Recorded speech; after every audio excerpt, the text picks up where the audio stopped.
Good morning, everybody. Good to be back on this Wednesday morning where we are going to be continuing with the Casey Anthony trial. So far, what have we learned? Well, we've learned the theory of the defense in their opening statements. There's a lot to unpack in the opening statements, but now we're seeing the evidence come in. And what we're seeing with the evidence is so far a lot of people confirming that Casey was lying. So she was lying for a couple of months. She was lying before Kaylee went missing or was killed or died. So Casey's a pathological liar. That we've established, I think, pretty clearly. And the defense is really not pushing back on that. Definitely in the opening statement, they acknowledge that. Jose Baez said, yeah, that's fine. She's a liar. There's a reason why she's a liar. She was raised to lie. This is a family that's dysfunctional and lies about everything. So that's why she was lying. Now, that was established. Also was established that she was having a good time. She was going to Fusion, going to these nightclubs, going to hot body contests, which we still don't know who won.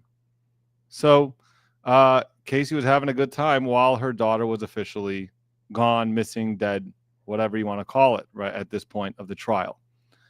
So that's odd behavior from a mother who's very connected and loves her daughter who she cannot find anymore or was killed or died. So that was established by the prosecution. What was so far established by the defense is that her father is a shifty fellow. Can't answer questions straight when he's asked them. And we also learned about the gas tank. Now, the duct tape, which is significant in this case because it's a very rare type of duct tape. The duct tape there's a piece of duct tape on the gas can. And the gas can, which the father said burglarized their shed and decided to only take the gas tank. When he had a lot of other expensive equipment there, this burglar only decided to take the gas tank, and this concerned him very much.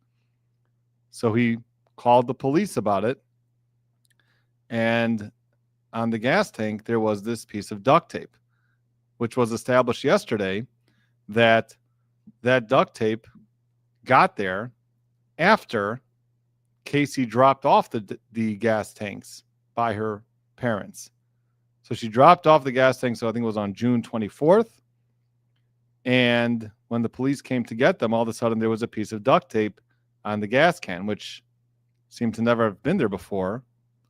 And for some reason it was put there by Casey's father, George. So why did he put the duct tape there? Was he trying to give a clue to the police? So that was also what it was established yesterday. So, and also the more that he's on the stand, the more it's going to benefit Casey Anthony's case because he's a fellow that cannot give a straight answer, very obviously trying to hide certain things. And that would help the defense to make a case that this is a family that has trouble with truth telling, which would also explain why Casey was not being so forthcoming about her daughter and hiding things. So there's that. Essentially, I'm not sure if there's anything more that was really established over the past couple of days of testimony. Every single witness coming in, talking about Fusion, talking about how Casey was lying, how she had these jobs that she never really did, or she said that she had these jobs, and that she was having a good time. She was partying, and she moved out of her house. She was looking for an apartment around June time, which was also odd because she was always staying with her parents. So why all of a sudden the need to move? Why'd she want to separate herself from her parents all of a sudden? So, yeah, these things were established, and that's really where we are right now. So let me just take a moment to say good morning to everybody. Justice Jane, good morning to you. Thanks for joining us right back here. Nikki B, hello, hello.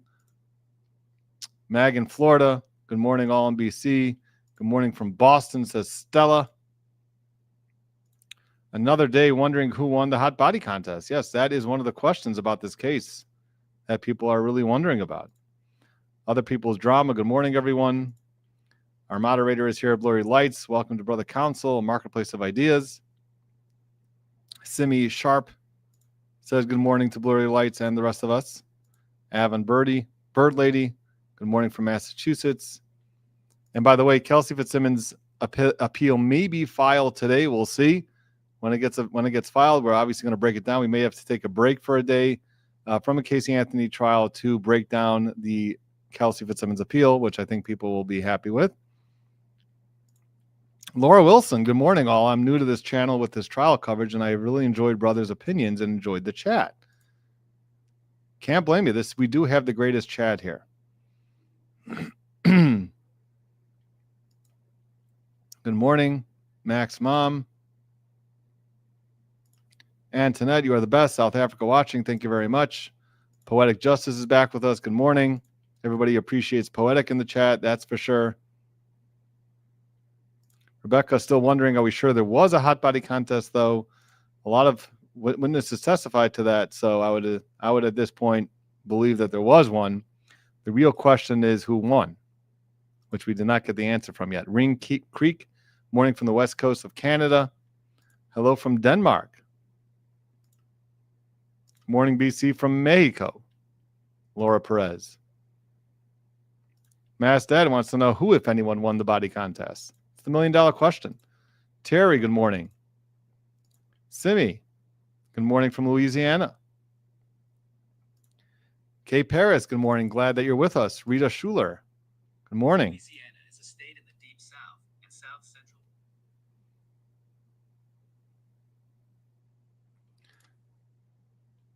Best mod, that's for sure. Mass Dad says Massachusetts here. Sadly, I don't think Kelsey's appeal will be granted. Appeals of single justice rulings to the full panel are really successful. Yeah, I mean, it's not always a great shot, even though the law is on her side. Hello from North Carolina. Rebecca was being facetious, as she tells us, yes, we know. We get that. Happy day from Scott. All right. Good morning. Patty Garner, happy to be here. Happy you are here also. And now, without any further ado, let's jump on to the next part of the Casey Anthony trial. We're in day 4, and we're speeding it up a little bit to get through it, to see if we can actually get something interesting. Hopefully, we will get to Cindy today, which should be very interesting testimony. So that will hopefully something we'll get to, but we got to get through some other witnesses first. So let's get rolling with the Casey Anthony. Again, thank you to David Lohr right here, who's got the trial going.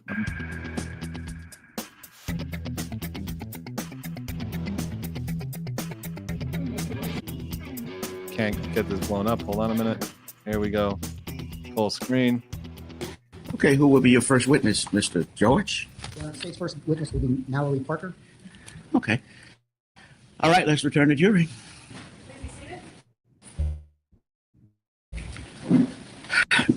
Stay recognized, presence of jury. Defense. Good morning, ladies and gentlemen of the jury. And did you heed all my previous admonitions? Okay, now how many of you are hockey fans? Did you really want to see that Lightning game? Sure you don't want to see a basketball game? Okay. All right. Through one of our great community partners, Bright House Networks, you will be able to see the hockey game tonight. The details will be given to you later this afternoon, but you will be able to see the hockey game tonight, okay? All right. Let's proceed.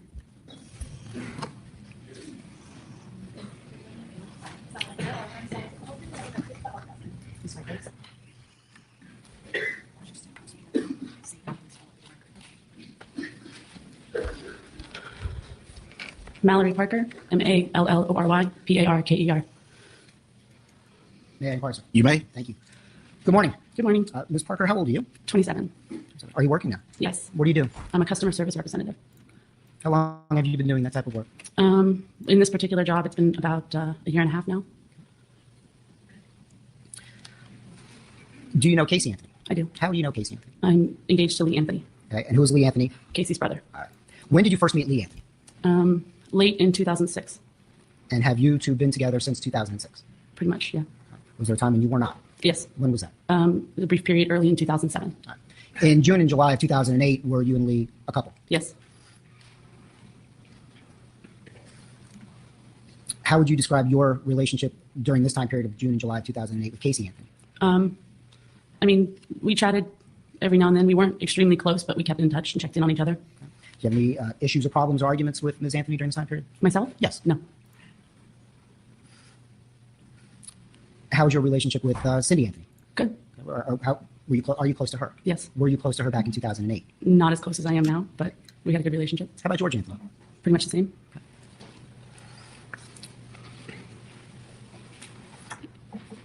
You obviously you knew Kaylee Anthony Yes. prior to June of or strike that. Were you aware, directing your attention to June of 2008, were you made aware that, or did you notice that Casey Anthony was not at the house? Not in June, no. How about in July? Yes. When in July? Early July. How did you become aware of that? Lee had received a phone call from his mom stating that she. Did you talk to Cindy Anthony about this? No. Upon talking to Lee Anthony, did you make any attempt to try to contact Casey Anthony? Yes. How did you do that? Text message. You had her phone number? Yes. When did you text message Casey Anthony? It was a day or two before the July 4th weekend. What do you recall asking or writing to Casey Anthony? I was asking if she was in downtown Orlando. Was this during the day or night? Night.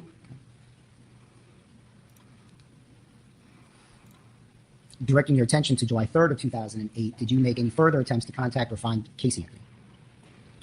I don't recall if that was the actual date that we were downtown, but the night that we were downtown, yes, I did make further attempts. Okay. Who did you go downtown with?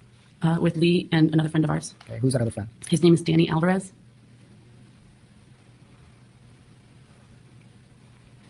Where did you go downtown? We went to a club on, I believe it was on Church Street. All right.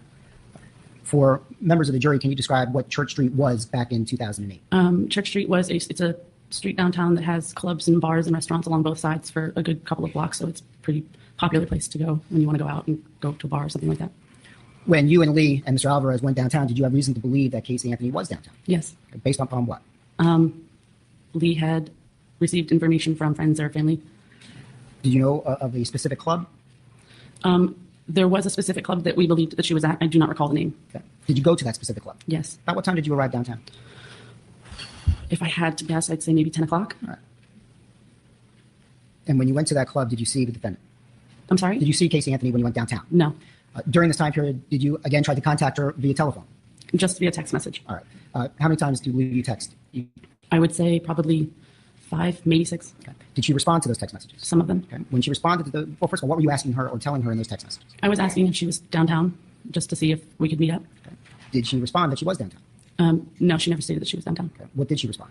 I don't remember the specifics. I do know that she did ask if I was with Lee, and then she did, through further conversation, she was basically telling me that she didn't want the family to worry about her. She just wanted some space.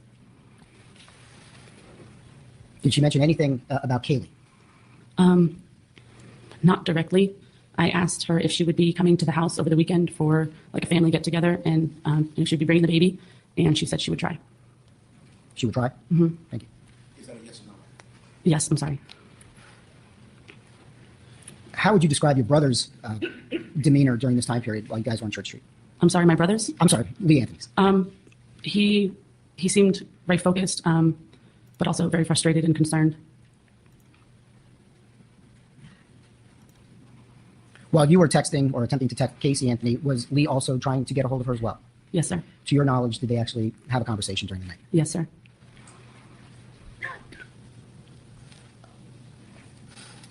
After exchanging these text messages, did you attempt to call? I don't believe so. How long did you stay downtown? A couple hours, a few hours. Did you stay in one place or did you go to different places? We mostly stayed in one place. I believe we may have checked one other place before we left, but we pretty much stayed on Church Street. Did you ever locate Casey Anthony? No. After exchanging those text messages on July 3rd, did you ever exchange any other text messages with her between that date and July 16th? I don't believe so. Did you ever speak with her again did you ever speak with her on the phone between those dates? I don't believe so.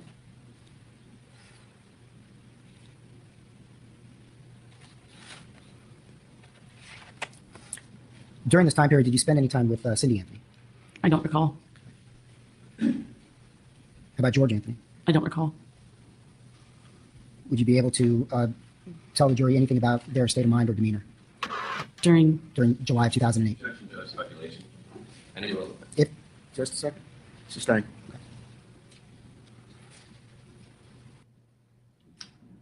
Okay, may I have 1 second, Judge? Yeah. Thank you very much, ma'am. I have no further questions. Cross-examination.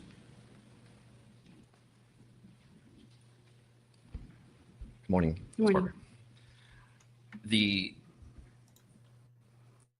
You were aware that you went looking for Casey because Cindy Anthony was requesting this, correct? Mr. Baez. Without telling us what was said to you. Sustain.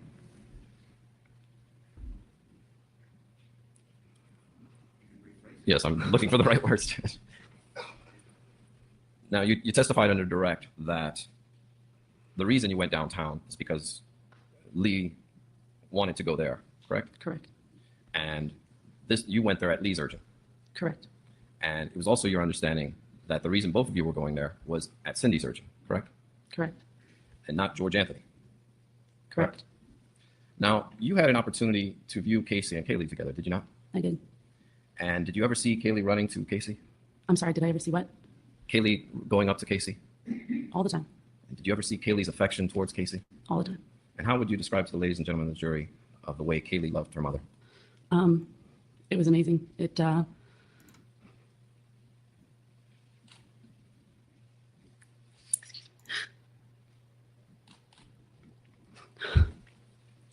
Casey and Kaylee had a very special bond.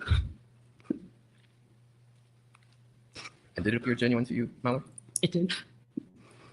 And did Kaylee ever go without food, as far as you know? No. Did she ever appear neglected to you? No. Did you ever see Casey strike or torture or punish Kaylee in any harmful way? No, sir. And the best way that you can describe their relationship would be amazing. Amazing. Thank you. Redirect. Be excused. Thank you, ma'am. May be excused. May the attorneys approach the bench for just a second. State may call their next witness. Thank you, Judge. The state will call William Waters. So another witness that said that Casey lied during that month, June, July. William Waters, WLIAMWATERS. May I inquire, sir? You may proceed. Thank you, Judge. Good morning, sir. Mr. Waters, how old are you? 32. Are you working? No, sir. Unemployed right now. Okay. What type of work have you done? Engineering. I was doing the speed rail project, light rail. What about your educational background? Didn't graduate. Are you still living here in the Central Florida area? Yes, sir. Sir, do you know a woman by the name of Casey Anthony? Yes, sir. When did you first meet Casey Anthony? I met Casey on the 4th of July, 2008. Where did you first meet her? I met her at my home. I was having a 4th of July party. Do you know Amy Huizinga? Yes, sir. I was working with her at Houlihan's restaurant. So did you meet Casey Anthony through Amy Yes, sir. Huizinga? Yeah, they were decorating my house when I got off work that evening. If you recall, was this a daytime party or a nighttime party or both? It was a combo. It was kickball during the day and then after fireworks, drinking and it was a daytime, nighttime party. It followed through. Started in the daytime, then ended at night. Did Ms. Huizinga and the defendant come over to your home at the same time? Yes, sir. Do you recall about approximately what time that would have been? Or anytime after lunch is around 1:30. When you first met the defendant, what was your, can you tell the jury what her demeanor was? She was polite, said hello, I'm Casey, and just regular conversation started. When you first met Casey Anthony, did she tell you that her daughter was missing? No, sir. Did she tell you her daughter had been kidnapped No, sir. or that she was actively looking for her? No, sir. Relevance? At that point, when you met her, did you know she had a child? Yes, sir. How did you know that? I was told by Amy a couple weeks prior, and then on conversation. You're saying? I'll rephrase the question, Judge. Did the defendant ever tell you she had a child? Yes, sir. When did she tell you that? That evening.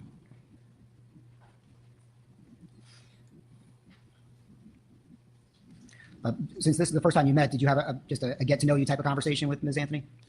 There wasn't really enough time. Since it was my house, I was kind of doing a lot of running around, making sure everything was not broken and everybody was having a good time. All right. What do you recall Ms. Anthony doing at your party? She was taking care of my home while I was outside. Okay. When you say taking care of the home, what do you mean?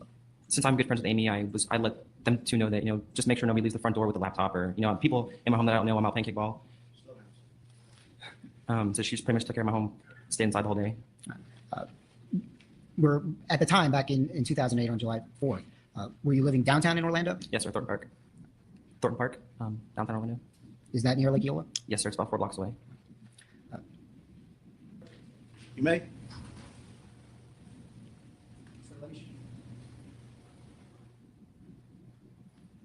So I'm showing, or I've placed in front of you what's been previously marked for identification. I believe it's LH.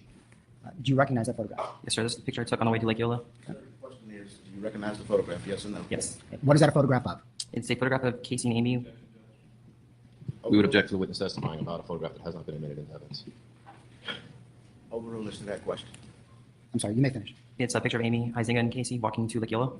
Did you take that photograph? Yes, sir. Is that a fair and accurate representation of what both Amy Huizinga, or how Amy Huizinga appeared as well as the defendant? Yes, sir.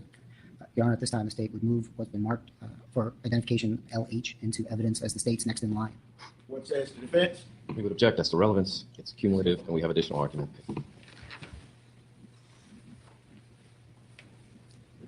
And prior disclosure. Approach the sidebar. Okay, you may proceed. Thank you, Judge. Again, at this time, the state would move what's been previously marked as LH for identification into evidence as the state's next in line. It'll be admitted in evidence of objections. May I publish this now? You may. Thank you, Judge. The person in the foreground or up front, is that Amy Huizinga? Yes, sir. And behind her is Casey Anthony? Yes, sir. This was taken during the day of July 4th? Yes, sir. All right. All right, sir. Mr. Waters, during the course of the July 4th party, did you have the opportunity to speak with Ms. Anthony about her employment? At the time, no. Later on? Overrule. At the time, during the party, did you have the occasion to talk about her child? She mentioned Kaylee. What did she mention about Kaylee? It was just a short, I have a daughter, and I replied with a yes, I do, Amy told me. And then that was left at that. Did she say anything else about her daughter? No, sir. Did you go to the fireworks? Yes, sir. Who went to the fireworks? We had a big group, mainly me, Casey, Amy, and just a bunch of random friends from restaurants in downtown. While you were at the fireworks, were you near the defendant? Yes, sir. Did you continue to talk to her? No, sir. How come? She was on the phone with her boyfriend at the time through basically the whole fireworks. Based upon the conversation, did you hear the conversation? Yes, sir. What was Ms. Anthony talking about? It was about Tony moving back to New York. I don't remember too much of it. I know just the baseline of it. It was just about moving to New York and she didn't want him to. And I was really kind of focused on the fireworks. But When the fireworks ended, did you see any change in Ms. Anthony's demeanor? she was a little angry. A little angry? Did she say anything to you upon hanging up with her boyfriend? No, sir. Overrule. After the fireworks, where did you go? We went back to my house. Everybody just continued to play games and drink. What time did the party end? Around 1:30, 2 o'clock. After you came back from the party, what was the defendant doing? Drinking. Okay. Was she still watching over the house? Yes, sir. Did her mood change? No, sir. Was she still angry? No, sir. Okay. How was her mood when you got back to the party? Just Relevancy, Mr. George. Or is the defendant's state of mind during this time period and how she was acting is wholly relevant? It's not an objection. carefree. No, wait. No. Anything else, Mr. George? No, sir. Objection overruled. What time did the party end? Around 1:30, 2 o'clock. At 1:30, 2 o'clock when the party ended, was the defendant still there at your house? Yes, sir. When she left, who did she leave with? She left Amy. When they left your party, did you make any plans to see her again? I got her phone number because I planned on going to IKEA the following day. Did you tell the defendant that? Yes, sir. When you told her you want to go to IKEA, what was her response? It was yes, that she would like to go. Did you have a set time to meet? No, sir. All right, then let's move on to July 5th. On July 5th of 2008, did you see the defendant? Yes, sir. About what time did you see her? Around 7:30, 8 o'clock in the morning. Were you expecting her at 7:30, 8 o'clock in the morning? No, sir. Did you recall how she arrived at your place? In vehicle or In a demeanor? vehicle? Did she come in a vehicle? I believe she had Amy's car. What type of car did Amy have? It was a blue Toyota Corolla. Red Toyota Corolla. Did the defendant mention anything to you about why she had Amy's car? Because there was something wrong with her car. Was she specific about what was wrong with her car? No, it was either the alignment or tune-up. All right. When she showed up, excuse me, when she showed up at 7:30, 8 o'clock, did you let her into your home? My roommate did, I believe, because I was just getting out of the shower. So what did you guys do? She hung out upstairs. I got ready, and we went out shopping for the day. All right. When she first came over to your house, how would you describe her demeanor? Spunky, good attitude. Was there any indication from her demeanor that anything was wrong? No, sir. When you saw her on July 5th, did she tell you that her daughter was missing? Overruled. Can you repeat that? Sure. On July 5th, when you saw her the next day, did she tell you her child was missing? No, sir. Did she tell you her child had been kidnapped? No, sir. That she was looking for? No, sir. Did she ask you for any help in trying to find her? No, sir. Where did you go from your home? From my home, we went to Target. Who drove? I did. In your car? Yes, sir. Which Target did you go to? The one on, I believe it's Kirkman, across from IKEA, Millennium Mall area. And what did you do at Target? We got some coffee and some bubble gum. That's pretty much. Did you purchase, or did the defendant purchase anything else at Target? No, sir. From Target, where did you go? We went to, I believe we went to IKEA. Did you have you ever heard of a restaurant called Zaxby's? Yes, sir. That's where we went afterwards. What is Zaxby's? Zaxby's is a fast food chicken salad restaurant. Overruled. And you had lunch there? Yes, sir. Again, was there any change in the defendant's demeanor while you guys were having lunch? No, sir. From Zaxby's, where did you go? Zaxby's, we went back to my house because she had to be at the airport at a certain time. Well, after Zaxby's, you had mentioned something about IKEA. IKEA was before Zaxby's. How long did you spend at IKEA? A good about 2.5 hours. Why did you want to go to IKEA? I needed to go to IKEA because I needed some picture for Relevance? No, I don't even know why he wanted to go to IKEA. Sustain. Did the defendant want to go to IKEA? Yes. Okay. Did the defendant tell you what she needed to get at IKEA? Yes, sir. Overruled. You can answer that question. She was shopping for a bunch of furniture. It was her and a friend were supposed to be getting a house soon. Basically window shopping for that day. What did she tell you about her living situation? That her and a friend of hers that has kids were looking for a nanny, a stay-in nanny, so they were going to have their own house together. Did she tell you this friend's name? No, sir. Did she tell you when she was planning on moving Within the next 2 months. and that she needed furniture? Yes, sir. During this day, did you and the defendant have any conversations about her employment? Yes, sir. Did she tell you where she worked? Yes, sir. Where did she tell you she worked? She was an event coordinator at Universal Studios. Was she any more specific than that? No, sir. Other than she just did a lot of work at home over her computer. Did she mention the name of any coworkers? No, sir. Other than being able to do a lot of work from home in this job, did she tell you anything else about her employment? Just that she loved her job. That she Loved her job. Did she tell you how long she had had that job? No, sir. On July 5th of 2008, did the defendant ever mention her daughter, Kayla? No, sir. Did you ask any questions about Kayla? No, sir. All right, so was July 5th a good day for you? It was a fun day, yes, sir. Did you make any plans to see the defendant again? At that time, no. At any subsequent time, did you make plans with the defendant? After a couple days after that, Okay. What were the plans? we were supposed to go to dinner and take a helicopter ride. I had some free passes on I drive. Who was going to go on that helicopter ride? Me and Casey. Did you ask her to go? Yes. Did she agree? Yes. Okay. Did that helicopter ride happen? No, sir. What happened? I texted her about 6 times and got no reply.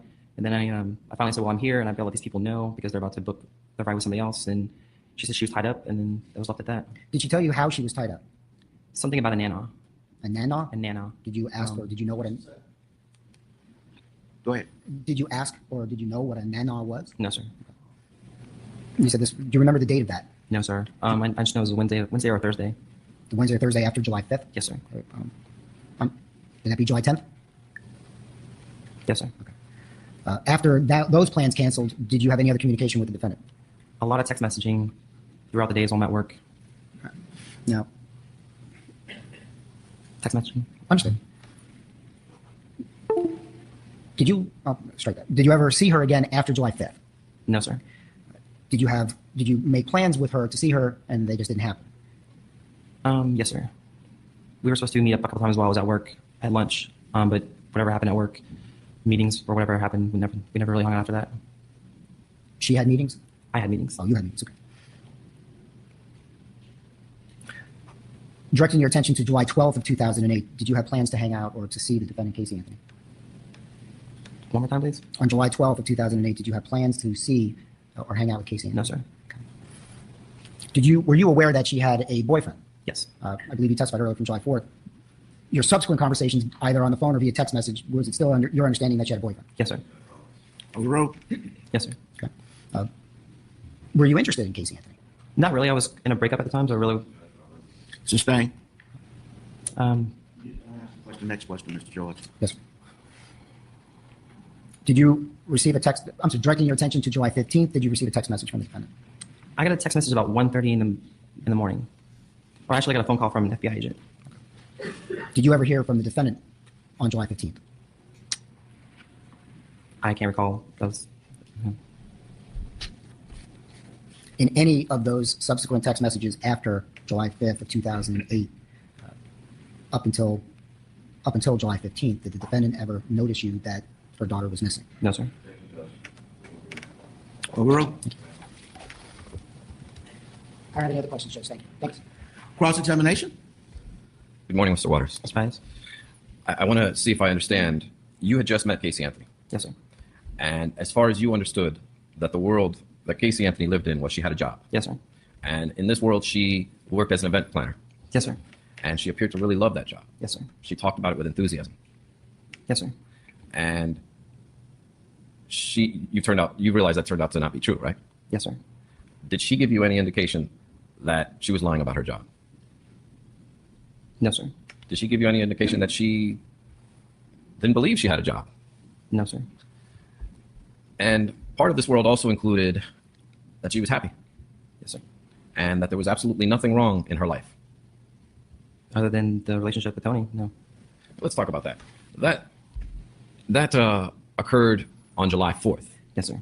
not anywhere near June 16, 2008. Is that a no? No, it's no. Okay.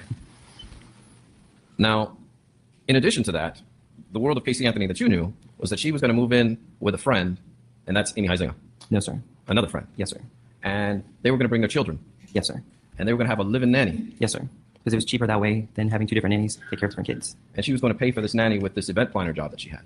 I don't know how she's going to pay for it, but And they went, and you guys went so far as to go shopping for furniture. yes, sir. Did she give you any indication that she was faking shopping for furniture? No, sir. In fact, you believed that she was going to get a place to live with a live-in nanny and a roommate. Yes, sir. Now, also in this world, you believe that Casey was well, let me strike that. Let me ask you this. Casey was friendly to you? Yes, sir. She was friendly to others? Yes, sir.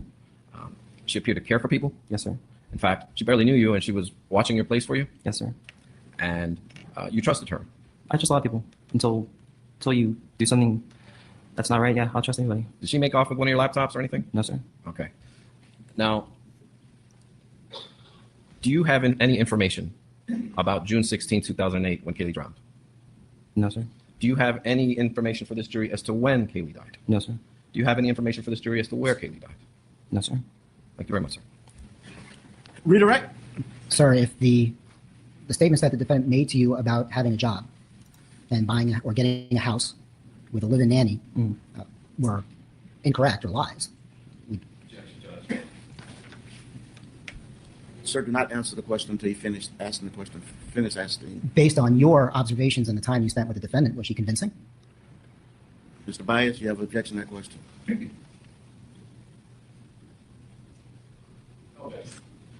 You can answer. There was no reason to believe any different, so yes. Thank you. May the witness be excused. Yes, sir. Thank you, sir. You may be excused. Recess. We'll be in recess for 15 minutes to 10:15. Please do not discuss the case among yourselves, and remember all of my previous admonitions.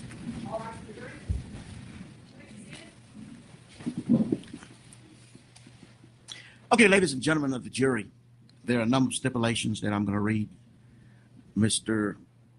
George, you want me to read them all at one time, or you want those read before you introduce the videos?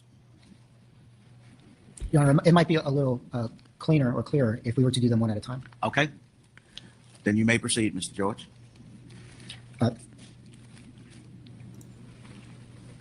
Your Honor, as it relates to what's been previously marked for identification LN, which is a video of Target from June 30th of 2008, I believe that, well, the state and the defense have entered into a stipulation. Would you care to read those, or do you want me to read those? It would be admitted in evidence noting previously raised objections. And the stipulation is as follows. The copy of the video surveillance recorded at Target at 718 McGuire Boulevard, Orlando, Florida on June 30th, 2008 is a true and accurate representation of the business records of Target. The parties have agreed to this fact, and it should be considered as true in your deliberations. It will be received in evidence as what, Madam Clerk? All right. Your Honor, may I publish that at this time? You may publish.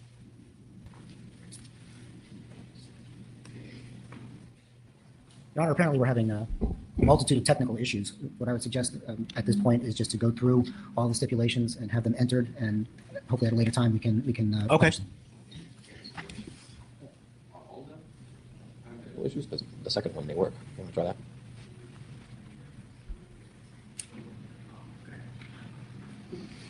All right, the next one, Mr. George.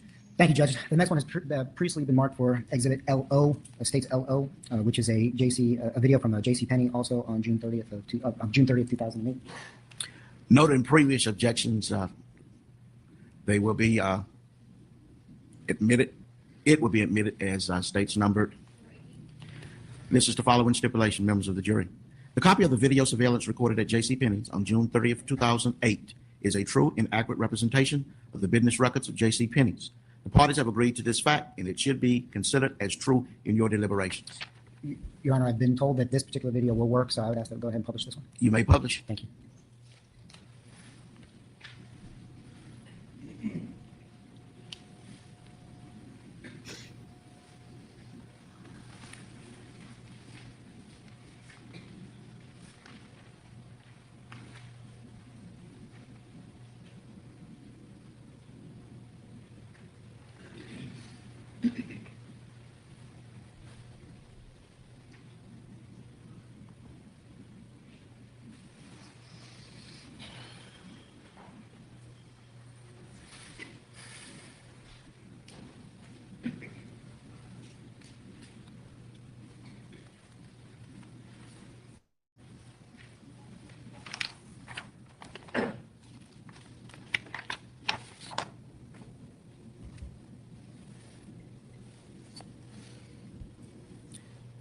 Your Honor, at this time, the state would move what's been previously marked for identification LP, which is a J.C. Penney video from July 1st of 2008, into evidence. Noted previous objections, it would be admitted into evidence as states exhibit. Ladies and gentlemen of the jury, the following stipulation. The copy of the video surveillance recorded at J.C. Penney's on July 1st, 2008 is a true and accurate representation of the business records of J.C. Penney's. The parties have agreed to this fact, and it should be considered as true in your deliberations. Thank you, Judge. At this time, the state would ask to publish this particular video. You may publish. Thank you, sir.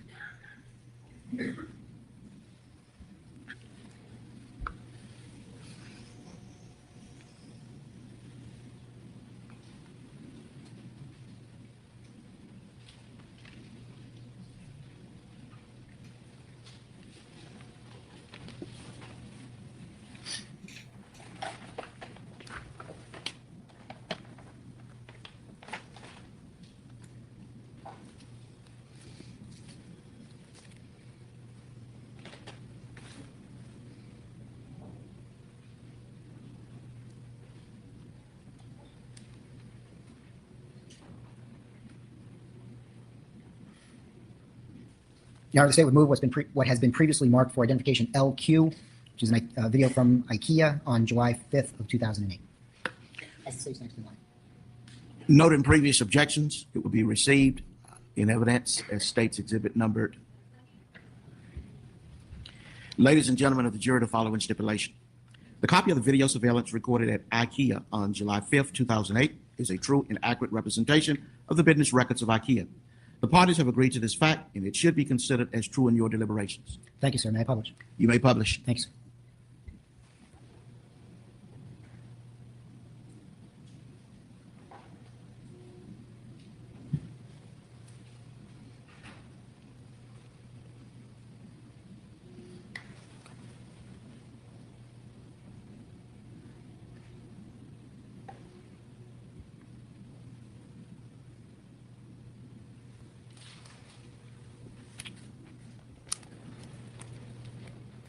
Your Honor, at this time, the state would move what has been previously marked for identification LR, which is a target video from July 7th of 2008. Noted in previous objections, it will be received in evidence as states numbered. Ladies and gentlemen of the jury, this is the following stipulation. The copy of the video surveillance recorded at target 3770 North Goldenrod Road, Winter Park, Florida, on July 7th, 2008, is a true and accurate representation of the business records of target.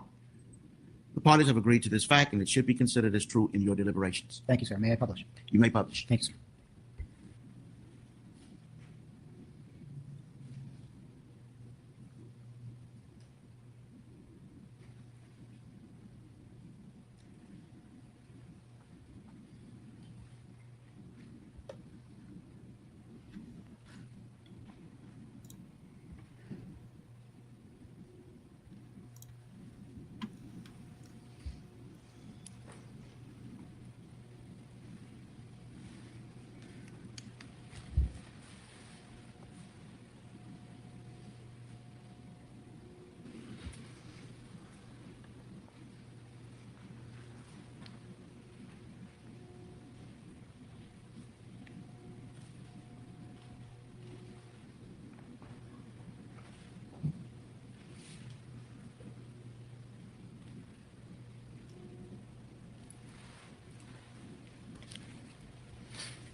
Your Honor, at this time, the state would move what has previously been marked for identification LS. It's a video from Target on July 8th of 2008, as states next in line. Note in previous objections, it would be entered in evidence as states numbered. Ladies and gentlemen of the jury, the following stipulation. The copy of the video surveillance recorded at Target 325 North Alafaya Trail, Orlando, Florida, on July 8th, 2008, is a true and accurate representation of the business records of Target. The parties have agreed to this fact, and it should be considered as true in your deliberations. Thank you, Your Honor. May I publish? You may publish. Thank you.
Your Honor, at this time, the state would move what has previously been marked for identification LT, which is a target video from July 10th of 2008 into evidence as the state's next in line. Noting previous objections, it will be received in evidence as states numbered. Ladies and gentlemen, the following stipulation. The copy of the video surveillance recorded at Target 325 North Ophelia Trail, Orlando, Florida, on July 10th, 2008, is a true and accurate representation of the business records of Targets. The parties have agreed to this fact, and it should be considered as true in your deliberations. Thank you, sir. May I publish? You may publish. Thank you, sir. Objections, Judge? I said, I'm sorry, I made my part. so the record will be clear, is noting previous objections. Thank you, sir. You may publish. Thanks, sir.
Your Honor, at this time, the state would move what has previously been marked for identification LU, which is a target video from July 10th of 2008, into evidence as the state's next in line. Noting previous objections, it will be entered in evidence as states numbered. Ladies and gentlemen, the following stipulation. The copy of the video surveillance recorded at Target 3770 North Goldenrod Road, Winter Park, Florida, on July 10th, 2008, is a true and accurate representation of the business records of Target. The parties have agreed to this fact, and it should be considered as true in your deliberations. Thank you, Your Honor. May it be published? You may publish. Thank you, sir.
Which is a video from Winn-Dixie on July 12th of 2000.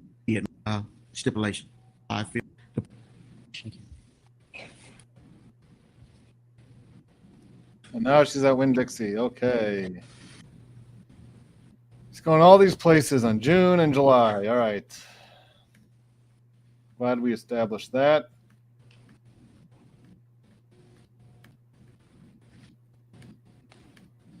There she goes. Your Honor, apparently we're having some technical issues with that one. Your Honor, at this time, the state would move what has been previously marked for identification LW, which is Bank of America video It states exhibit numbered surveillance recorded in this retro in your published. All Bank right. identification LX. recorded at Blockbuster Video. Blockbuster Video. The parties have agreed. And again, we would ask that once we have the technical. Catherine Sanchez. Okay. Another live witness. Maybe the employee at Blockbuster. Who knows? Catherine Sanchez, SANCHEC. You may proceed. Thank you. Ma'am, please tell us your occupation. I'm a district manager for AMSCOT. I'm sorry, the audio cut out. Can you repeat District that? manager, yeah, district manager for AMSCOT Financial. How long have you been employed with AMSCOT? 5 years. What type of a business is that? We're a financial institution. Are you employed at a specific location? Not at this point. I run 16 stores. Okay. Back in June and July of 2008, were you employed at a specific AMSCOT location? Yes, I was. Where was that? Goldenrod and Colonial. The AMSCOT at Goldenrod and Colonial? Yes. Would you recognize it? Were you to see it again?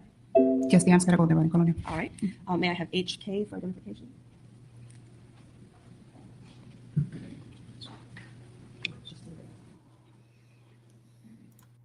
Can you see a photograph in front of you, ma'am? Yes. Do you recognize what is depicted in the photograph? Yes, I do. What do you recognize it as? Is the location where I used to work? Okay. The AMSCOT at Goldenrod and Colonial? Yes. Is that photograph a fair and accurate representation of the, at least part of the exterior of that AMSCOT? Yes, it is. Your Honor, at this time, I would seek to introduce States HK for identification into evidence as the next numbered exhibit. What says the defense? No objections, Judge. We received an evidence as states numbered. May that item be published to the jury while the witness testifies, Your Honor. You may publish. Ma'am, there are some other businesses that are located next to this AMSCOT. Is that correct? Over Yes. this side, if you can see what I'm marking with the telestrator. Yes. Okay, what is that? It's a Papa John's and a Quiznos. Are there any other businesses within that small plaza? No. All right, I have another photograph, HL, for identification for you to look at. Can you see that on Yes. your monitor? Yes, I do. Do you recognize what's depicted in that photograph? Yes. What do you recognize it to be? It's part of the parking lot of the branch. Is that photograph a fair and accurate representation of that portion of the AMSCOT and the parking lot? Yes, it is. Ma'am, there are some other businesses that are located next to this AMSCOT. Is that correct? Over Yes. this side, if you can see what I'm marking with the telestrator. Yes. Okay, what is that? It's a Papa John's and a Quiznos. Are there any other businesses within that small plaza? No. All right, I have another photograph, HL, for identification for you to look at. Can you see that on Yes. your monitor? Yes, I do. Do you recognize what's depicted in that photograph? Yes. What do you recognize it to be? It's part of the parking lot of the branch. Is that photograph a fair and accurate representation of that portion of the AMSCOT and the parking lot? Yes, it is. Your Honor, at this time, I'd seek to introduce States HL for identification into evidence as the state's next numbered exhibit. What says the defense? No objections, Your Honor. If we received an evidence as states numbered, Your Honor, permission to publish to the jury. you may publish.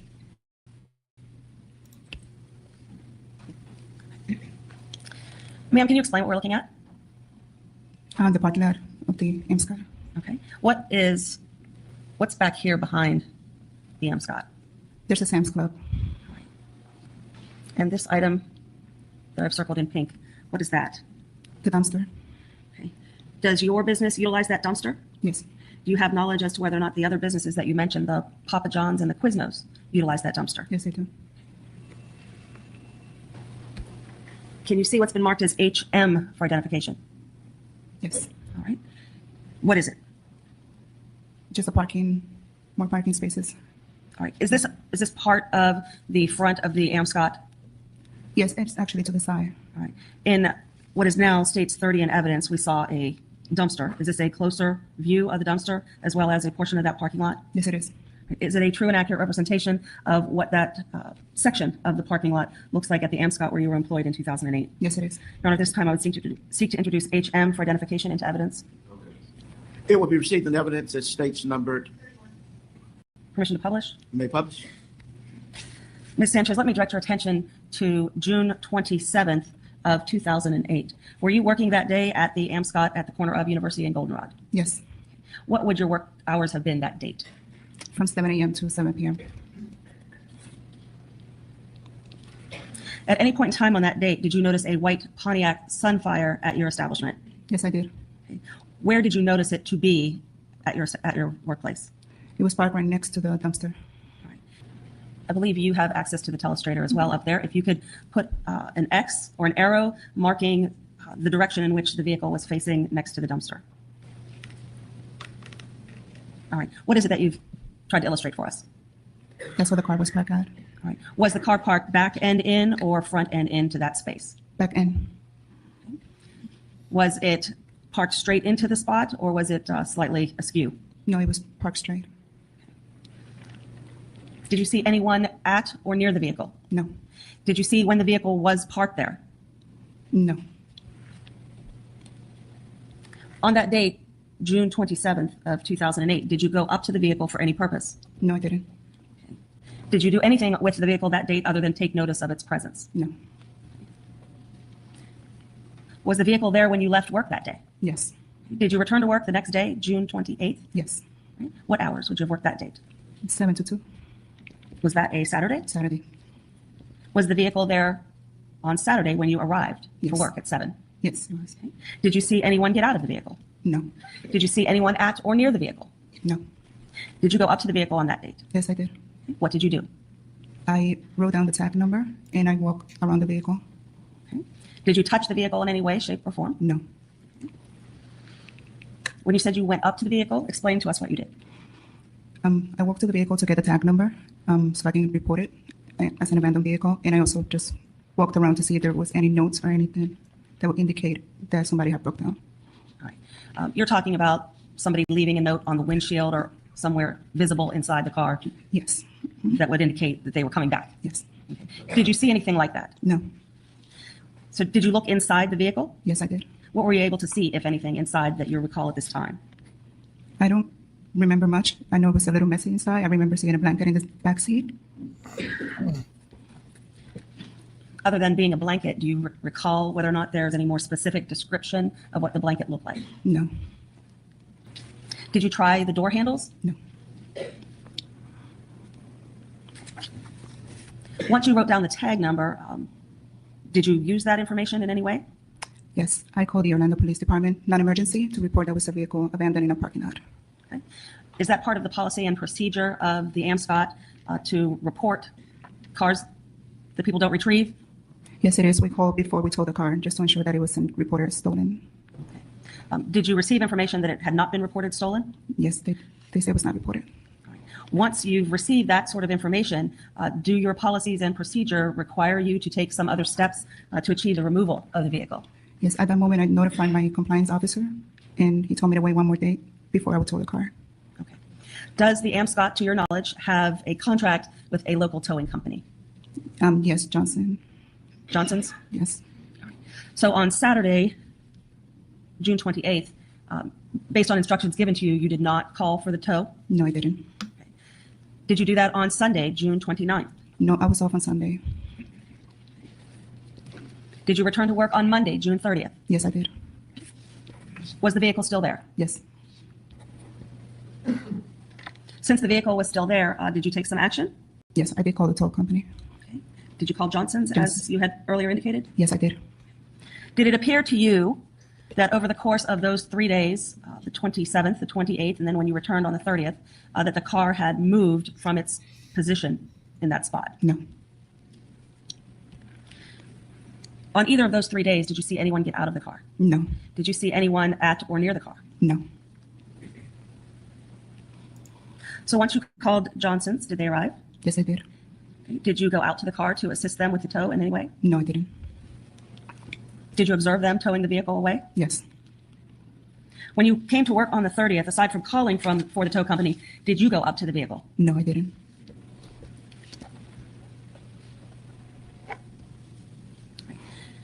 You said on Saturday, June 28th, that you approached the vehicle, took the tag number, looked inside. Did you notice whether or not there was any odor emanating or coming from any part of the vehicle? No. Did you notice whether or not there was any odor emanating from that area? Yes, but since it was it was parked next to the dumpster, so it was just a normal smell for that area. Okay. Are you telling the jury that since there's a dumpster there, if you're in that spot or in that area, there's a smell? Sustain, rephrase the question. If you're in that parking spot, is there a smell in that vicinity? Yes, there is.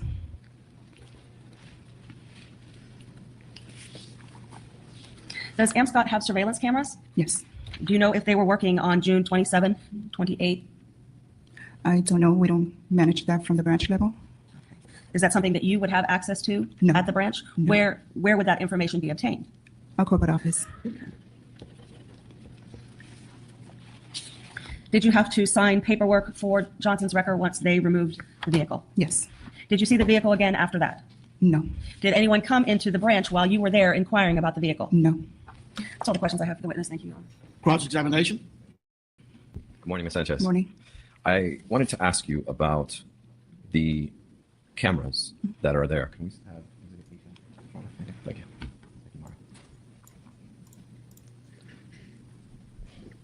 Your Honor, can we publish this to the jury? It's already been admitted. Oh, I'm sorry. No, that's okay. Now, the cameras that are there's on several areas, correct? There are several cameras? Yes. And they're on each corner? I'm not sure where exactly. I don't remember. Do you see where the car is, the silver car is parked here? Yes. And do you see a camera there up on that corner of the Yes. building? Yes. Isn't there another camera on the other side of the corner? I do not know. As far as your knowledge, just the cameras. There are multiple cameras, right? Yes. And this is a location where there's sometimes a significant amount of cash, It could be. Yes. and that's there for your security. Yes. And that would include cameras inside Yes. and cameras outside. Yes. And these cameras, they're visual to the public, right? Yes, they are. And they sometimes act as a deterrent for crime, do they not? Yes. And so anyone who is driving by could see that there are cameras covering the parking lot, correct? If they look, I guess. Yes. Okay.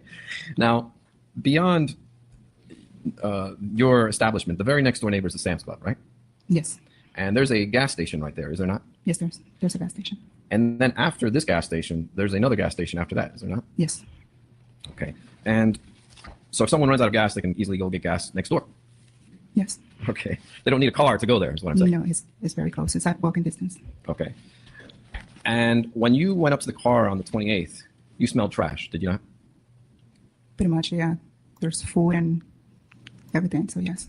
Okay. No further questions. Thank you, Ms. Sanchez. Okay. Any redirect? When you're talking about smelling trash and referring to there's food and everything, are you talking about in that dumpster? In the dumpster, yes. That's all I want to clarify. May the witness be excused? You may. You smelled no distinct difference from the trash when you were there near the car. You didn't smell anything other than trash, right? Just the regular smell that will come out of the dumpster. Okay. Thank you. You're welcome. May the witness be excused? Thank you, ma'am. You may be excused. State may call the next witness.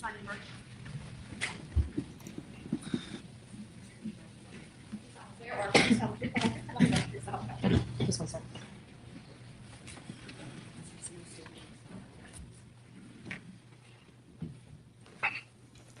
Simon A. Birch, SIMONBIRCH. You may proceed. Thank you. Where do you live, sir? Where do you live? Madison, Wisconsin. Okay. Did you ever live in Orlando? I did. When was that? I left here in 2006 through 2009. When you were here in Orlando, how were you employed? I was the operations manager for Johnson's Wrecker Service on Narcoossee Road. What were your responsibilities or duties as the manager at Johnson's Wrecker on Narcoossee? I was responsible for the day-to-day operation of the location to ensure the employees perform the duties as required and to ensure the facility was kept in a condition and responsibilities that were required by the company. Okay. The facility there on Narcoossee Road, is it secured? Yes, ma'am. Can you describe the security measures that Johnson's Wrecker has taken? Sure. The entire property was fenced by a 7-foot chain link fence with barbed wire around the top of it.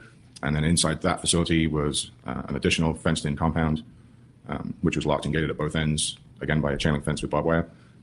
And inside that facility was secured indoor storage if it was needed. It was kind of one inside the other, inside the other. Okay. Did you also live on the property for a Yes. period of time? Yes, ma'am, I did. When was that? The entire period of time I was there, there was a mobile home there, and as part of my job, I lived there on site 24 hours a day. Do you recall whether or not Johnson's Wrecker received a Pontiac Sunbird back on June 30th of 2008, Sunfire, a 1998 Pontiac Sunfire on June 30th of 2008 from an Amscott Yes, ma'am. located at 7501 East Colonial Drive? Yes, ma'am. Your Honor, may I approach with the stipulation? You may? Your Honor, at this point, may we announce the stipulation? Yes. Ladies and gentlemen, the jury stipulation reads as follows between the state of Florida and the defendant, Casey Mary Anthony. On June 30th, 2008, Johnson's Wrecker Service towed a 1998 Pontiac Sunfire from Amscott located at 7501 East Colonial Drive. The copies of the records of the Johnson's Wrecker Service regarding this transaction are a true and accurate representation of the business records of Johnson's Wrecker Service. The parties have agreed to this fact, and it should be considered as true in your deliberations. You may proceed. Thank you. If I may approach the witness, Your Honor. May. Sir, I'm going to show you what's been marked as states JK for identification. Have you take a look at the documents inside the envelope and tell me if you recognize them. Yes, ma'am. What do you recognize those to be? These are the tow sheets, the impound sheets, the private property removal certificate, the tag talk that was done to produce who was the registered owner of the vehicle. The court reporter needs to know what you've titled that document. That is the tag talk document, tag talk, TAGTALK. It's the records that come back from Orange County that notifies us who the registered owner of the vehicle is. And this is the Orange County Sheriff's Office vehicle impound sheet that we have to send to Orange County, notifying them that we have the vehicle. And then the last page is a copy of the certificate of the title and what I believe is Mr. Anthony's identification that they'd have had to produce to reclaim the vehicle. Those documents are accurate business records of Johnson's record. Yes, ma'am. Your Honor, in light of the testimony of the stipulation, I would seek to introduce JK for identification of evidence. Any objections? No, sir. It will be received in evidence as states numbered.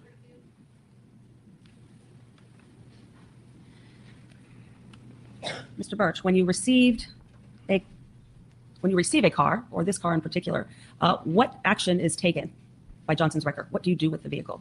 Initially, the vehicle is stored. When the driver brings the vehicle in, he fills out the necessary paperwork, which is then given to the data entry clerk who's working in the office at the time. You're talking about when the tow truck driver brings the vehicle in? Yes, ma'am. Yes, ma'am. The driver has a set procedure to go through, writing out on his invoice and his impound sheets, the vehicle identification number, the license plate number, the location of the collection. And then he turns that paperwork in on arrival back to the facility after the vehicle's been unloaded. And the data entry clerk, whoever that might be at the time, would then run the tag talk, notifying us of who the vehicle is. The vehicle's entered into the computer system, and the paperwork is filed accordingly in the daily files. That's all that's done on the first day that the vehicle comes in. Is there a specific location on the property where vehicles are stored? Yes, ma'am.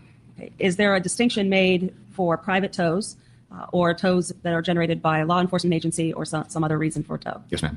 Tell us how that works. The vehicles are segregated in that particular yard, depending on what department had the vehicle towed and when the vehicle was towed. Due to the volume of vehicles that we had through the yard, it made documenting, processing, and maintaining those vehicles a lot easier if they were marked accordingly and stored accordingly in their own individual locations. I'm going to show you what's been marked as LG for identification. Can you see a photograph in front of you? Yes, ma'am. What is it that we're looking at? That's an overhead view of the storage facility at 7777 Narcousie Road. All right. Now, since 2008, there has been some work done to Narcousie Road. Yes, ma'am. It's been widened. Did that require some changes to the actual record yard? Minor changes to the front of the yard, yes, ma'am. The fence line was brought back, by recollection, probably about 100 feet from the road line, from where it used to be. It follows the same contour. It's just probably about 100 to 125 feet closer to the property than it was before. Other than the changes that were necessitated as a result of the widening of Narcousie Road, is this photograph a fair and accurate representation of the layout of the yard of Johnson's Wrecker back in June and July of 2008? Yes, ma'am. Your Honor, at this point, I would seek to introduce LG for identification into evidence. What says the defense? No objections, Your Honor. To be received in evidence as states numbered. Permission to publish this item. Publish. Hey, Mr. Birch, first of all, over here, the area that I've indicated with red, what is that? That's Narcousie Road. Okay. The area that I've tried to circle, in red, what is that? That's the mobile home trailer that's located. The physical address is 7781 Narcousie Road for that. Now, you've mentioned that this entire compound is fenced. That's correct. Can you show us where that is on the diagram? And you can use that as well and use your finger to indicate the fenced area. The front fence line starts here, runs down all the way beyond the end of this picture, and would run like this all the way up here, here, and that would be the external perimeter. All right. How does the general public gain access to the tow yard? There's a gate entranceway off of Narcoossee Road, and during regular business hours, the double gate would be unlocked.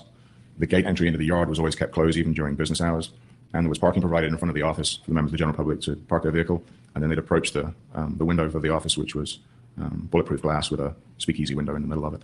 All right. Do you have bulletproof glass there for a reason? That actual window, when this office was remodeled, that window came from our other facility, which had bulletproof glass all around for reasons, I guess, in the past. And when we remodeled this facility, we just installed it as a means of protection, should we need it. And that way we didn't have to have any physical contact with the customers when they first approached the building. It was just something that the company felt was a better form of security for the employees. People generally aren't happy when they come to the tow yard to pick up their vehicle? No, man, people are never happy when they come to a tow yard to pick up their vehicle. Okay. So when someone would arrive there, how would they access a car that's been towed? Well, the procedure would be, so as we had the yard secured, once they approached, the office was always manned when there was someone, when the facility was open. And so as the vehicle would approach, you could see it from anywhere in the office, and therefore the dispatcher or the clerk on duty would approach the glass from our side, and then the member of the general public would walk down the steps and approach the window. There was a sign above the window that said, this is the window you come to, and it was fairly obvious where you needed to go, and then they come up to the window and explain what they were there for. Okay. You said that Johnson's Tower had received a 98 Pontiac Sunfire on June 30th of 2008. Did you have contact with it on that day? No, ma'am. Do you recall where it was stored during the time it was at Johnson's Wrecker? Yes, ma'am. Is that location shown on this diagram? Yes, it is. Let me see if I can switch the color for you. I'm trying to get it different.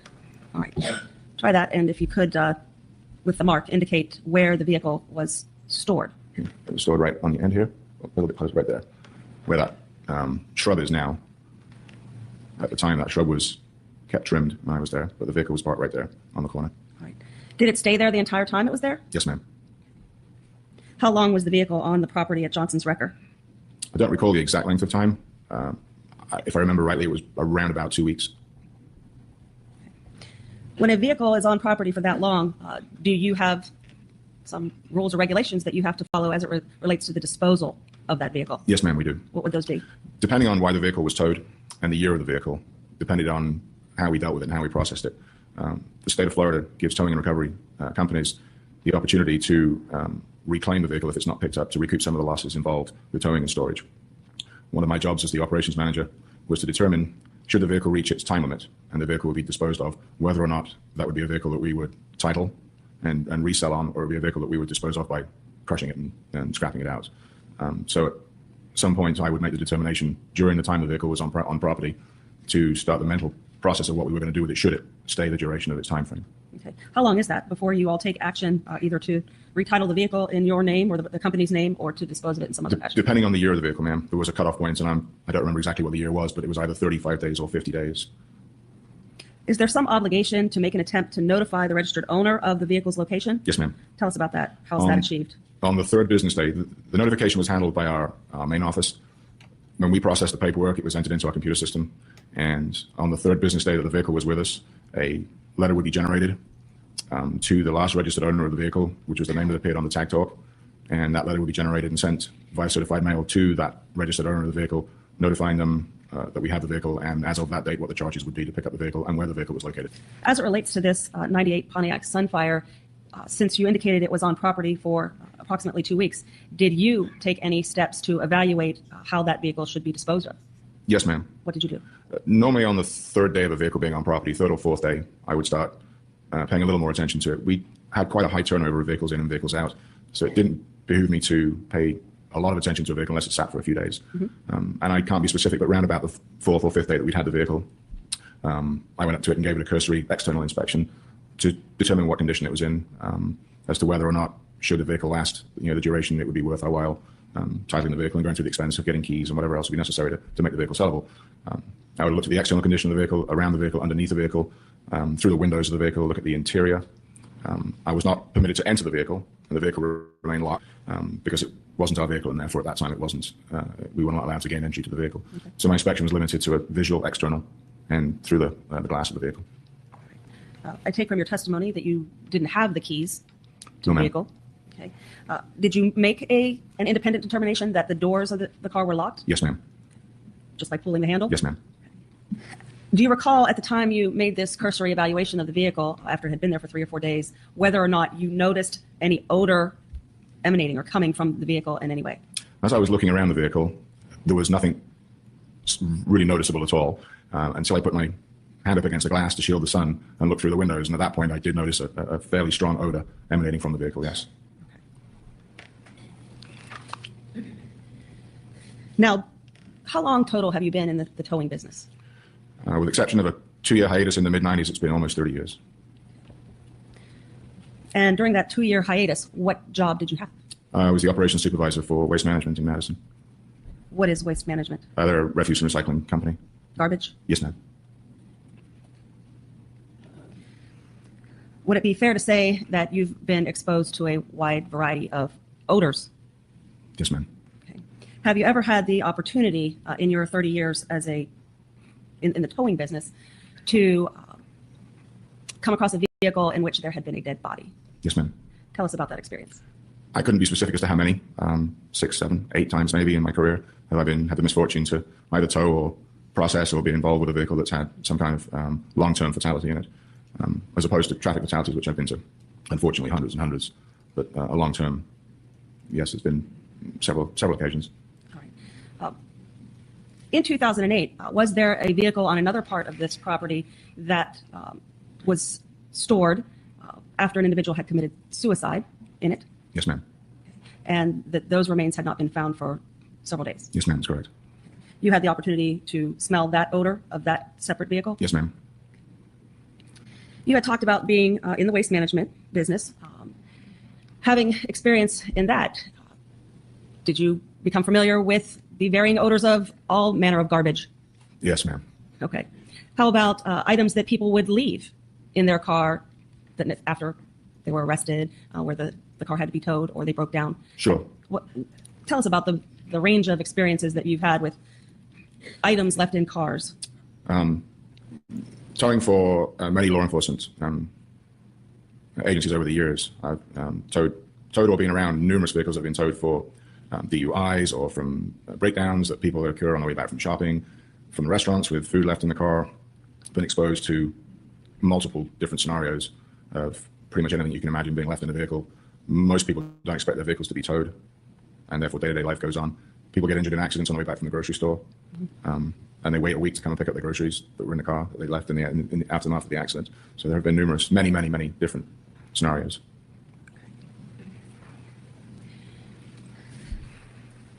Having had that varied experience, can you distinguish between the scent of trash or garbage and the scent of decomposing human remains?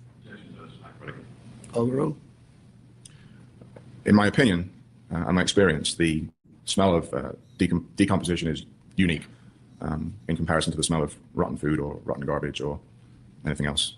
It's a very, very unique, distinctive smell.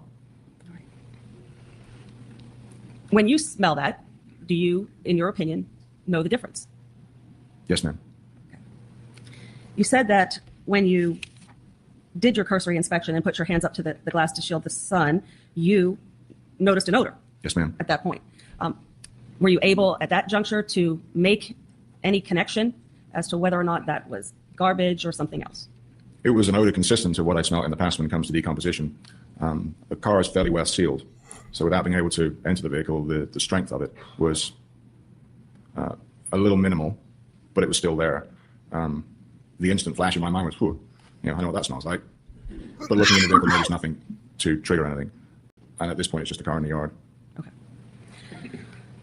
So after that cursory inspection of it, what action, if any, do you take with the vehicle while it sits there? At that point, I didn't do anything else with the vehicle. I'd made my inspection. I determined what we were going to do with the vehicle. should it go through the due process and that we gain possession of it. I made my determination what we do with that vehicle. And at that point, I treated it as every other vehicle in the yard. It had been correctly stored, it had been correctly marked, the paperwork had been correctly processed. At that point, it was just, we just would leave it to fulfill its course. All right. Did there come an occasion where someone came to pick up the vehicle? Yes, ma'am.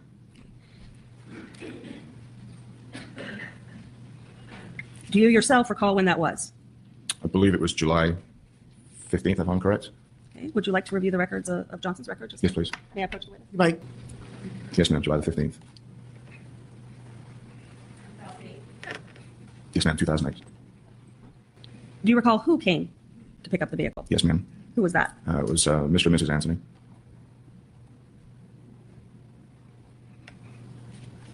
Did you have contact with both of them? Yes, ma'am. Where did that occur? Through the glass, through the bulletproof glass, initially. And what do you recall of that initial contact with them? The time that they arrived, I was in my office, which is off of the dispatch clerk office. And I was doing some paperwork in there, and I heard my clerk at the time engaging in conversation with persons or people at the window who were becoming very agitated.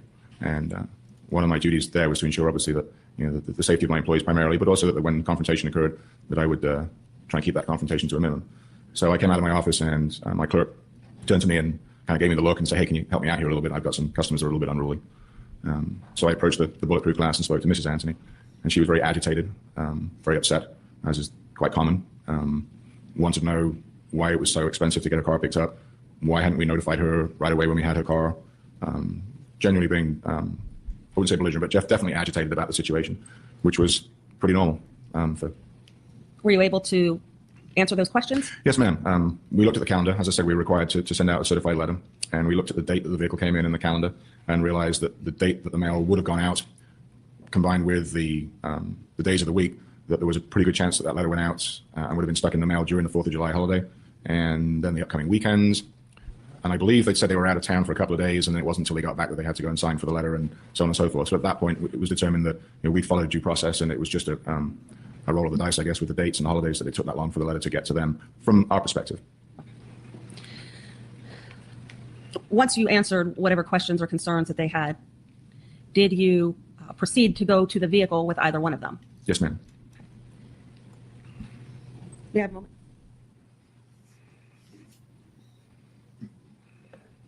Judge, would you like me to press on? Nope. Okay. I saw that look in your eye. So. Okay. Ladies and gentlemen, jury, the time is now 12 noon. It's time for your lunch. Your lunch should be here. We're going to recess for lunch. Please remember my previous admonitions. Do not discuss this case among yourselves, nor with anyone else. We will be in recess to 1:30. Any additional instructions on behalf of the state or the defense? Moving right along after lunch. We don't take lunches or breaks there. Well, actually, we do take breaks. So I'm going to take a drop, like a quick 2-second break, and we'll be right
does the state recognize the presence of all?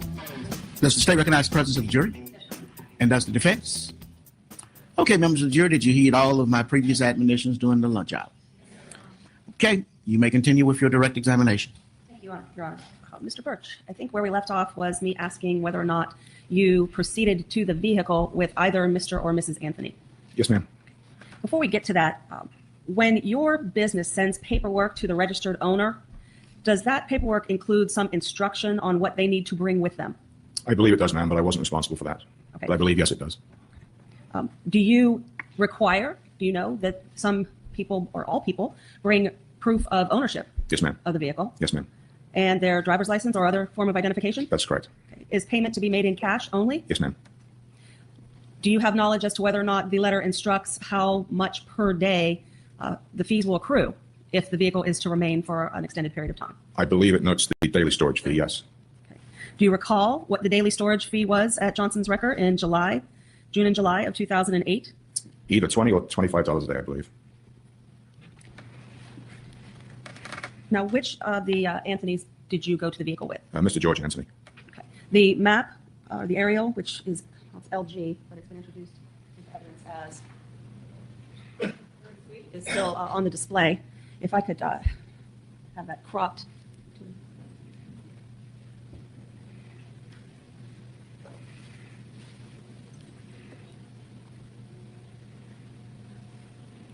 Would that cropping of the picture show the area where you would have to travel from to get to the vehicle? I don't have a picture, ma'am. Oh, I'm sorry. That's my fault.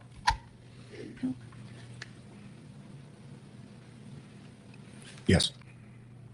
All right. If you could tell us sort of the pathway that you would have had to take to the vehicle. It is. It's. You want the jury to see it? I, Just a second. All right. Members of the jury, can you see it? You can't? Is there now? Is it there now? Okay. Technology. so I have an assistant. Okay. You said that the area where you had to walk from to get to the vehicle is displayed in the cropped portion of the photograph, correct? To walk to it, yes, ma'am. Okay. Can you just sort of give us a pathway where you went? Sure. With you said Mr. Anthony, correct? Yes, ma'am.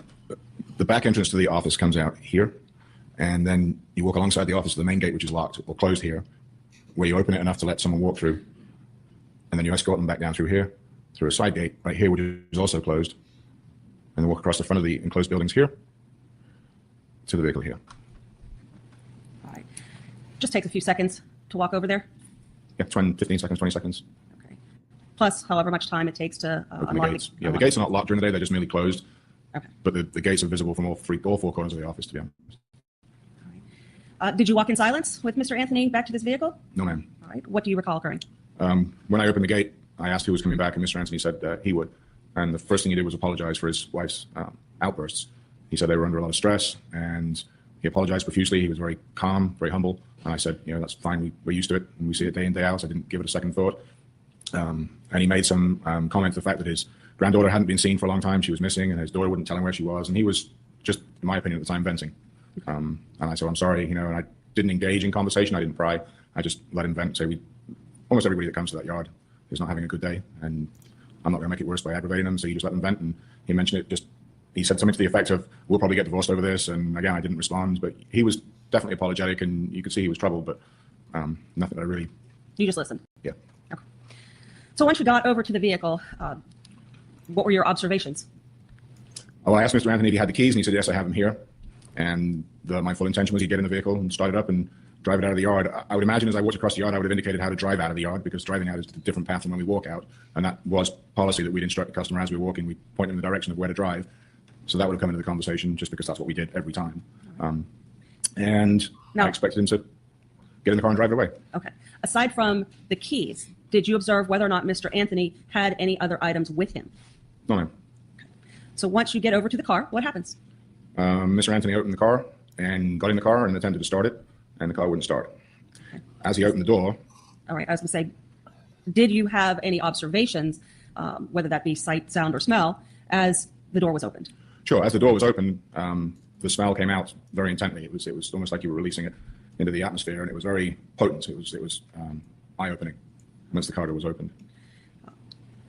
Do you believe that you were able to identify what kind of smell that was? In the back of my mind, I said to myself, that's the smell of decomposition that I've been exposed to in the past. I didn't say anything to Mr. Anthony about it, other than kind of that's a little ripe, or that's a bit offensive or whatever. But I didn't mention anything to him about it being what I perceived initially to be decomposition. Why did that pop into your mind? You said it just popped into your mind as soon as you got the strongest force of the odor. Because I've smelt it before on numerous occasions, including fairly recently. It's not a smell that you forget. It's not something that I've not smelled anything similar to that, other than what it is. When you're talking about decomposition, are you talking about a deceased human being? Yes, ma'am. You said that you didn't say anything about that out loud. No, ma'am. Why not? I don't really know. I guess it's not something you'd throw out there. I guess the gentleman was talking about his granddaughter missing and his daughter missing, and it was obviously a fairly agitated situation. And the last thing I needed to do was stir it up. I just didn't feel it necessary for me to give him my opinion. Okay. So you had indicated Mr. Anthony got into the car. Yes, ma'am. Okay. Where did you stick around? Yeah, I stood right by the vehicle with the driver's door open, and he attempted to start the vehicle. Okay. What happened at that point? It turned over. It cranked very healthily. Had a very strong battery in it, and it just refused to fire. Okay. Did you notice at any point whether or not Mr. Anthony had a gas can with him? Not at that particular time, no. Okay. Not at that moment. How would you have been in a position to note if he had one at all? I peered into the car while he was trying to start it, and the gas gauge was on E. And so I said to him, it appears the car might be out of gas. It was giving it the symptoms that with turning over healthily, that it quite possibly could be out of gasoline. Okay. All right. Perhaps I misunderstood your answer earlier. You said he got into the car, turned the ignition. Mm-hmm. Okay. But the engine didn't go? No, it cranked over. It turned over. That's the phrase, the engine turning over, but it wouldn't fire. It was obviously not getting either fuel or ignition for some reason, and the engine wouldn't start. Okay. Although the battery was healthy enough for it to turn over fairly respectfully. I didn't believe it was a battery issue. All right. So once that occurred, what did you say or do? Mr. Anthony, I believe at that point, said to me, well, I have some gasoline with me. Should I go and get it? And I said, yes, that'll be fine. So I escorted him back the same path that we came to the vehicle he came in, and he returned with a can of gasoline. All right. Can you describe that can for us, if you remember? It was one of the older kinds. I normally wouldn't notice something like a can of gasoline, but it was one of the old metal ones, the round ones. You don't see them very often. It's seen better days. It was not one of the conventional plastic ones that you're used to seeing and have been for the last, I don't know how many years. Especially in my trade, you see them a lot, but the metal ones you don't see very often. All right. Did you notice whether or not it was battered? It seemed well worn, certainly. All right. Did you notice whether or not it had any tape affixed to it? No, ma'am, I sure didn't. To that point, had anyone opened up anything besides the driver's door? No, ma'am, not at that point. Did you wait for Mr. Anthony to obtain this gas can from wherever? From his vehicle, yes, ma'am. I waited at the gate for him, okay. And then escorted him back to the vehicle as we previously done. Did you assist him in any way in putting gas into the car? I don't recall. I doubt it because it normally wasn't something we'd have done. I would have escorted him back to the car and he'd have put the gasoline in the car, but I can't recall specifically. All right. Did he get back into the car and attempt to start it again? I don't recall if at that point he got into the car or at that point we decided to open the trunk of the vehicle to see if the odor was emanating from the trunk of something that might have been left in the trunk. I don't recall which the odor was at that point. Could you see anything in the passenger compartment of the vehicle that would have suggested to you some source of the odor that you described? Nothing. So at some point, regardless of the order, did you suggest that the trunk be opened? Yes, ma'am. Okay. Did Mr. Anthony have a key to the trunk? Yes, ma'am. Okay. Was it opened? We opened the trunk, yes, ma'am. Okay. I don't recall if I opened it or he opened it, but we were both at the back of the vehicle when we opened the trunk. My thought process was if there's something in here that's making this car smell bad, we can take it out and I'll dispose of it for you in my dumpster rather than you having to. And again, I was just trying to appease the gentleman at the time. Okay. So when the trunk was opened, were you standing directly behind the car? Yes, ma'am. Okay. Same as Mr. Anthony? Yes, ma'am. We were side by side. What were your observations once the trunk was opened?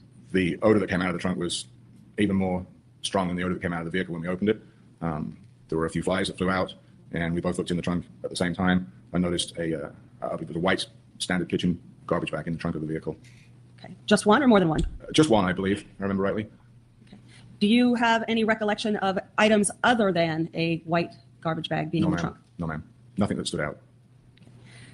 Did either one of you touch that garbage bag? Yes, ma'am. I don't recall if I suggested or if Mr. Anthony suggested, but we thought it'd be a good idea to look in the garbage bag quick and see if that was maybe an indication of the odor.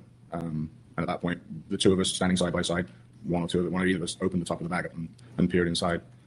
All right. Do you have any recollection as to whether or not it was one of those flat top garbage bags, or did it have a drawstring pull of some sort? I believe it was a drawstring.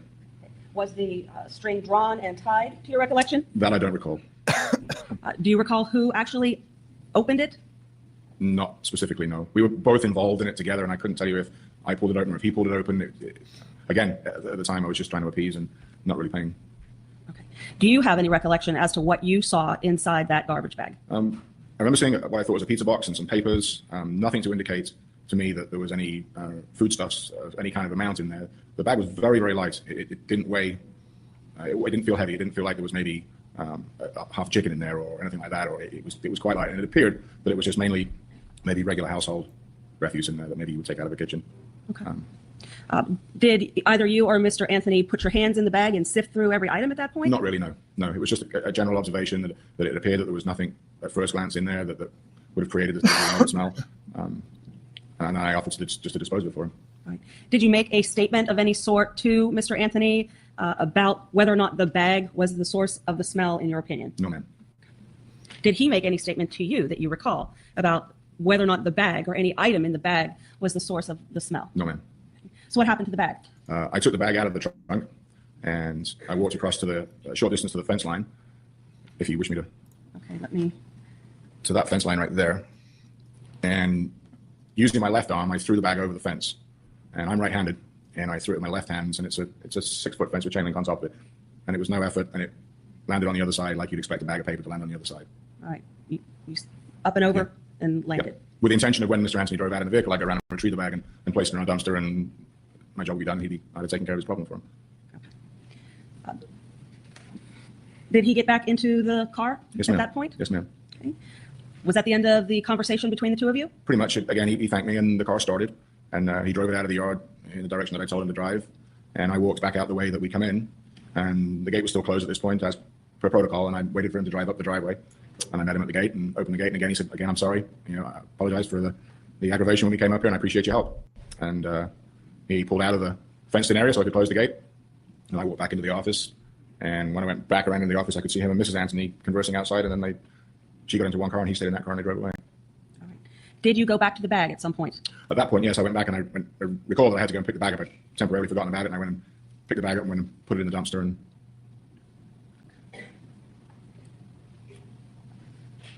Can you circle on the photograph where the dumpster is on the property of Johnson's Wrecker? right there.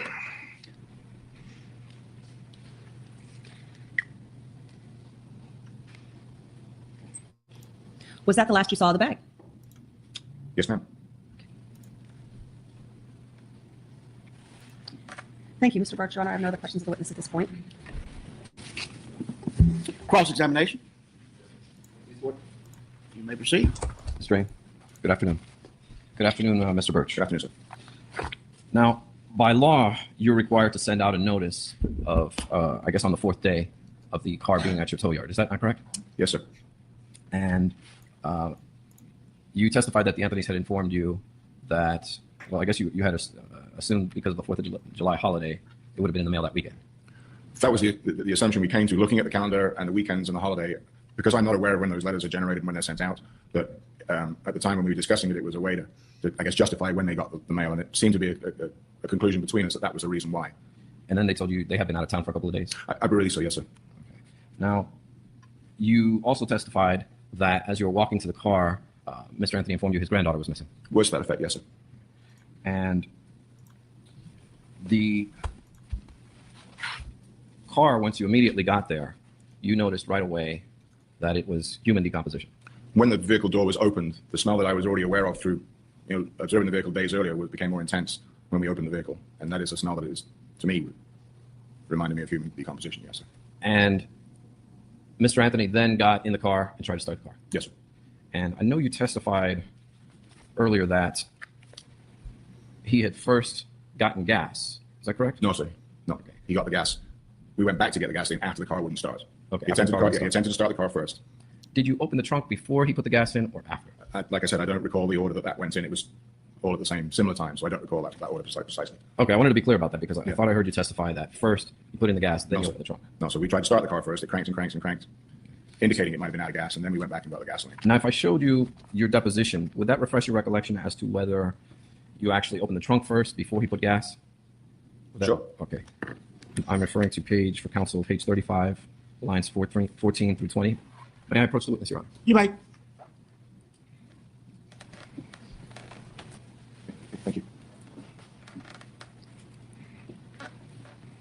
Does that refresh your recollection, sir? Yes, thank you. Okay. So, in fact, what happened first was he gets in, you then open the trunk, you discuss it, he throws out the garbage, and then he tries to start the car. Is that correct? That's what's in that deposition. Yes, so that's what would have happened. It was Now, a lot we closer took- to the time. Your deposition was taken in October of 2008, was it not? Yes, sir. Okay. So that was much closer in time. Yes, sir. And of course, 2011. Yes. And that would account for your not being able to remember, right? Yes, sir. Okay. Now, you testified about having experience with smelling human decomposition, right? Just from my experience in the industry, yes, sir. And especially, and you have actually unique experience where you've actually worked in sanitation. Yes, sir. So you are pretty much the perfect person you have the perfect experience to be able to tell the difference between garbage and human decomposition. I wouldn't say I was the perfect person, but I've been exposed to both things on numerous occasions. But you're certainly qualified to be able to discuss about both topics. I feel my experience is enough to tell me I know the difference between the two. And I've towed hundreds of garbage trucks in my years too. Now, when Mr. Anthony showed up and the car wouldn't start, he immediately had the gas cans there at the tow yard. He didn't have to leave, did he? No, he had the gas cans with him in his other vehicle that he came in, yes, sir. And it's an old round cylinder gas can. Yes, sir. And that's not very common, is it? That people show up with gas cans to the tow yard? Not really, no, sir. No, we kept a stash of plastic gas cans for people that came that didn't have gas that we'd lend them so they could go and get their own gas. It wasn't common there. And within this time, how long would you say you were there with Mr. Anthony with the trunk open before he went and got the gas? Maybe 5. 5 minutes? Maybe. I don't recall exactly. And then when he went to get the gas cans, did you stay at the car? No, sir. I escorted him back to the gate. We never let anybody on their own in the yard. We escorted them there and back. And then you came back with him? Yes, sir. And then he poured the gas and you were there? Yes, sir. And how long would you say in total that you were with him? Between 5 and 10 minutes. It wouldn't have been long. It's a fairly straightforward process. Now, as we discussed, you have experience with smelling trash. Yes, sir. And you have experience smelling bodies in cars. Yes, sir. And you, of course, would never obstruct justice. No, sir. And you, of course, would never allow someone to drive a car away if you knew it had evidence of a homicide, would you, sir? No, sir. And in fact, you work for Johnson's Tow Yard is the police tow yard for Orange County, is it not? Yes. And in many times, you have evidence that you guys tow there. Yes. And in fact, this car was evidence in this case, and your company was the one that towed it from the Anthony home. Yes, sir. After it was recovered from my yard. Yes, sir. And between the time that this man tells you he's got a missing granddaughter, and you're there for 15 minutes with the car, you never called the police. No, sir. In fact, you never called the police after he left. No, sir. And the way you found out about this was after it was towed back to you from the police. It wasn't towed back to us, sir. The car was picked up by your company. It was picked up by my company, but it was not towed back to my facility. I understand. I misspoke. It wasn't until you noticed that this car was a piece of evidence until one of your employees had informed you that this was the same car that you guys had. Even at that point, I didn't contact the police because at that point it was an investigation that, in my opinion, didn't pertain to me. That's all. I had no idea why it was towed to forensics. Okay. My driver called me and said, hey, that car we released, we're towing it to forensics. And I said, okay, thank you. Now, you also lived here in Orlando during that time, obviously. Yes, sir. And you were exposed to all of the media coverage in this case, were you not, sir, during that time? As everybody living in the city was, yes, sir. In fact, you couldn't avoid it, could you? Very difficult. Okay. And when the car was immediately towed and taken to the forensics bay, that was actually on the news as well, was it not, sir? I'm not aware of that, sir. So you didn't witness the car being processed by crime scene evidence as it was broadcasted across the world? No, sir? Ask that question again? Sure, I'm sorry. You didn't witness that the car was being processed by crime scene people as it was broadcasted across numerous times? The following day, and from then on, there was obviously pictures on the news of it in the bay. I saw what everybody else saw on the times that it was on television.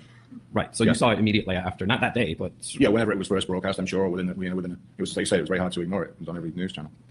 However, police didn't come and actually take a statement from you until July 24th. Is that not correct, sir? I couldn't tell you the date specifically, and if you have it written down, I'm sure that's... If I show it to you, will that refresh your Sure. recollection? Yeah, approach the witness, Judge. You might.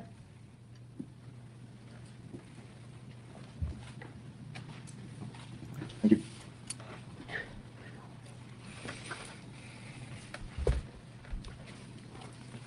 Does that refresh your recollection? Yes, sir. Thank you. Okay. And your statement was given on July 24th, 2008.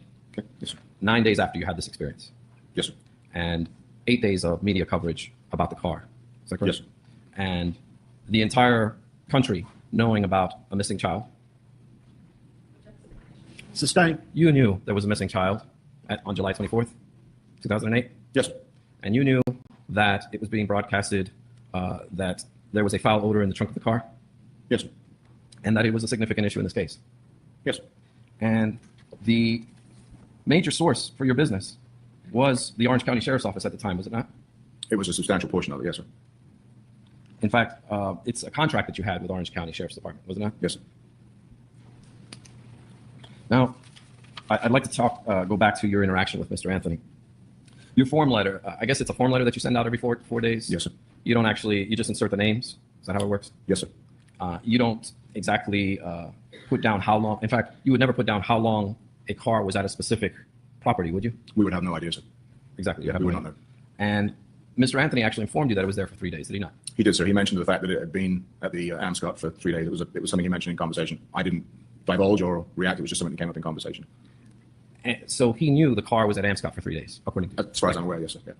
And when the Anthonys came to your establishment, they were complaining as to why they hadn't been notified. Yes, sir. And they were complaining about the money. Yes, sir. And they were complaining why they hadn't been notified before. Again, they were complaining about why they hadn't been notified. Yes. If I can just check for a moment, see if I have any questions. Mr. Birch, thank you, sir. Just redirect. Mr. Birch, do you know whether or not the form letter includes some indication about the address from which a car was towed? I believe it did, yes. Even though your statement, your formal statement to the Orange County Sheriff's Office may have been on July 24th of 2008, you did call them before that time, correct? Yes, ma'am. What prompted you to call them? I called them the following morning, probably around about 6:37, when I was getting ready for work, and the Anthonys were on television being interviewed about their granddaughter being missing and the car being picked up and the proceedings of the previous day. And I called them then. Okay. To notify them about the garbage bag that you thought at one point it might have still been on the property. At that point, ma'am, Sustain, rephrase question. Leading. Okay. Did you think that the garbage bag was still on the property of Johnson's wrecker when you saw the Anthonys on television? Yes, ma'am. Okay. Did you attempt to find out if it was still on Johnson's wrecker property? Yes, ma'am. What did you do? I went outside of my of the house I was living in on property, and I went to the dumpster, and I opened the dumpster up and jumped in, for want of a better word, and looked for it and pulled through the garbage, thinking that it could be evidence and important, and I didn't find it. Okay. Is that when you called the police? Yes, ma'am. I called the police after that, right at that time. Okay. Did you inform them at that time that there was a bag on the property that you thought might be important evidence? Yes, ma'am, I did.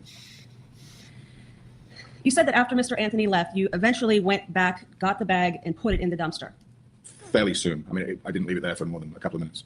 Okay. Once the bag was separated from the car for several minutes, did the smell follow the bag?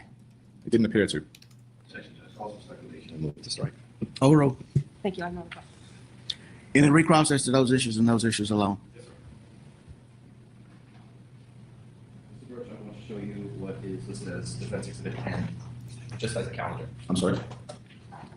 I'm going to show you what's listed as Defense Exhibit N as in Nancy, just as a calendar. Okay. Can you see that from where I'm standing, sir? Yes, sir. Okay. Mr. Jane Burdick during redirect asked you if your form letter had the address of the location, correct? And I believe it did, but I'm not the ones that did those form letters. Okay. So after they would have received the letter, anyone who would receive the letter, it would have the address of the location where the Amscot was. I believe so. And that person would know where the car is. Where it is presently? Yes, where the car was, I should say. I believe so. Okay. And you testified that Mr. Anthony had the keys to the car when he showed up, right? Yes, sir. Now, as to the garbage that, actually, let me go back to something that you were just asked. Despite having called the police, you didn't actually give your sworn statement until the 24th, correct? Correct. And that's when the detective came out to speak with you. Correct. And when you discussed with him the garbage, you had actually discussed with him things that you had heard on television, did you not? In respect to what? If I showed you your statement, would that refresh your Sure. recollection on that? Yeah. It's Bait Stamp 801, Counsel. May I approach it? You may. Line 2321. Now, when you're talking about the garbage with the detective on the 24th, you actually told him about the pizza box that you had heard about on television, did you not? Either or.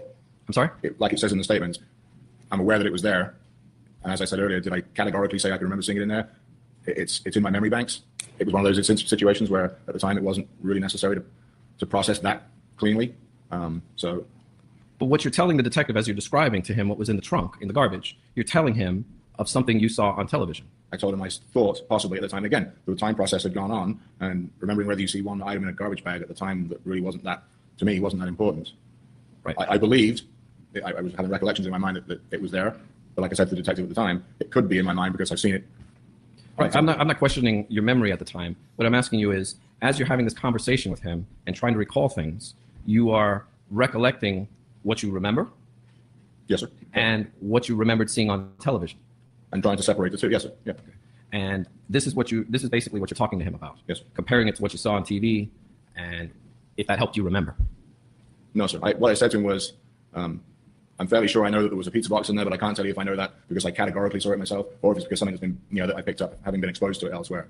If you ask me to draw a line, I could tell you that 70% of me says, you know what, I'm pretty sure there was one in there. But if you ask me to tell you 100%, I probably couldn't do that. Right. And I think we're on the same page, but I just want to, it's a bit confusing. I want to make sure we all understand. There was a lot of media exposure at the time. It would be very difficult to, if there was an element of doubt, to be very pinpoint specific about a specific item that at the time would have been insignificant to me. Because it's kind of hard to separate, if you're looking back, what you see on television and what you actually saw that day? No, just because it wasn't significant enough for me to pay that much attention to. It's a pizza box. At that time. It's a pizza box and garbage bag. So as you're remembering it back, you're remembering both things you saw on television and things that you remembered, right? In some respect, but I don't think quite as clear cut as you're making it out to be. And what you're explaining to the detective is that about the bag because of something you heard on television, but you can't swear that you saw a pizza box in there. Not 100%, no, sir. But you had thought you had seen that on television. A good portion of my memory says, yeah, you know what, I do believe that was there. I do remember seeing that there, but it's not something I could tell you categorically 100%. And certainly what you had seen on television was in your thought process because that's why you mentioned it. I assumed at that point it was. Thank you, sir.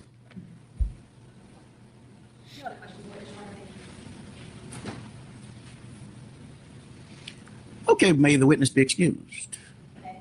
Thank you, sir. You may be excused. Okay, members of the jury, how you doing? Okay, let's call the next witness. Guess who's coming back to the stand? George Anthony.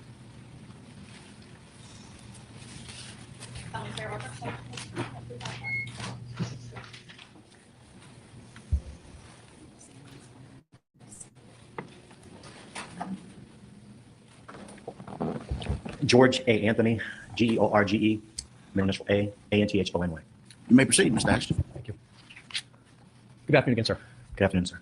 I want to direct your attention to the middle of July of 2008. During that period of time, did you learn that the vehicle that we discussed earlier that you owned, your daughter drove, had been towed? Yes. Tell us how it is you first learned of that fact. I had learned of that fact for getting a notice from the United States Postal Service that was placed on our front door. Do you recall when, did you find the notice or did your wife find the notice? My wife is the one that located the notice at the front door. And when did she inform you of finding this notice? I believe it was Sunday, the 13th of July. We had been outside working. Now, you said you found it on your front door, or she found it. I want to ask you if you didn't find it. So she indicated where she found it. Yes, her front Now, door. is the front door of your home the door that you normally use for ingress and egress, coming and going normally? Absolutely not. We go through our garage. Now, so it was found, you said, on, I believe, Sunday. Yes. Do you recall what the notice said? On the upper right-hand corner, it said the sender's name was Johnson, and it was addressed to both of us. It was a yellow, just a normal United States Postal Service notice that we had a certified letter at the post office. This was on Sunday. Could you go to the post office on Sunday and retrieve it? Oh, no.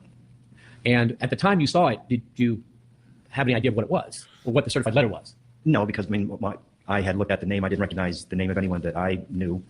And all right. Now, so what did you do anything on Sunday in regards to this picking up this document? No, I just mentioned to my wife that I would just go see what it was about on Monday. All right. So Monday came along. Did you do anything about it? Sorry, guys, I got to take a quick break. I'll be right back.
All right, we're back.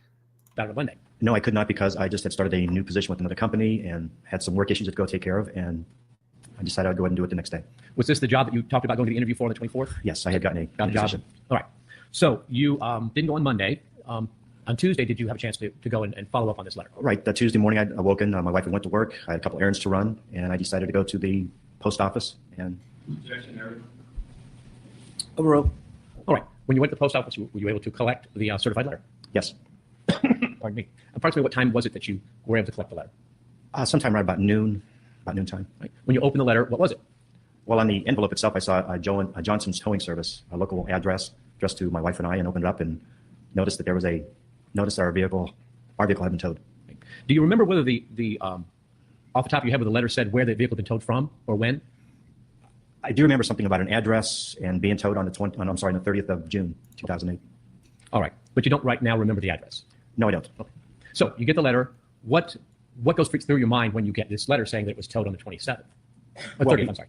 Being concerned because I took a step back a second, thinking I was believing that this vehicle was at another location, was in my daughter's possession, and it just caught me a little bit off guard. Like, why didn't we hear about it prior to this? Where did you think the vehicle should have been at the time when it was being towed from, whatever that location was?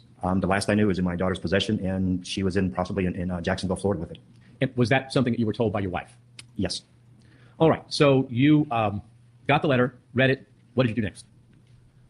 Immediately I called my wife, and I informed her where the vehicle was at, and I said I was on my way to that location to find out more about it. And did you then travel to Johnson's? Yes, I arrived at Johnson's Towing probably within just a few minutes because it's not that far away from the post office, and I inquired at the front reception area about our vehicle. And what were you told?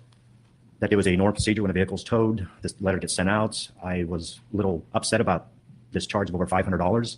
We live within a mile and a half of this location. I just asked a bunch of different questions, and I was a little bit upset because it didn't make any sense to me why we had getting a notice even quicker, or just a regular phone call like we have your car.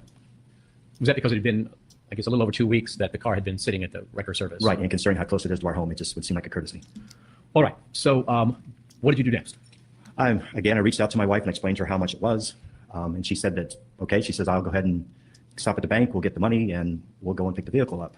I said, well, let me go home first. Why don't you come and pick me up and we'll go down and get the car. Now, did they tell you that you had to bring any documentation with you to pick up, to reclaim the car? Well, besides our driver's license for identification, we also had to bring a title or copy of title with us to show ownership. And is that something that you had with you as you stood there on your first visit, or that's something you had to get? I had to go back I had to go back home, wait for my wife, and we came back with that. Right, that item. Did you make any assumptions about why the car was left someplace? In other words, what could have happened to have had the car being left someplace? Overruled. Overruled. I mean, there's a lot of different things that ran through my mind is why I didn't get a phone call earlier about it, either from the tow yard or possibly even from my daughter. I was just, again, I was at a loss for words. Like, my question was a little convoluted. Did you bring a gas can from home with you? Just because in the past, I've had some experiences with having a vehicle towed or had to pick a car up from a friend or whatever it might be. And it was always just a common thing to bring some gas along. And did you bring some gas along on this occasion? Yes. All right. So you went home. Did your wife pick you up at your house? Yes, I waited for my wife. She arrived within a short period of time, and I had the title and some gas, and we went to the tow yard. And can you tell us what happened when you got to the tow yard? Well, again, we met with the same receptionist at the front tow yard, the front glassed-in area, and we were both asked again the same questions over. Why did it take so long to be noticed? Why was it so much money? Sure, we were both very agitated because money for anyone is a premium anytime, and that $500 some is just something we didn't understand how it could be so expensive. Right. Did you stay there and talk to the people about the money, or did your wife do that? You did something else?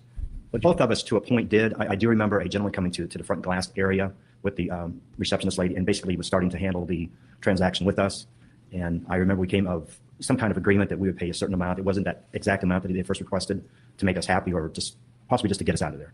Would it be fair to say that Cindy was rather forceful with the folks that were there? Well, I believe so. She took more of the conversation because I was, I think, probably more irritated at the inconvenience for both of us having to take time to be there, and it's just a bunch of different things to go through. Now, so you said a gentleman came to the window. Did you at some point leave with him? Yes, I'm not sure how long it was. We had the conversation, but I do know that after we had made the transaction to pay for the vehicle, I was escorted to the car. Now, as you approached the car, and again, by the car, we're referring to, let me not assume, did the gentleman take you to the Pontiac Sunfire, the car your daughter drove? Yes. As you approached the vehicle, Did you smell anything? Within somewhere probably close to about a 3-foot area of the passenger side of the car, I did smell a pretty strong odor. What thought did that odor place into your mind? I was very concerned about the odor. I had smelled something like that some years prior, and I was concerned. What thought went through your mind? That particular smell, whenever you smell it, it's something you never forget. It's a very distinct odor. But was there a concern that came into your mind as you smelled that odor? If you more specific. My mind did race somewhat to the point as because I hadn't seen my daughter or my granddaughter for some time. I did worry that I did worry about my daughter or my granddaughter, or both at the same time. Did you have a thought that they might be in the trunk or in the car, dead? I was hoping that wasn't the case. I was hoping that everything was okay. I didn't want to believe what I was smelling to a point. I was trying to not think too much ahead of myself. The odor that you were testifying a moment ago that this reminded you of from your past, was that the odor of a human corpse? Yes. Now, when you got to the car, did you have keys? Yes, we have, for each one of our vehicles, we have at least 2 or 3 different sets of keys that we keep for each vehicle. And yes, I did have a set with me. Was that a spare set? Yes. Is that what you're saying? All right. So when you got to the car, what did you do? I had first made a quick look at the car and see if there's any damage to it. I didn't see anything towards the passenger side or walking around to the front of the vehicle. I did reach towards the driver's handle, and I could see the vehicle was locked. And I did put the key in to unlock it, and just made a quick look, in hoping that wasn't the case. I was hoping that everything was okay. I didn't want to believe what I was smelling to a point. I was trying to not think too much ahead of myself. The odor that you were testifying a moment ago that this reminded you of from your past, was that the odor of a human corpse? Yes.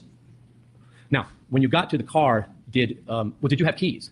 Yes, we have, for each one of our vehicles, we have at least 2 or 3 different sets of keys that we keep for each vehicle. And yes, I did have a set with me. Was that a spare set? Yes. Is that what you're saying? All right. So when you got to the car, what did you do?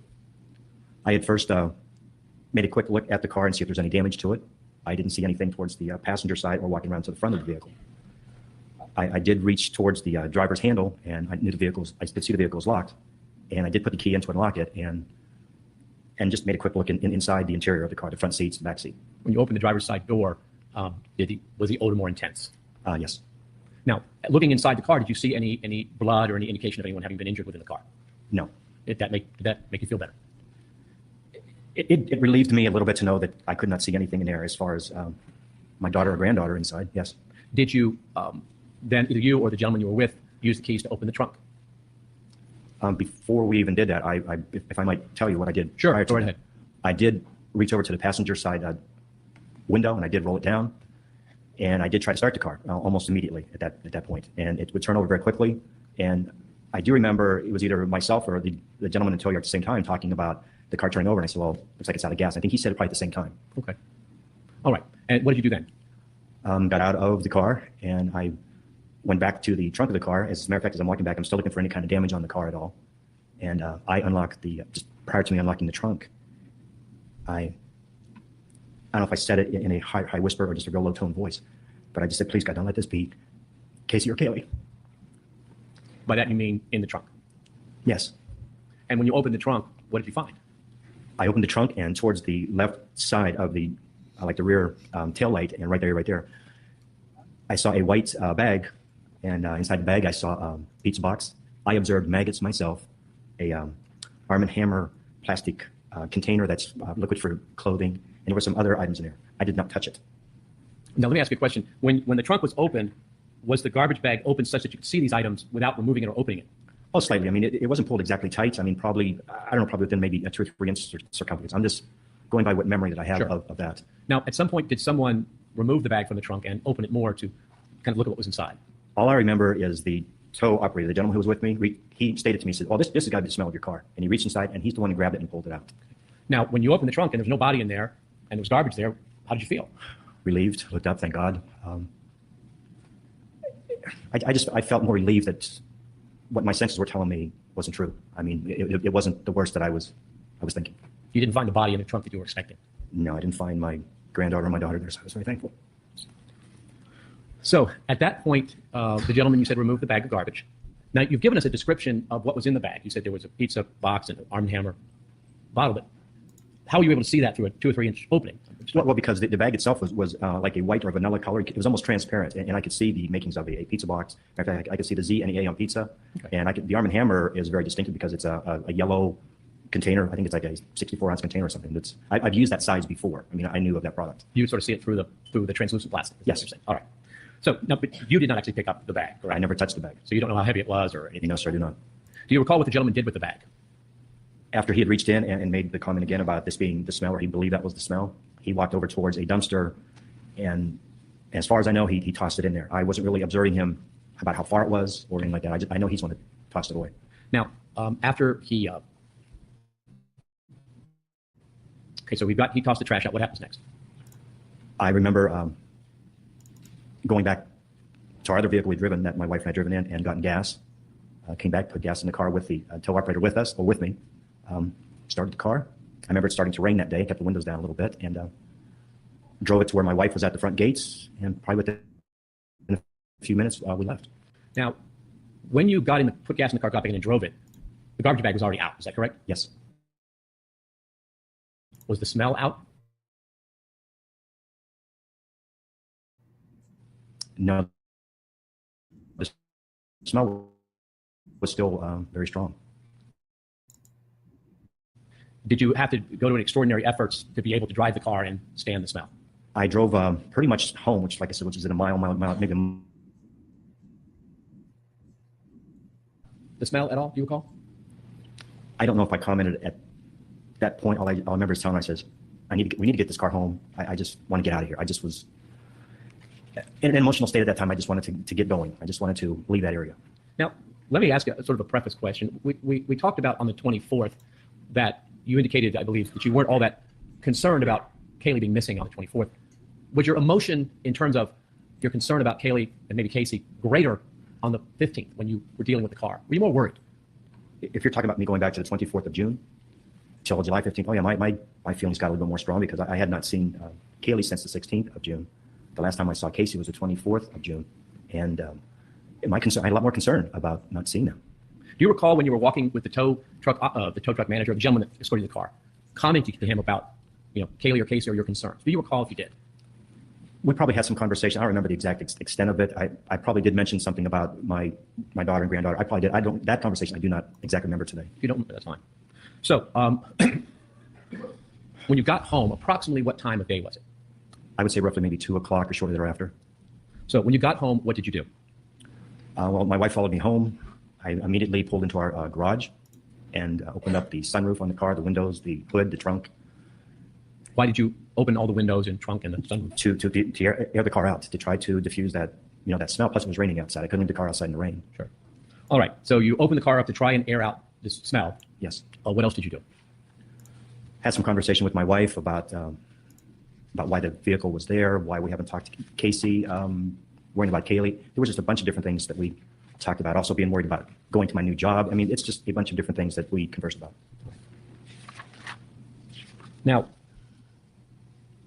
at either the tow yard or when you got back to the house, did you notice before I ask, let me preface this. Did you have a role in maintaining your daughter's car traditionally?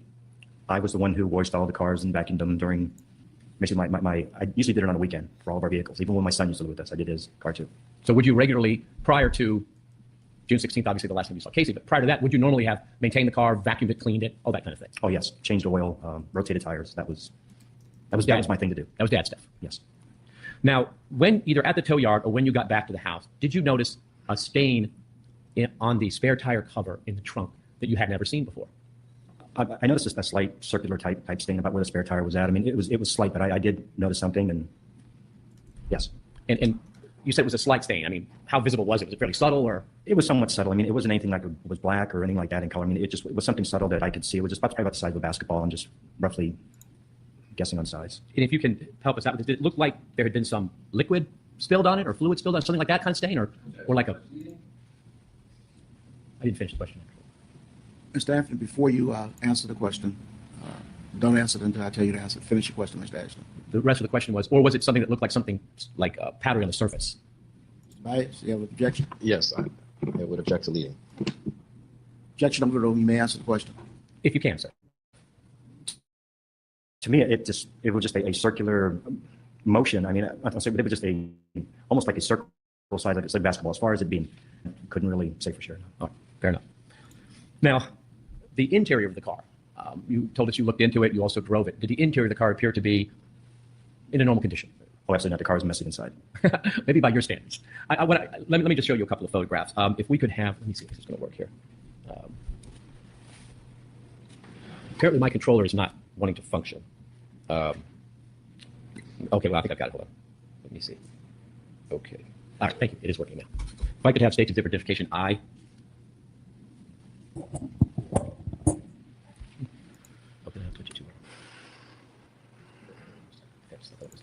Thank you. Sir, can you see the photograph before you? Yes. All right. Do you recognize what it's a photograph of? It appears to be the inside of our Pontiac Sunfire. Is that, and that appears to be the sort of through the passenger door of the passenger seat and a few items on it? Yes. Does that fairly accurately depict the appearance of the car when you picked it up at the tow yard, as far as what was in the car and its general state? Yes.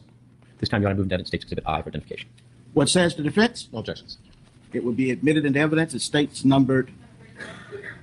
May I publish? You may publish. It's being stubborn again. There we go. Now, the items in this we see appear to be is that a CD case in the middle there of the seat? Yes. Looks like a pair of sunglasses. Yes. And what do you know what that brown thing is? Do you remember? Looks like a brown belt. All right. As far as the rest of the car goes, it's a level of cleanliness that is the way it appeared that day. Is that correct? Yes.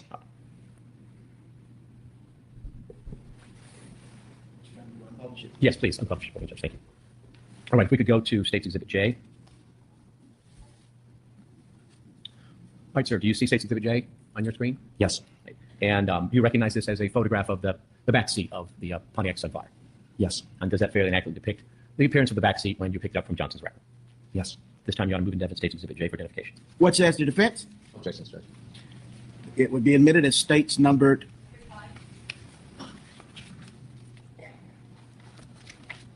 And let me see if I can publish. May I publish, Your Honor? Yes. Yeah, I think you're going to have to do it. It's not cooperating. All right, so, sir, what we see here is appears to be a child's car seat. Yes. Do you recognize that as being the car seat that Kaylee would traditionally use when riding in her mother's car? Yes. And I believe there appear to be a pair of shoes or two back there. Is that what that is? Looks like a pair of black high heel shoes. Okay.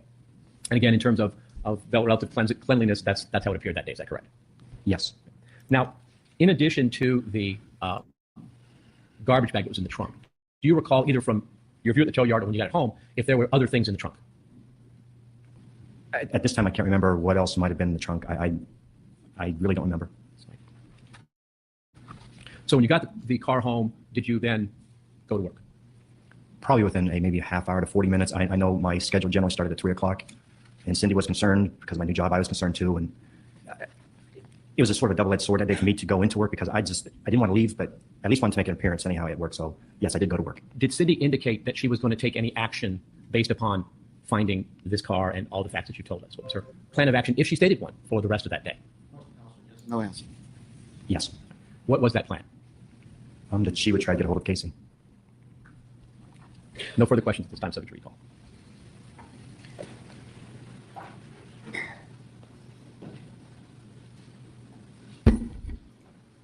Mr. Anthony, you testified that you received the notice from the tow yard on what day?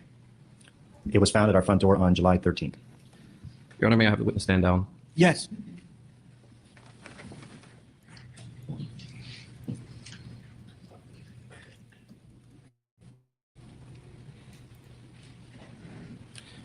Can you please mark for the ladies and gentlemen of the jury the date and write tow yard receipt?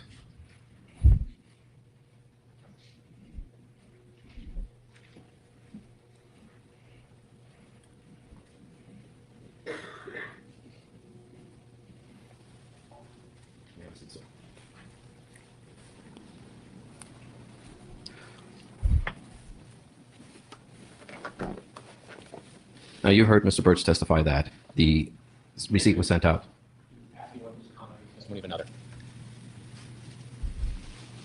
Let him finish the question, Mr. Anthony. Before you answer the question, don't answer it unless I tell you to.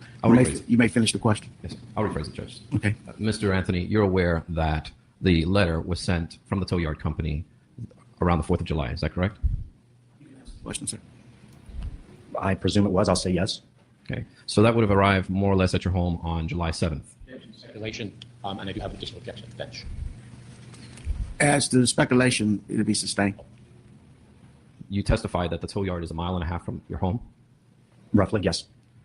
In your experience, sir, do you know how long the mail takes to get from a mile and a half if someone sent you a letter? If you know, sir.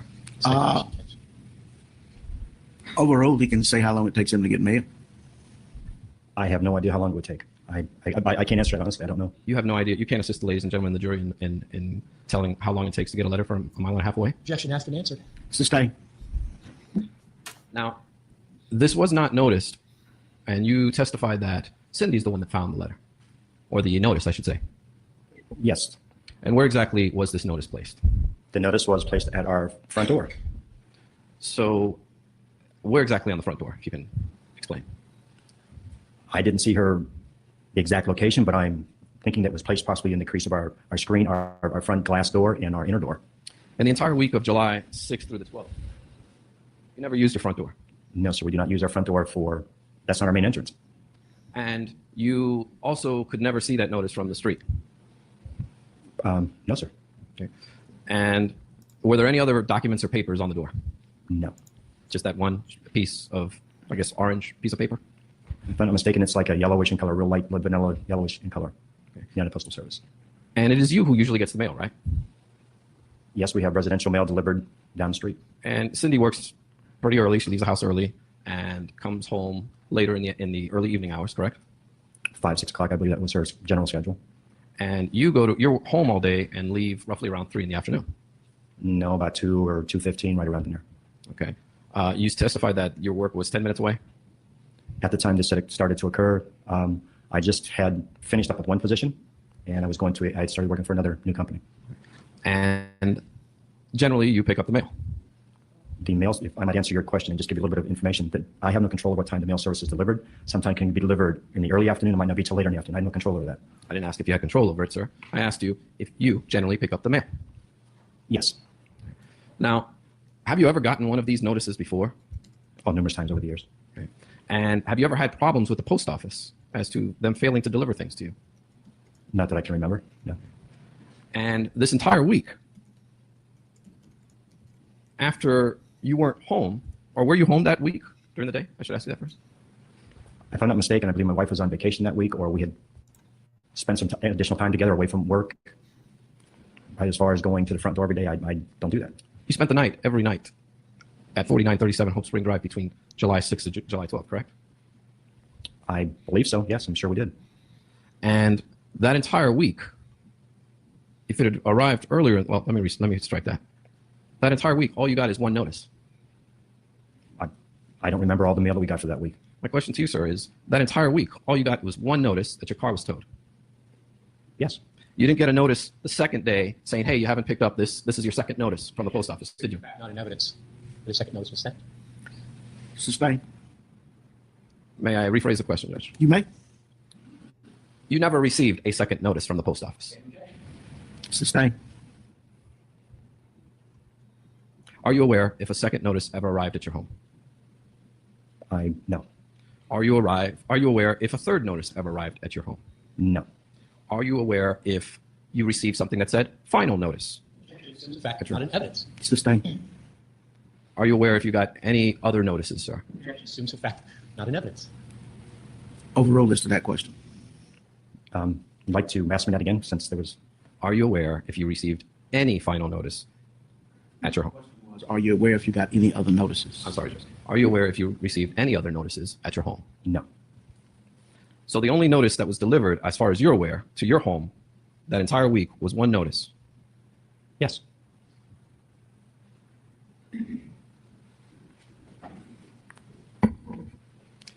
And you can clearly see the front door of your home from the street, can you not?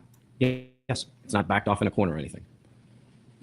It's back off the road somewhat. I mean, we have almost like a U-shaped home, I guess, to a point, or C-shaped home.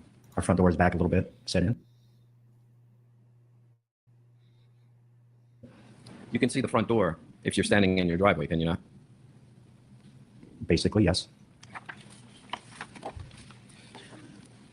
Now, when you testified under direct, I didn't hear you say that you had actually called M. Scott on that day. Did you, sir? I wasn't asked that question. I'm asking you now. Did you, sir? I know I called M. Scott later that afternoon after I got into my work. After I inquired about the car. I did. After you got home, after you got to work, you said? Yes, I think it was shortly in the early evening. I was curious about that. And this was after you drove the car home and went to work? Yes. Okay. Did you call Mr. Birch afterwards to let him know that you called the M. Scott? No. So there's no way Mr. Birch would have known that you called M. Scott? Correct. And there's no way that Mr. Birch would know that you were aware that the car had been there for 3 days? Objection. Not in evidence. Witness hasn't been asking you that. Mr. Stein? Did you tell Mr. Birch that the car had been there for 3 days? No. Now, you testified that you went home and were waiting for Cindy to meet you to go to the tow yard, correct? Yes. And that you had taken gas cans because that's what you usually do. A past experience told me to take some gas, and along with the other identification I need for the car. Yes. And what tow yard have you ever gone to pick up a car with gas cans? I've been to I don't know how many tow yards in my life to pick up a car through a friend or through a family business. So I mean, I'm very knowledgeable of what to do. And you just had lucky thinking that the car was going to be out of gas? Argumentative. Move to strike. Mr. Baez? I don't think it's argumentative, Judge. Mr. Stein? Was it a lucky guess, sir? Objection. Mr. Stein? It was a fortunate guess that the car was out of gas. Objection. Same question. Mr. Stein? I'll move on, Judge.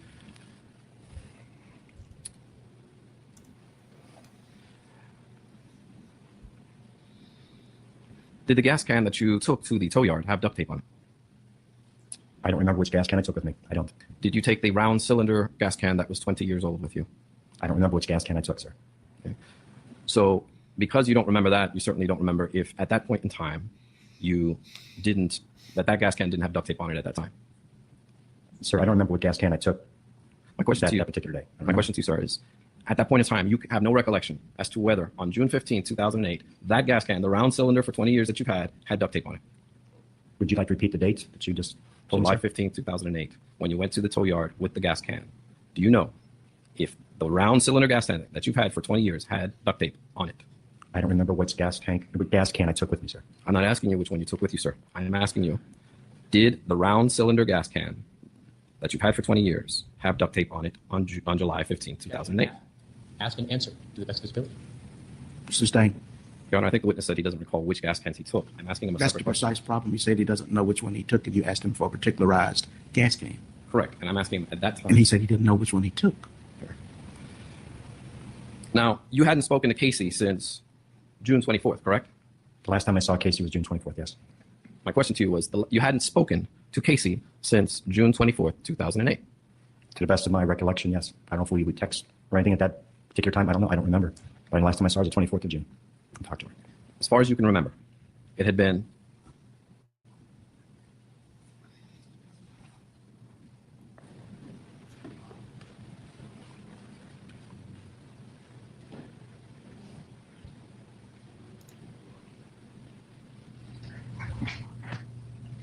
three and a half weeks since you spoke to your daughter? Yes. And when you arrived at the tow yard, you were very concerned for your granddaughter. Yes. The most precious thing in your life. Yes. The two most precious things in your life. Yes. In fact, you were telling people about your missing granddaughter. No. You didn't tell anyone at the tow yard that your granddaughter was missing.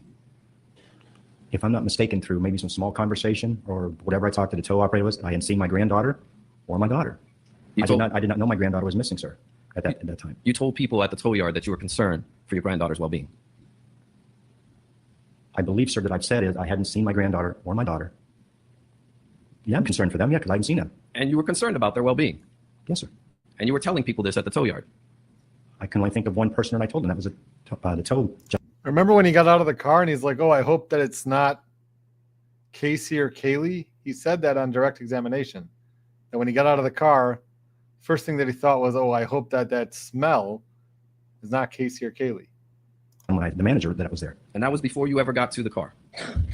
If we had that conversation prior to that I don't remember. If we had some small talk going in there, I don't remember that conversation. And this is after the July 3rd weekend, or the 4th of July weekend, when your son Lee had gone to downtown to look for Casey. Well, the 15th of July, yes, is definitely after the 4th of July. Yes, sir. I'll agree. So there were active participation on behalf of your wife and your son to find Casey. Yes, sir. And at this point in your life, on this day, you're distraught, concerned. Concerned, yes. In fact, you told Mr. Ashton that you were at an elevated state, of course, because as compared to the 24th. I was a lot more concerned than I was on the 24th, yes. And when you got into the car, you smelled the smell of human decomposition. Yes. A smell you never forget. Correct, yes. A distinctive smell. Yes. One that you have smelled as a detective many times. Yes.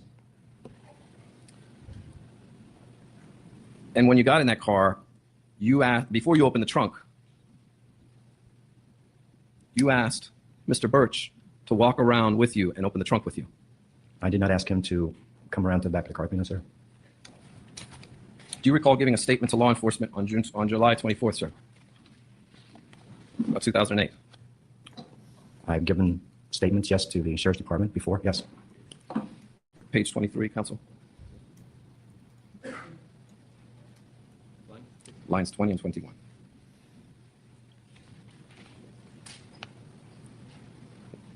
Did you make a statement, sir? Will you please walk around? I told the guy, will you please walk around to the back of the car? Just a second. Mr. Ashton? 90.8 of 108, I asked the counsel read the entire paragraph of their statement. Yes, sir. Yes, sir. I will be more than happy to. Did you make the statement? You know that I smell, I'm like, oh God. I tried to start the car for a second time and I said, no, George, there's something wrong. You got to find out now. You can't take it away. Your Honor, objection to reproach. Yes. May I begin again, Your Honor? You ready? You may proceed. You know I've smelled like, you know, and I smell and I'm like, oh God. I tried to start the car for a second and I said, no, George, if there's something wrong, you need to find out now. You can't take it away. I told the guy, I said, will you please walk around to the back of the car and look inside this with me? Do you recall making that statement, sir? That's probably what I said. I don't remember saying that, but if that's what I said to law enforcement at the time, probably was the truth. And the reason you wanted him to walk around the back with you is because you wanted a witness. I guess that could be a true statement. You wanted to distance yourself from all of this. Objection, argument. Objection, argument. Objection, argument. Overruled. You wanted to distance yourself from all of this. I don't understand what you mean by distance myself, sir. I don't understand what you mean. You didn't want to be associated with any evidence in this case, did you, sir? Argumentative. Overruled. If I might answer your question a little bit in length. Go right ahead, sir. Okay. But please answer the question. Go right ahead. I did not know at that time that my granddaughter or my granddaughter was missing, or my daughter was not available to be found. I didn't know that, anything like that. As far as asking someone to go to the rear of a vehicle with me, if I did ask him that, then I must have asked him that. Was I trying to distance myself from something? No. If there was something wrong and I needed to get to the bottom of it, I would have been a stand-up guy and would have taken care of it. I would have not walked away or ran away from something if I really thought there was something really, really bad there. No, sir, that's not my makeup. Because you're a stand-up guy. I believe I am. I think I'm a pretty good guy. And now, once you had your witness and your granddaughter's missing and you smell that smell that you never forget, the trunk is opened. Objection. Argument moves to strike. Counsel's editorial commentary. Mr. State, rephrase the question. You then open the trunk Yes, I opened the trunk. and you smell the smell of human decomposition. I already had the smell, sir, and I opened up the trunk with this gentleman alongside with me to see what was back there. And you smelled a more pungent smell of human decomposition.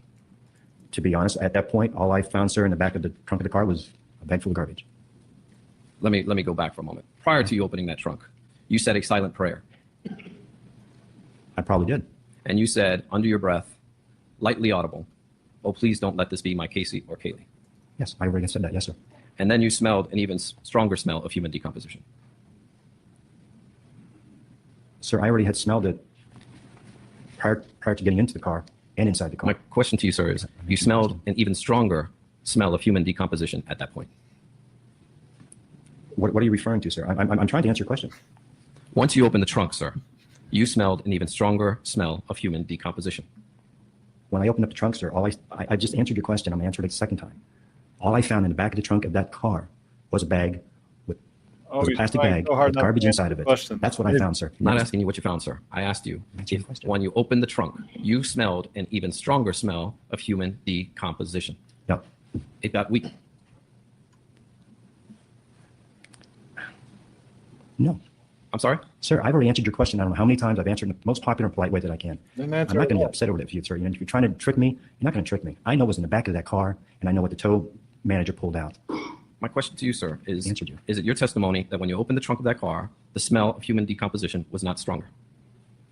At that point, all I seen, or only thing I smelled, or only thing I saw at that time was a bag full of garbage. I'm not asking you what you saw, sir. I'm asking you what you smelled.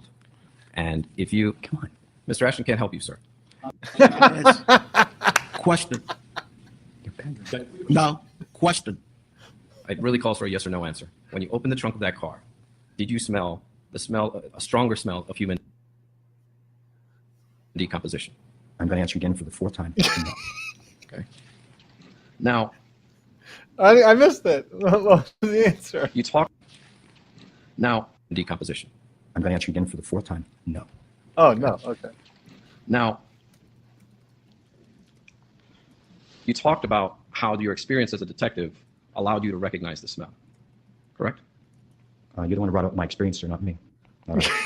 Have you testified that as a police officer, Oh you my smelled that smell gosh. before? Yes, sir, I have. And you testified under direct examination that you didn't touch the bag I did not touch that garbage bag at all. because you know better than to touch any potential evidence. I didn't know it would be evidence at this time. And at that point, when you have been telling Mr. Birch about your missing granddaughter, and you haven't seen your daughter in almost 3 weeks or spoken to her, and you smell that smell in that car, is that when you called 911? I never called 911. A young woman that you have, your child, is missing, correct? My daughter, I didn't know where my daughter was at on that date. And you're smelling her car that smells like a dead body, and you don't call the police. No, sir, I did not. And you don't call your daughter to see if she's okay. I didn't call my daughter at that time. And you don't call your daughter to see if Kaylee's okay.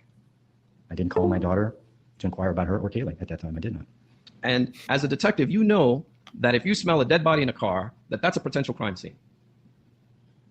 At the time, sir, I wasn't a detective. I am just a father and a grandfather. As a former detective, as a father, a grandfather, a human being, you're intelligent enough to know that if you smell human decomposition in a car and you have people in your life that are missing, you call the police, don't you, sir?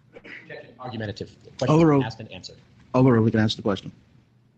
Looking back, sir, there's a lot of things I wish I could have done and I didn't do. So that's on me. You call the police, don't you, sir? Argumentative. Asked and answered. Sustained. Oh, my gosh.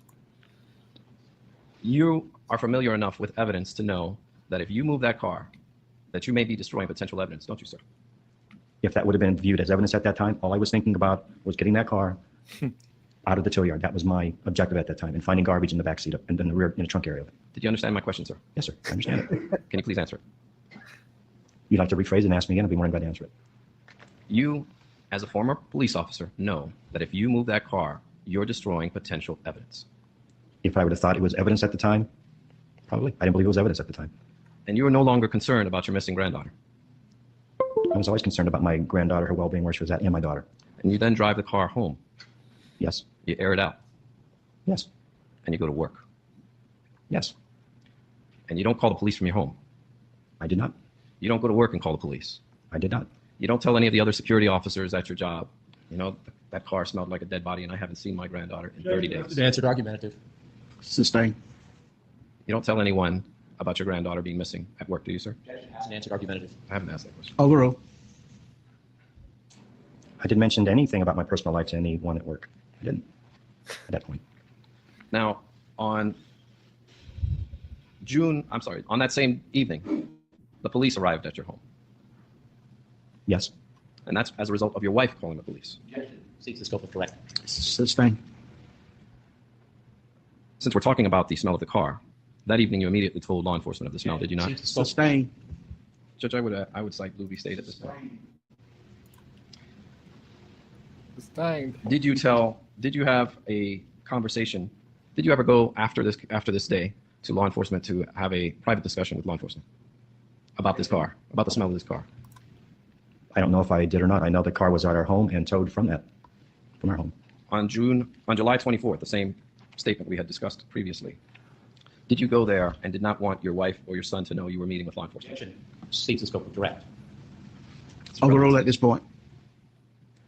Anything that I could do to find my granddaughter and or my daughter, I was reaching out in any way I could and giving information or having information given back to me to find my granddaughter.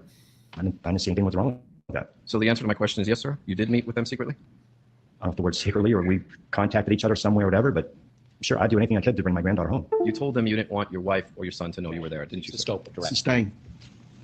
Well, When you went and met with them on this date, you told them about your experience in the smell and smelling that car. I believe that was part of their investigation. And do you remember exactly what you said to them, sir, about the smell and your experience in smelling that car? No, I do not know exactly what we talked about at that time. Would it refresh your recollection if I showed you the transcript, sir? Yes. May I approach the witness? You may.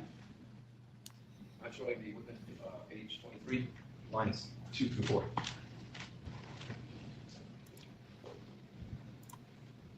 I think Martin Vale here. You told them, sir, about your experience. Hearsay. Not inconsistent. Oh, excuse me. Does that refresh your recollection, sir? No, not right now. As far as what my experience would have been, I mean, in that short little section that showed me right there, sure, I believe I answered that. Yes, I had a smell like that outside in the woods, in a house, in a car. I mean, that's, sure, I agree. And this is 6 months before your granddaughter is found in the woods. Hearsay. We approach. Yes. Okay, you may proceed. Mr. Anthony, the reason you drove that car home and didn't call the police and went to work is because you knew Kaylee was dead already, didn't you, sir? He can answer that question. No, I did not. And you knew, sir, that if you distanced yourself and was at work, that you would be the last person questioned about the death of Kaylee, didn't you, sir? No, sir. You know, as a former detective, that the best way to not be questioned or to not make statements about a case is to be as far away removed as possible, didn't you, sir? Sustained answer to that question. Judge, we will recall this witness at a later time. Okay. Any redirect, Mr. Ashton? What date was that certified mail receipt placed on your door? If I'm not mistaken, it had to have been before Sunday, so I really don't know. I'm presuming it should have been a few days prior to that. I don't know. Now, I want to follow up on some of Mr. Bias' questions to you. Commentary? Overruled. He asked you about distancing yourself from a piece of evidence in this case. Remember that question? Yes. I'm sorry, Judge, I can't hear Mr. Ashton. I'll go back over. Mr. Bias asked you a question about distancing yourself from evidence in this case. You recall that question? Yes. Well, let me tell you a hypothetical. If Kaylee Anthony drowned, and then you took her body out of that house and disposed of in a field, then... Yes. Leading. He hasn't finished asking the question. It's hypothetical. Mr. Anthony, before you answer the question, don't answer the question until I tell you to. And then at the conclusion of the question, you have an opportunity to object, Mr. Bias. Continue. If you took that little girl's body and took it down and dumped it in the swamp, then there'd be no evidence in her car, would there? Objection, Judge, outside the scope. Overruled. There wouldn't be, would there? No, sir, there wouldn't be. So it would be nothing for you to run away from, would there? Judge, leading. Okay, may the witness stand down? Mr. Bias? Yes, sir. What? Can he stand down? That was what I asked.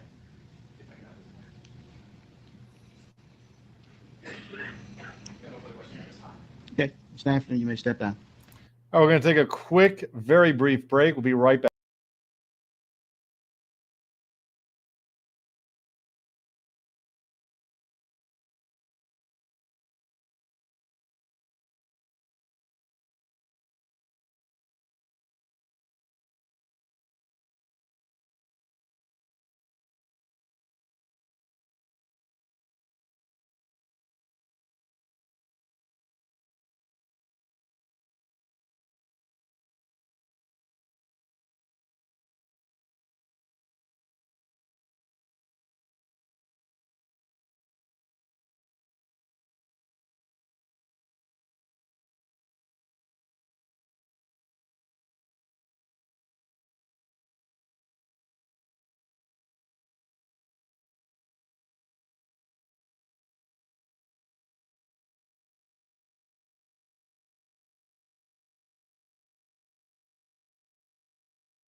All right back at it.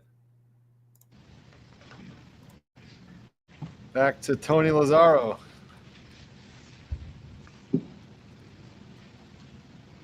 State may call the next witness. Thank you, Your Honor. Stay with, at this time, would recall Anthony Lazzaro.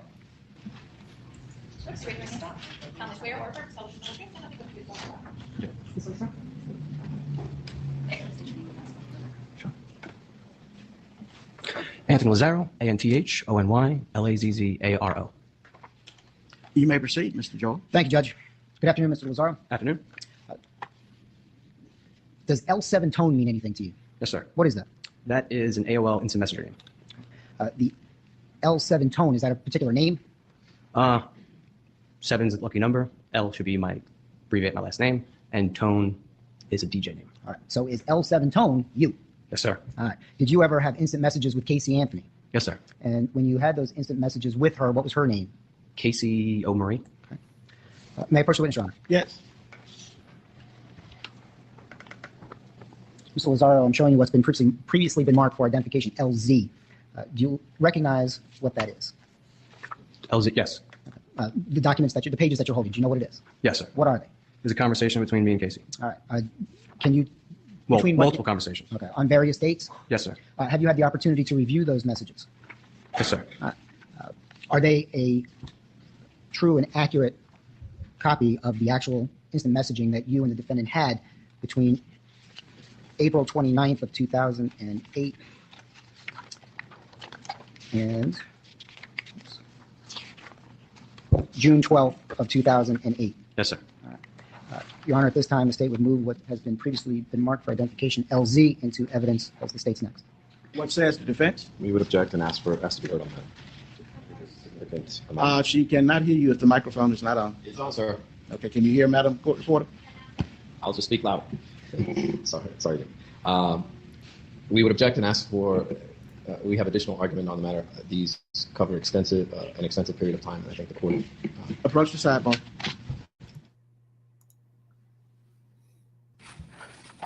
Okay, Mr. George, I have some concerns about this whole thing. What is the purpose of this exhibit, LZ? One of the problems, as the defense has pointed out, is it starts with April 29, 2008. In it. And the defense's objection and the court's concern, and if it will help alleviate the matter, the state would not seek to introduce the L7 tone messaging that relates to April 29th of 2008, May 5th of 2008. When we get to the instant messaging that is dated June 10th of 2008, which is Reflected on which page? So I won't have to hunt and pick. the June 10th instant messaging, Your Honor, begins on page 2 of 8. Nearly halfway down the page, there's a date stamp for Tuesday. I'm sorry? The Bates number of the documents you're referring to. And excuse me for interrupting. It was provided on disk, Mr. Buck. I'm sorry? It was provided on disk. I don't believe there's a document stamp on it.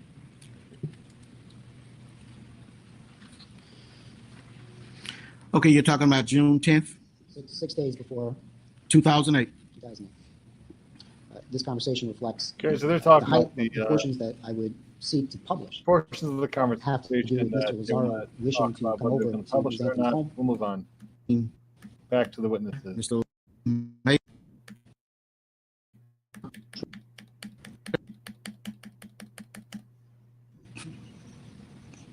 Does the defense concur with that analogy? Absolutely not, Judge. Now, I don't know if there'll be pretzels. I'll let you go. Be in there in its entirety, and I'm told that is a larger than, well, Bright House. When they heard about you not being, should be very thrilling. They tell me there's no holds barred in Game 7, and that the referee sort of let him play. So, we're talking about the hockey game now, so we're going to move on to the next day of trial, which is day 5. We are moving right along with this trial as fast as we can.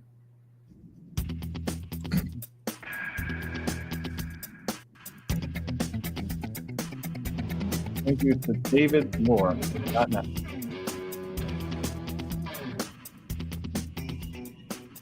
okay, good morning. Let the record reflect that the defendant is present along with counsel for the defendant, assistant state attorneys. Both sides ready to proceed.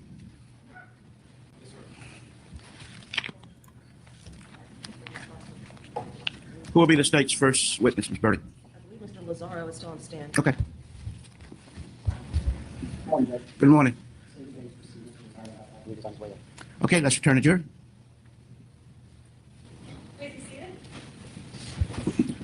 Okay, good morning, ladies and gentlemen of the jury. Hope you had a pleasant evening. And did you heed all of my previous admonitions?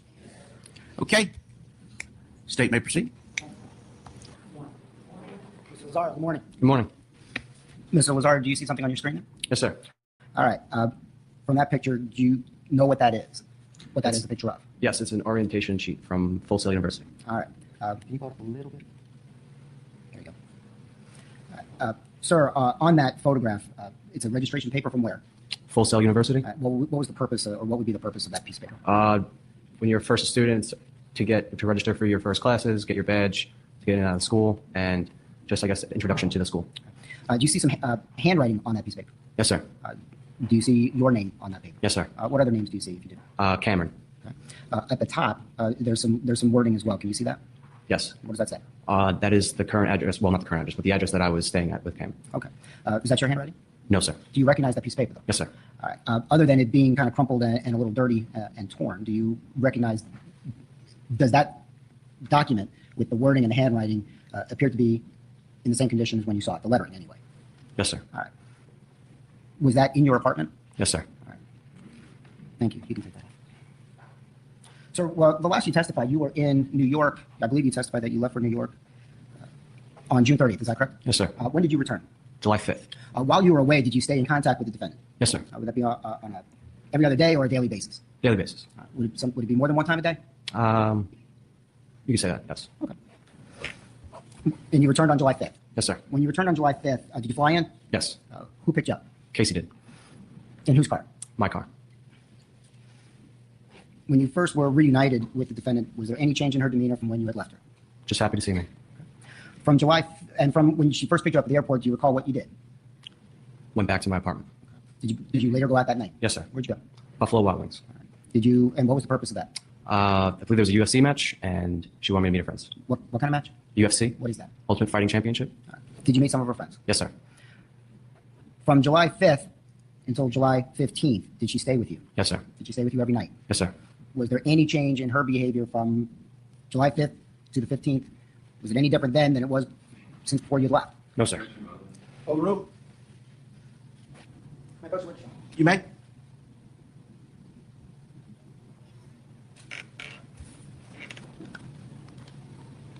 Sir, I'm showing you what's been previously marked for identification ME.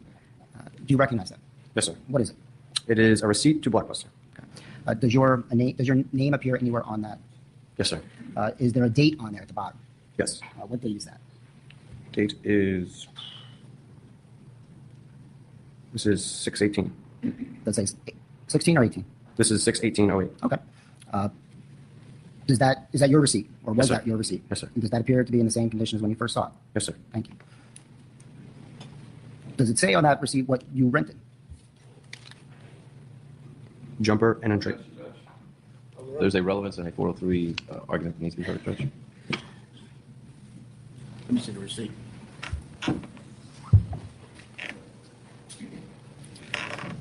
Approach the sidebar for a minute. You may. Court reporter get set back up. You ready, Madam Court Reporter? Okay, Mr. George, you may continue, sir. Thank you, Judge. Oh. Sir, you still are looking at what has been marked for identification ME? Yes. Again, sir, can you tell from that receipt when you went to Blockbuster? Yeah, I'm sorry. I gave you the due date before. 6/16/08. Okay. Does that receipt also indicate what time those movies were rented? 1958. 1958 hours? Yes, sir. Do you know what that translates to in a 12-hour clock? Yes, sir. 7 o'clock. 7:58. When you rented those movies, was the defendant with you? Yes. All right, Mr. Lazaro, I want to address or direct your attention to the night of July 16th of 2008. Do you recall that night? Yes, sir. The early evening hours of July 16th, were you at home? Yes. Who were you with? Myself and Nate. What were you guys doing? We were playing Xbox. Was anybody else in the apartment? Yes. Who? Casey. Had the defendant been with you the entire day?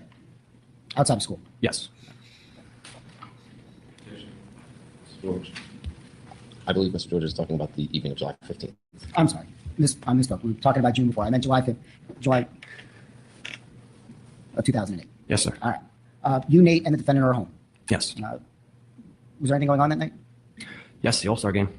Baseball? Yes. Are you a baseball fan? Yes, sir. All right. While you and Nate were playing Xbox, did anything happen? Yes. Did somebody come to your door? Yes, sir. Can you tell the jury what happened? Playing Xbox, there's a knock at the door. I said, come in.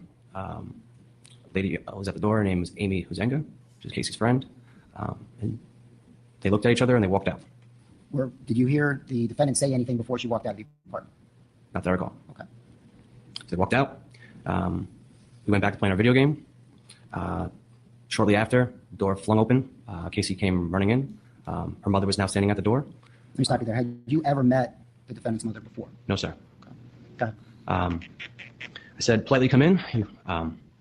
She said, Staying. Okay. Not stating what anybody else said. Did Casey say anything when she came back into the apartment?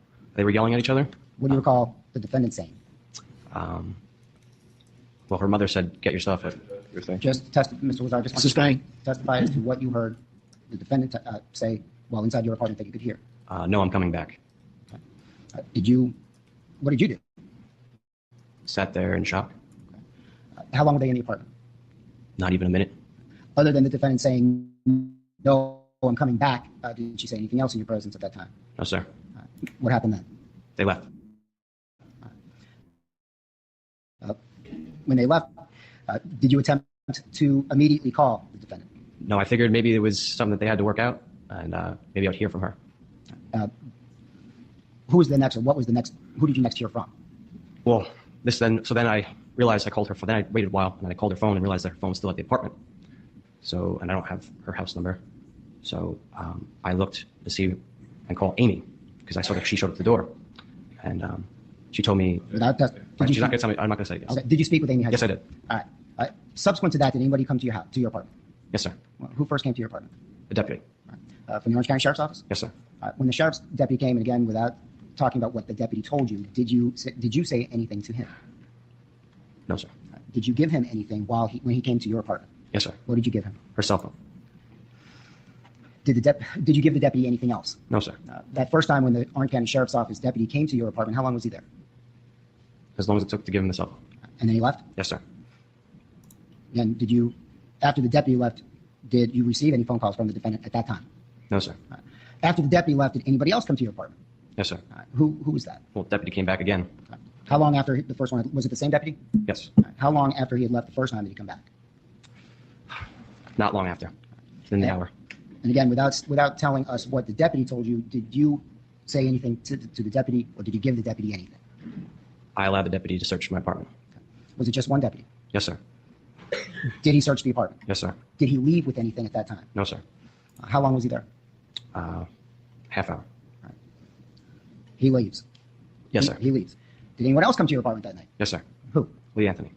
When did Lee Anthony come in relation to when the last deputy left, approximately? Anywhere between 9 to 12. Again, without stating what Lee Anthony told you, can you tell the jury what his demeanor was? I'd say concerned. Very concerned. Did you give anything to Lee Anthony? Yes. Did you ask Lee Anthony what was going on? Yes.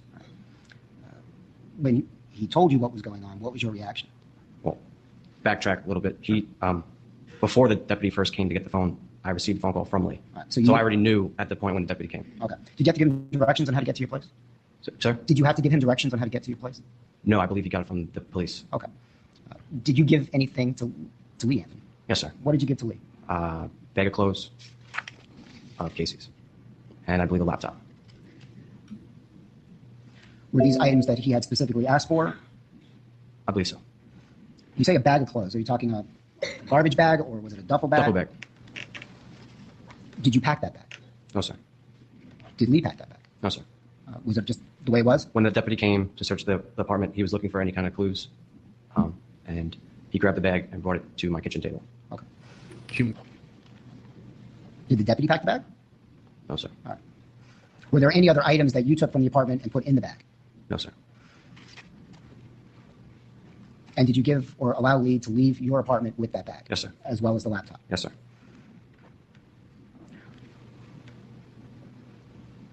What was your reaction after Lee had left? Wow.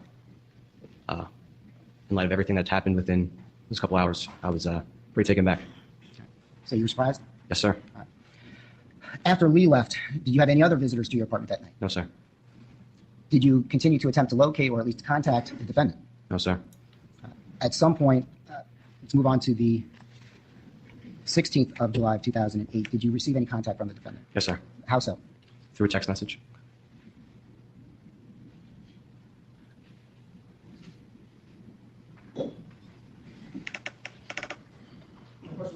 You may.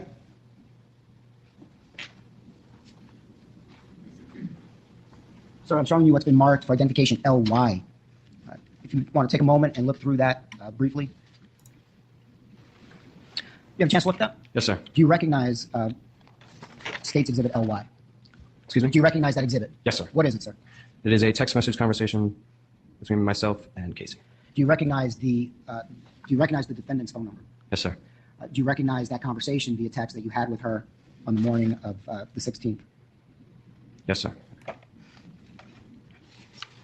The text messages that you have before you, are they a fair and accurate recording, for lack of a better word, or documentation of the conversation that you had with her? Yes, sir. Your Honor, at this time, the State would move what's been previously marked for identification LY into evidence as the State's next in line.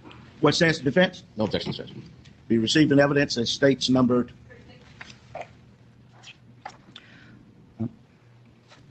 You know, the text is a little fuzzy. I'm going to try to publish this to the jury at this time. You may. All right. Is this the first text that you received? Yes, sir. All right. And the date there is July 16th at 6:40 a.m. Is that correct? Yes, sir. And what is the subject line there? Subject line is, can we read it back to you? Yes. I'm so sorry for not telling you. Okay. Mario can give it to the next. Let me try to do half. Let me blow that up. Hold it down. All right.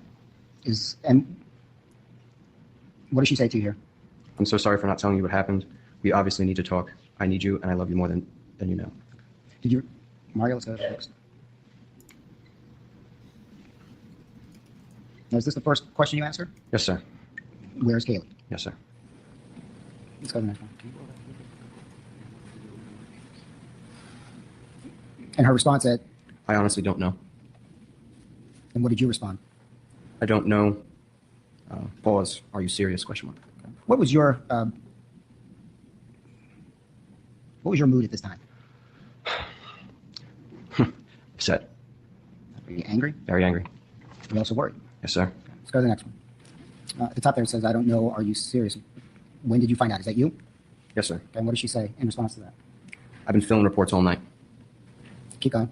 Oh, sorry. I've been filming reports all night and driving around with multiple officers looking at old apartments I had taken her to. Everything, period. I am the worst. Or read it verbatim? Yes, sir. I'm the worst fucking person in the entire world. I don't know what I'll do if something happens to her. What's the next thing that it says there, sir? At 6:54 a.m. She writes, too long, let's just leave it at that. What did you respond? Why wouldn't you tell me of all people I was your boyfriend that cares about you and your daughter? Doesn't make sense to me. Why would you lie to me thinking she was fine with your nanny? And what was her response? I lied to everyone. What was I supposed to say? I trust my daughter with some psycho. How does that look? Let's go to the next one.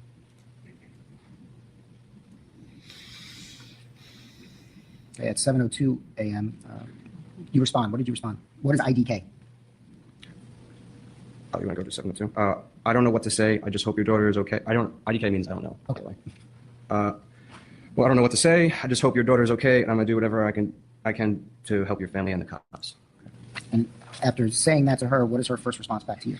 I was put in handcuffs for almost 10 minutes and sat in the back of a cop car. The best thing and the most important person in my life is missing, and God only knows if I'm ever going to see her again. Can you read what the next text message is at 7:02? Go ahead, I'm sorry. Yes. I am the dumbest person and the worst mother. I honestly hate myself. Now we go to a text at 7:03. What does she respond, or what does she write to you? The most important thing is getting Kaylee back, but I truly hope that you can forgive me. Granted, I will never be able to forgive myself, nor will my family. Now, you have a question for her at 7:04. What did you ask her? I said, who is this Zanny nanny person? Prior to July 15th of 2008, you had testified that you had heard of a nanny. Is that correct? Correct. Had you ever heard the word Zanny? Correct. Had you? Yes. Okay. Had you ever heard the word or the name Zanaya? Yes. So you ask her, who is this Zanny Nanny person, and what is her response? Someone I had met through a mutual friend almost 4 years ago. She used to be my buddy Jeff's nanny before she became mine. At 7:09, she texts you what? I'm scared. And you ask, are you home? Correct. Is that correct? Go ahead, Mario. All right. What does she respond? Yeah, I'm almost 12 hours of stuff. Finally getting a shower. I feel like hell. Now, are you trying to ask some questions here? Are you trying to find out what's going on? Yes, sir. All right. What did you ask her? Where did you drop off Kaylee last time you saw her? And her response? At her apartment at the bottom of the stairs. Okay. And you asked, I'm sorry, let's move on a little bit. And you ask specifically where. What did she say? Sawgrass Apartments. Okay. And she goes on to say at 7:19 what? Have told and showed the police the apartment. Okay. What else? What's next at 7:20? So told them and drove out there with 2 different officers. I just got back from the second drive. Let's go to the next one. If they don't find her, guess who gets blamed and spends eternity in jail? And you respond at 7:23. How? Yeah, no shit. This is serious. Why would you say something sooner about this to anyone?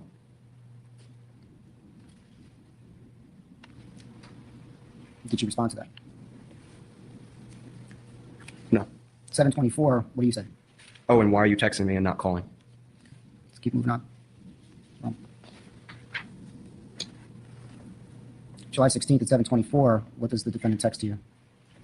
I talked to 2 people that have been directly connected to Zanny. How can I sit there and be so blind and stupid? It's my fault. And later on at 7:25, she sends you a text. What is it? I was scared to admit it. I was scared that something was going to happen to my baby.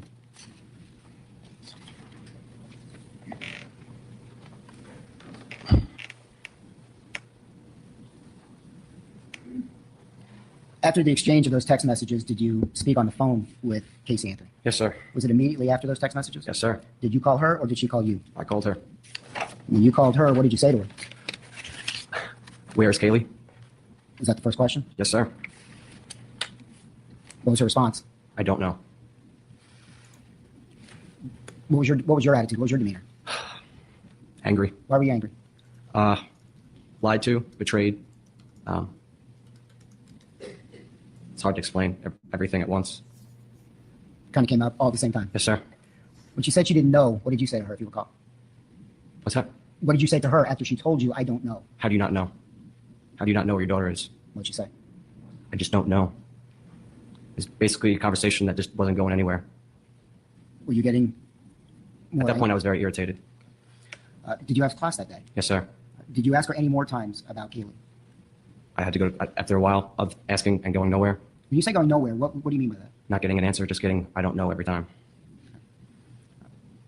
After a while, did you just get frustrated? Yes, sir. And what did you do? I said I had to go to class, and I hung up the phone. Thank you, sir. I have nothing else. Cross-examination. The police court, Mr. George. Good morning, ladies and gentlemen. Good morning, Mr. Lazaro. Morning. This conversation's pretty bizarre, isn't it? Yes, sir. It's almost as if it's a slap in the face on reality. Yes, sir. Your reality Yes, sir. and Casey's reality. Yes, sir. And in these text messages, she acts as if Casey's still alive. Excuse me? She acts as if Kaylee's still alive. Yes, sir. And she blames herself for this. Yes, sir. She feels bad for hurting you. Yes, sir. And despite everything, she shows concern for her family. Yes. She shows she loves, despite everything, her mother and father. At this point, this is speculation. Sustained. Any last question? As far as you're aware, sir. As far as I was aware. The objection was sustained, Mr. Baez. Yes, sir. And in these text messages, you basically don't know what's real and what's not. Yes, sir. What happened and what didn't. What happened and what didn't. Yes, I did not know anything was going on.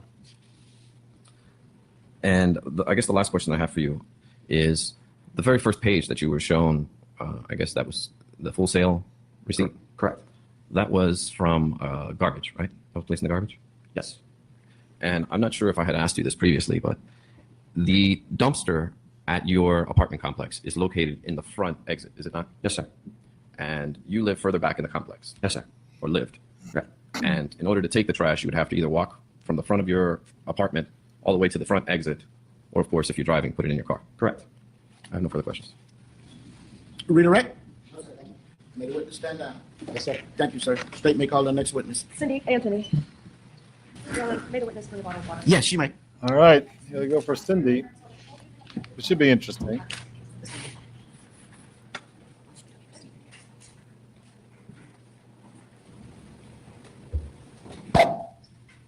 Cynthia Anthony, Cynthia Anthony, Anthony. Good morning, Mrs. Anthony. Good morning. The monitor kind of blocks our view of each other a little bit. Yeah. I don't know if it would be better. How's that? Perfect. Thank you. Oh, I'm sorry. Maybe I'll go this way. Well, Okay. you go that way. There are things I'm going to be showing her on the monitor, but Yeah, I can see the monitor. Okay. please tell us your address. 4937 Hope Spring, it's one word, HOPESPRING Drive, Orlando, Florida, 32829. That address is within the confines of Orange County, Florida. Yes, ma'am. How long have you lived there? Since October of 1989. Have you lived there with anyone since 1989? Yes. Who my has husband. I'm sorry. My husband George, my son Lee, and my daughter Casey. In 1989, when you moved into that residence, had you lived somewhere else in Florida, or did you come from a different state? We moved from where I was born. We moved from Ohio. And prior to 1989, had you lived in Ohio your entire life? Yes, ma'am. When you moved from Ohio, how old was your son Lee that you mentioned? I believe he was almost 7. I think it was before 7th birthday.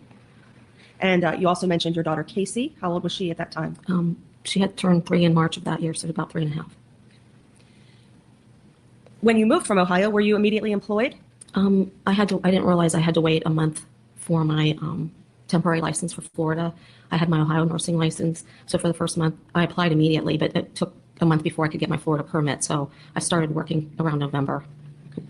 Did you have family in Florida? Yes, ma'am. Who was already here? My parents had just retired to Florida previously in 1989, and then my in-laws, George's parents, had moved, or they were actually called snowbirds. They were in Florida, and I have a brother that lives in Florida. Did your children go to school in the area where your home is? When we first moved, we enrolled Lee into first grade. Okay. And at that point, was Casey too young for Yes, ma'am. school? Yes, ma'am. Okay.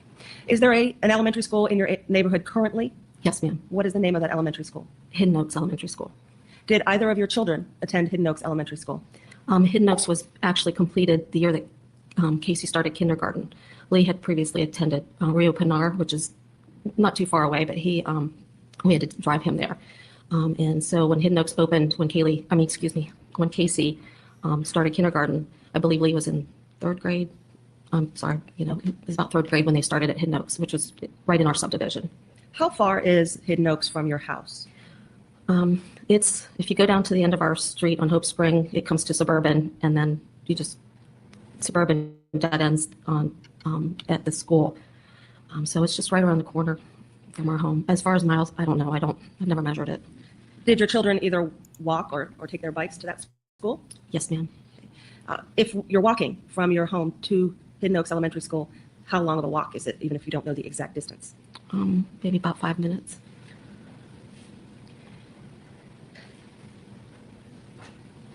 In 2005, were you blessed with a grandchild? Yes, ma'am. Okay. Who was that? Keely Murray. What's her birth date? August the 9th, 2005. Kaylee's mother is? My daughter, Casey.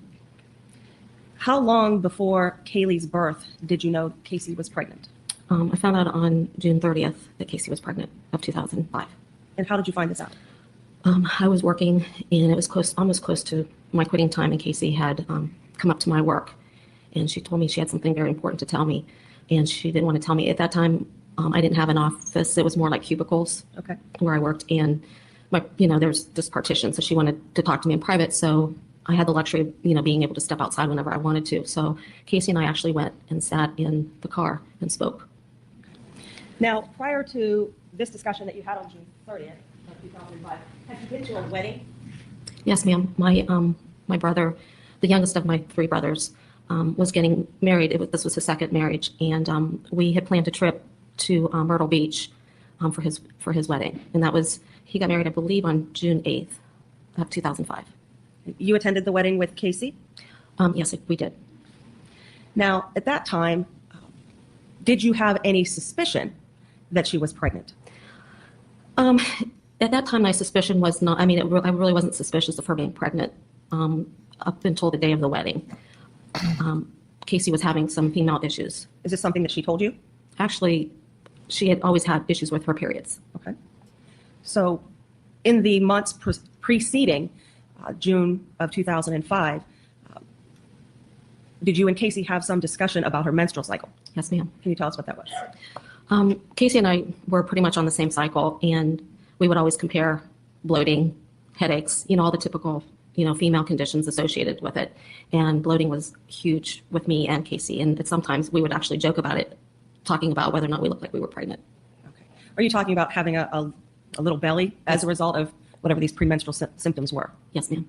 Okay. At some point, did it become more obvious to you that any belly that she had was something other than bloating? Casey started putting on a little bit of weight. Her face started filling out, but she was sedentary at that time because she had just taken, a few months prior to the wedding, she had taken a job in human resources at Universal, and she was sedentary. She was not up walking as much. And, so Casey had issues before where if she wasn't active, she would put on a little bit of weight, and she's so short, she just kind of fills out. So I just thought she was filling out. I really didn't think about her being pregnant. Are you talking about 5 or 10 pounds? Yes. Causes somebody who's short? Absolutely. It's very noticeable on someone of her size. Do you have knowledge as to how much weight she gained during the pregnancy in the first place? As far as when Kaylee was born, I don't think she gained more than 18 pounds, or I think it was even closer to 15. She did not gain very much. She was pretty much all baby. All right. Was this a situation that you were trying to hide from people, her being pregnant? Absolutely not. Okay. Once you found out about it, what did you do? I started planning a shower. We notified the entire family. We called, I think after we came home and told George, we called Lee and Mallory and called my mom and his parents, and we just told everybody. Did you indicate in some fashion to Casey that you or your husband would continue to care for her and the child? Absolutely. Did you make some preparation for Kaylee's arrival? Oh, absolutely. I believe the day that we found out, I think June 30th was towards the end of the week, because June 30th, I remember, it was my parents' anniversary. So June 30th is a very special day, and I remember, and we wrote it in Kaylee's baby books and things. So, it was something well documented. But I think it took her shopping for maternity clothes, and I think we started picking out paint color. We turned our computer room into Kaylee's nursery. I think we had it finished within 2 weeks. We were looking for baby furniture and everything, because when Casey found out that she was pregnant, at that time, I think she was 7 months, or the end of her 6th month. Was a theme picked out for Kaylee's nursery? Yes, Casey had already had Winnie the Pooh. When she was 16, she had a Winnie the Pooh room. We had a lot of Winnie the Pooh stuff, and Casey was always a fan of Winnie the Pooh. So it was just kind of like a no-brainer to do Winnie the Pooh. All right. I'm going to show you what has been previously marked as BC identification. With the court's permission, of course. Can you see that? Yes, ma'am. Yes, ma'am. Do you recognize it? Yes, ma'am. What do you recognize it to be? Kaylee's bed. Does that photograph fairly and accurately depict Kaylee's bed? Yes, there's a few things that's normally on it, not there, and the sheet's not on her pillow, but the pillowcase isn't on the pillow, but yes, that's Kaylee's bed. I'm sorry. Slow it down a little bit. Oh, thank you. Do you need me to repeat it? There are a few things that's normally on her bed, and the pillow is missing a pillowcase, but that's Kaylee's bed. All right. There is a stuffed animal on the left side of the photograph. Is that one of Kaylee's bears? Yes, that's one of her bears. Does that bear have any significance over any other bears? No, that one's just one of her bears. Your Honor, at this point, I would seek to introduce BC for identification as the state's next numbered exhibit in evidence. What says the defense? No objections, Judge. It will be received in evidence and states numbered. Permission to publish 37 to the jury, Your Honor? You may. Should be published now.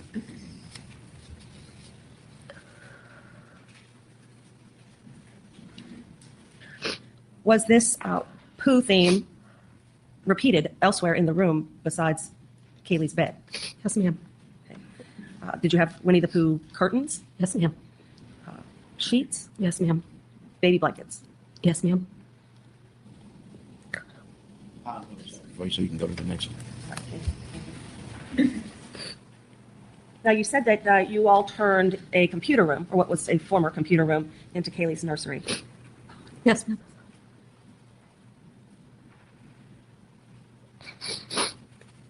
Have LG for identification? Sometimes even my glasses are on. Can you see that? Yes, ma'am. Can you tell me what that is? It's a picture of our house layout. All right. Why don't you take a look at that for a second and tell me if it fairly and accurately depicts the layout of the house? Yes, ma'am. Your Honor, I believe this has already been introduced as States 11. Yes. So may I have permission to publish it during the witness's testimony? Yes, ma'am.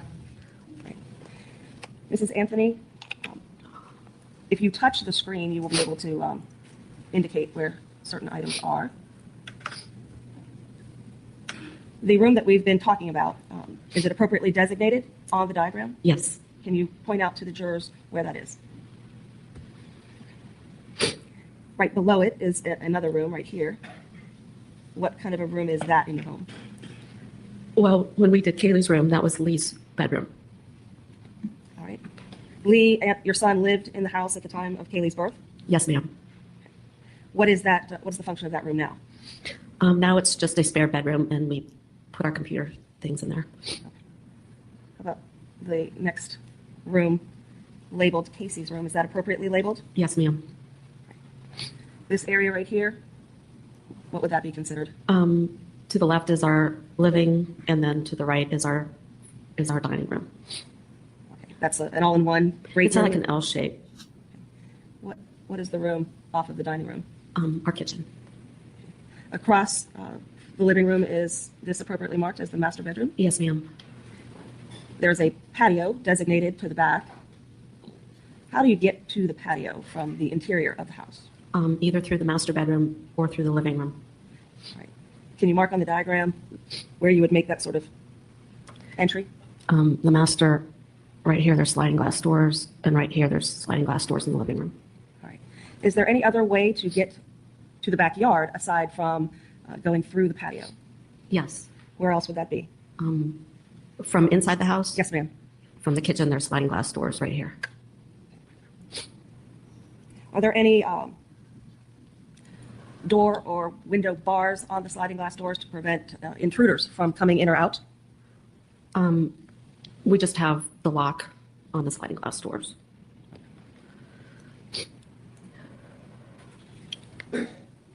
Also noted in the diagram is the garage right here. Where is the front door in relationship to all of these items? The front door to our home is right here. It goes right into our living room. Do you normally use your front door to come in and out of the house? No, because we keep it dead bolted all the time. There's 2 locks on the front door, and then we have a glass entry door that has a triple turn lock on it. So unless someone would come to our front door, we do not go in and out of that door. What do you normally use as your means of entry into the home? Through the garage. If I can show you what's been marked as BU for identification. Do you see the photograph? Yes, ma'am. Do you recognize what is shown in the photograph? Yes, it's an aerial view of my home in between our 2 neighbors' home. Does I don't know, have you ever had this vantage point as it relates to your home? Not prior to July 15th of 2008. All right. Do you recognize this as a fair and accurate photograph of your home from the air? As it is today. Okay. What changes have been made since 2008? Well, we have no grass in the front yard, but we actually extended our patio from 2008. We placed, in fact, last fall, re-patioed, re-added more. We took the grass completely out of the backyard. Since 2008, we've been unable to grow grass in the back, so we put pavers here, mulched this area, and my husband extended the patio from here down with a walkway to the shed, a cement walkway to the shed. Aside from those changes, cosmetic changes, would you call them? Out of frustration of George and I, Okay. it was cosmetic changes. Okay. No changes to the actual structure of the home or the placement of items in the backyard, like the pools and the shed? Absolutely not. All right. Your Honor, at this point, I would seek to introduce BU for identification into evidence. What says the defense? No objections, Judge. You received the state's numbered. Permission to publish this item, Your Honor? Now, as it's published, there are the annotations that you made while you were talking about the photograph. Right there where I put the red dot, what is it that you described as being different from 2008? Just briefly. In 2008, we had grass, and now we have pavers. We have a paver patio. Okay. And then this X that you made, where I made the second red dot?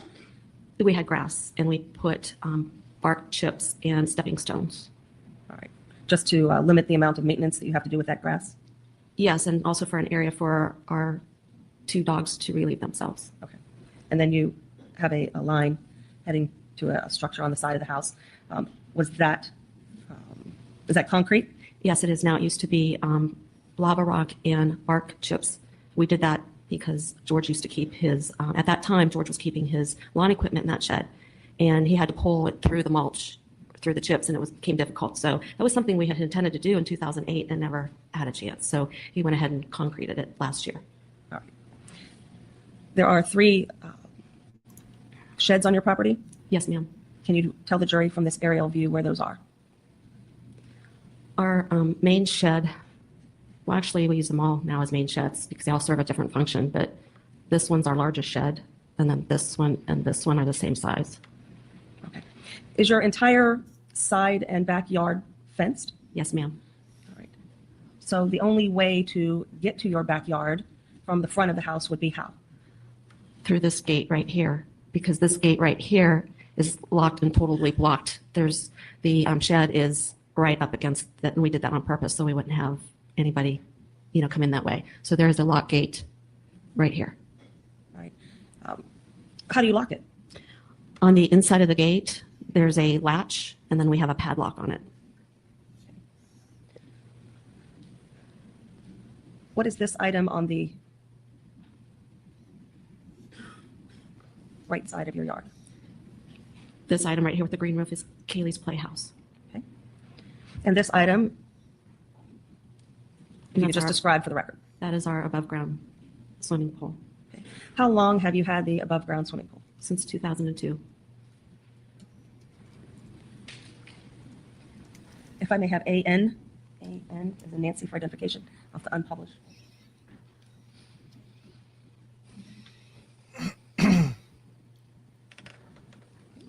Do you see AN?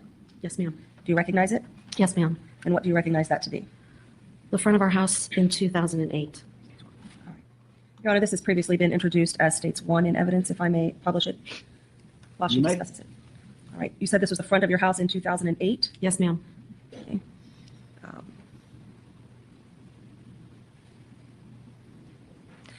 The item that I put a red square around, is that the front door that you described? Yes, ma'am. Okay, if we could unpublish, and if I could have AO for identification.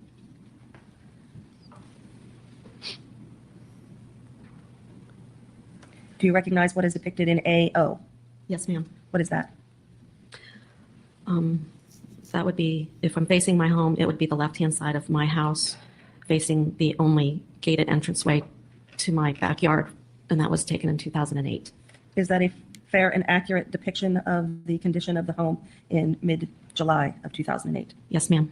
Your Honor, at this point, I would seek to introduce AO for identification as the state's next numbered exhibit in evidence. What says the defense? No objections, Judge. You received an evidence that states numbered. Permission to publish? You may.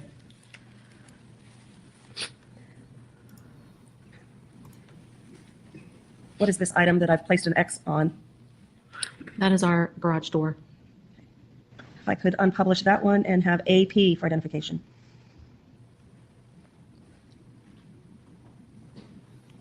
Do you see AP for identification on the screen? Yes, ma'am. Do you know what that depicts? Yes, if you come through the gate, that is a pathway to our backyard. Does that photograph fairly and accurately represent the condition of that portion of your yard in mid-July of 2008? Yes, ma'am.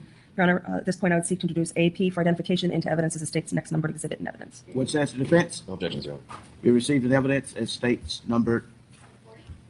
Permission to publish? You may. What are these two items that I've marked with a red line on the right side of the photograph? Those are our other two sheds. All right, I've put an arrow on a structure beyond the sheds. Can you see what that is in the photograph? Yes, behind the plant is our swimming pool. All right. How high is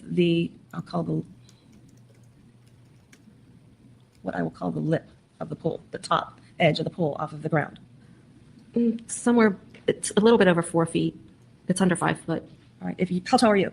5'4". Okay. If you are standing next to it, how high up on your person is that lip of that pool? It depends on where I'm at in the yard because our yard slopes. So if I'm on level ground right next to it, probably just above my breast area, about my chest. Chest high? Yes. What would be the lowest point on your person where the lip of the pool would be depending on the slope of your yard? Probably chin level. Okay, that would be the I'm highest? below chin. The lowest? If I'm standing on the lowest part of our yard, right? You said it's then it sloped. would be higher on me. Oh, sorry. So it would be just below my chin. Just below my chin. Okay.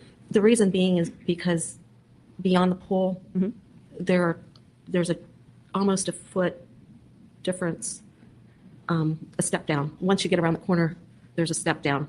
We stop the pool at the edge because when we put the pool in, our yard sloped. So we only leveled it out as far as to the pool, and then we have a patio off of that or a cement slab off of that. So it's down. So it might even be a little bit higher on me. It's probably about maybe a foot difference. All right. You're talking about as you come around the pool. All right. Let me see if I can fix our discussions and look at the aerial, which is 38 in evidence. We went back to the aerial. You were trying to describe something related to the pool using the aerial photograph. Can you tell us what you were Yes, ma'am. indicating? When I was talking about it being like mid-sternum, it would be from this area or this area around the pool. But right on the pool's edge, if you were on the outside of the pool, you would be standing on a concrete patio. And that is approximately a foot down from the level of the pool, from the bottom of the pool. We made a retention wall there. So this area right here is a cement patio. So if I'm standing on that patio and you're asking me where the pool level is, actually, now that I'm thinking about it, it's probably be up to my nose. There's a difference. Let me switch then to AR. Do you see the photograph? Yes, ma'am. What is it depicting? If you would, as soon as you would step out of our screen patio is here, there's a door that's off of here. If you'd step out, this is pavers. Oh, okay, It's actually our backyard. All right. Does it fairly, we got to get it I understand. in before we can really talk about it. Does it fairly and accurately depict the condition of your backyard in mid-July of 2008? Yes, ma'am, it does. Your Honor, at this point, I would seek to introduce AR for identification into evidence. What says the defense? No objections, Judge. You received an evidence as. Permission to publish? You may publish. All right. Now that 41 is in evidence, you were explaining something on the right-hand side of the photograph over here. Yes, that is our screen and patio. All right. What is this, now that we're not looking at it from an aerial point of view? That's Kaylee's Playhouse. Off in this direction? That would be, if you followed that arrow, that's the other property line. That fence would lead us back to the other shed on the side of our house, where Kaylee's room and Lee's room would be, and the kitchen would be. All right, if we could unpublish and show AS for identification. Do you see AS? Yes, ma'am. Does that photograph fairly and accurately depict the portion of the yard that we've been describing from another angle? Yes, ma'am. Your Honor, at this point, I'd seek to introduce AS for identification into evidence. What says the defense? We received an evidence that states numbered. Permission to publish that. You may.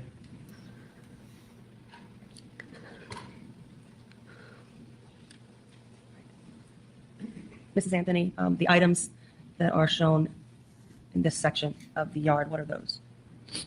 Those are Kaylee's. Keely's sandbox and Keely's picnic table. And you can see Keely's mailbox. Right here's the mailbox. Yes, ma'am. Okay, if we unpublish that one, and if I could have AT for identification. Does AT fairly and accurately depict a Yes, ma'am. section of the yard Yes, in ma'am. July of 2008? Yes, At ma'am. this point, I'd seek to introduce AT for identification into evidence. Any objections from the defense? Be received in evidence as Permission to publish this one, Your Honor. may. Mrs. Anthony, the playhouse, what kind of a floor is on that? Oh, it's patio stones. It's the square patio stones. We made like a floor. We didn't want her to be on grass when she was sitting in there playing. So we didn't pour concrete because we didn't know if we'd ever move it. So we just put patio stones down. How long had that been in your yard? We bought it like a month before her second birthday, for her birthday. And we wanted her to have it for her party because she had another little playmate coming over, and we thought it might be something that they could do and play. Plus, she was some. All right. When you talk about we, who are you referring to? George and Casey and I. Did you all purchase that? Actually, Lee and I went and actually purchased it, but we had looked at it and talked about it because it was quite expensive, and we wanted to fit it in our budget. It was an expensive little house. All right. All of the landscaping around the house, did you do that? George and I did that. The mailbox, did you buy that? Yes, ma'am. If we could unpublish that item and have AU for identification. Okay, do you see AU? Yes, ma'am. Do you recognize what's shown in that photograph? Yes, ma'am. It's our living room. You can see part of our dining room, and you can see at the back is our screen patio. Does that photograph fairly and accurately depict that portion of your house as it appeared in mid-July of 2008? Yes, ma'am. Your Honor, at this point, I would seek to introduce AU for identification into evidence as the state's next numbered exhibit. What says the defense? No objections. To be received in evidence that states numbered.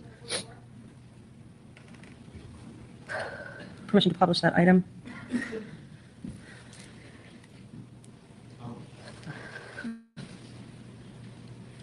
All right. Mrs. Anthony, you described that as your living room and a portion of your dining room. Is this how you get out onto your patio? That's our most frequently used entrance, yes. All right. You said that there is a lock on that door.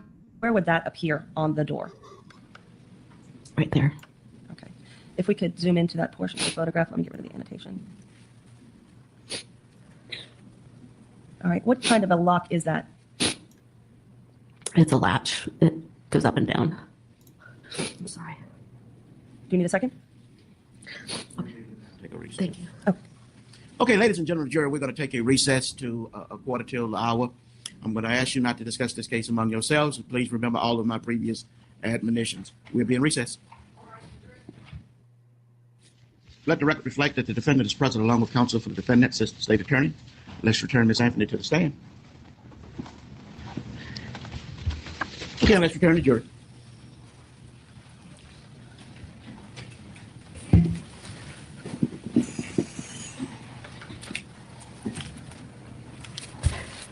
Okay, you may continue. Thank you, Your Honor. Mrs. Anthony, when we broke, we were talking about the sliding glass doors in your home, and you had put an annotation on the photograph that I removed, but we were talking about this area of the door is some sort of lock. Yes, ma'am. It's on the handle. Okay. And how would you describe how that lock works? It's just you flip it up and down. Okay. Now, do all of your sliding glass doors have a screen door behind them? Yes, ma'am. All right. In this photograph, the screen is open. Yes, ma'am. Is that the normal position that you keep those parts of the door in, open when the glass is closed? It depends on the time of year and the time of day, and if we're going in and out a lot or whatever. It just depends. If it's in the summer and the air conditioning's running, we leave the sliding glass door closed while we're coming and going in through the patio. But if we're out in the yard and we're going back and forth, instead of having the screen thing, we just would leave it open instead of having opening two doors. I mean, it just made sense. All right. So if you're already outside on the other side of the door, you leave the screen open. Otherwise, Yes. your practice is to keep it closed. Right, unless it was a cool day and we weren't worried about the air conditioning and the heat coming in the house, we would probably just leave the sliding glass door open and the screen door closed. All right. Is this the handle to the screen? Yes, ma'am. Is there a lock on that as well? There is, but I don't think we've ever used it. Okay. Now, once you're out onto this patio, are you immediately able to get into the backyard, or are there other obstacles? There are two doors. As soon as you open the sliding glass door, there's a door. Maybe we can take it off of Zoom. I don't know that that'll help, but maybe not. All right, as soon as you open the sliding glass door, you said there's a door. Do you want me to mark the screen? If you see it on there. There's a door right. It's not letting me. Oh, there. There's a door right here that there's no obstacles. And then if I walk this way, there's a door there and there's a clear path. All right. Are those storm doors of some sort? They're just screen doors. Screen doors. Okay. What sort of open-close mechanism is on those? There are locks on those. Okay. On the handle? Yes. How high is the handle? Normal height. On you? Where would it be? Maybe at my hip, possibly my hip. Okay. I never really, or waist. I never really figured that out. Right. Okay. You mentioned that there are 3 sets of sliding doors to the backyard: master bedroom, living room, and then kitchen. Yes, ma'am. Are they all identical? Yes. Okay. Same locking mechanism on all of them? Yes. Do you have anything blocking the sliding glass door in your bedroom that would prevent easy access to it? Possibly at times we might. I mean, not on a normal condition, but it just depends on what we were doing and what I had in my room. I keep a chair right there, and sometimes the chair is in the way of the door, but it would be really easy to move the chair all the way. It's kind of in the corner, but if I was storing something, I might put it in that right there because it would be out of the pathway of normal walking. When you come out of the sliding glass door in the master bedroom, where are you? Onto the screen patio. Okay. Do you normally use that sliding glass door in your bedroom? Sometimes it depends. Like if I've been in the pool and quick access to the master bathroom, I might come in that way. If it's, if just depends on if I needed something out of my bedroom, it would make more sense to go straight there than go in through the living room and walk around. But if I wanted to go to the kitchen, I would come back through. The kitchen one was normally locked, so I couldn't come back in unless we were cooking out and we wanted to get in and out of the kitchen from the backyard. So, would you say that back in 2008 or even today, that this door that we have a picture of here is the main door that you use to access the back of your house? Oh, absolutely. If I could unpublish those and have AV for identification. Just want to take a quick break to remind everybody that I will be appearing today at 4:30 with DJ on Calling All Beings to discuss Kelsey Fitzsimmons. Also, I just got news that the 2024 indictment against Turtle Boy was just dismissed by the prosecutor. So that leaves 2 more, to the 2023 indictment and the 2025 indictment. But definitely kudos to the defense team there, Mark Betterow and Tim Bradle, for their hard work on getting that dismissed. Now they got 2 more to go.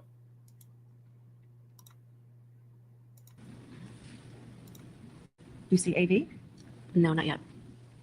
Oh, sorry. I think I might actually be getting the hang of this. Now I see it.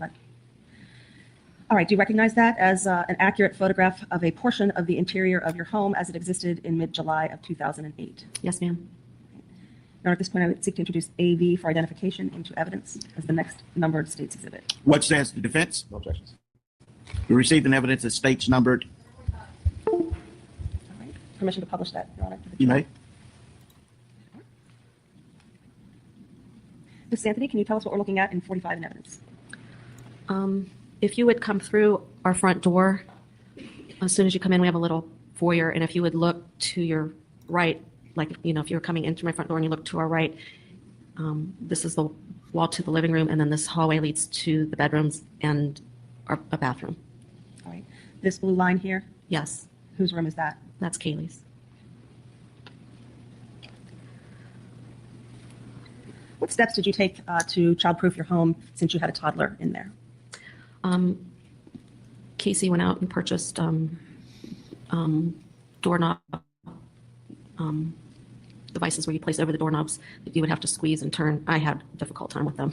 We put them on all the doors that led out of the house and into the other bedrooms and places. And we put the outlet protectors in and, rearranged where things were kept as far as, items under cupboards and things like that. So we did locks on bathroom, things that we could do, just tried to,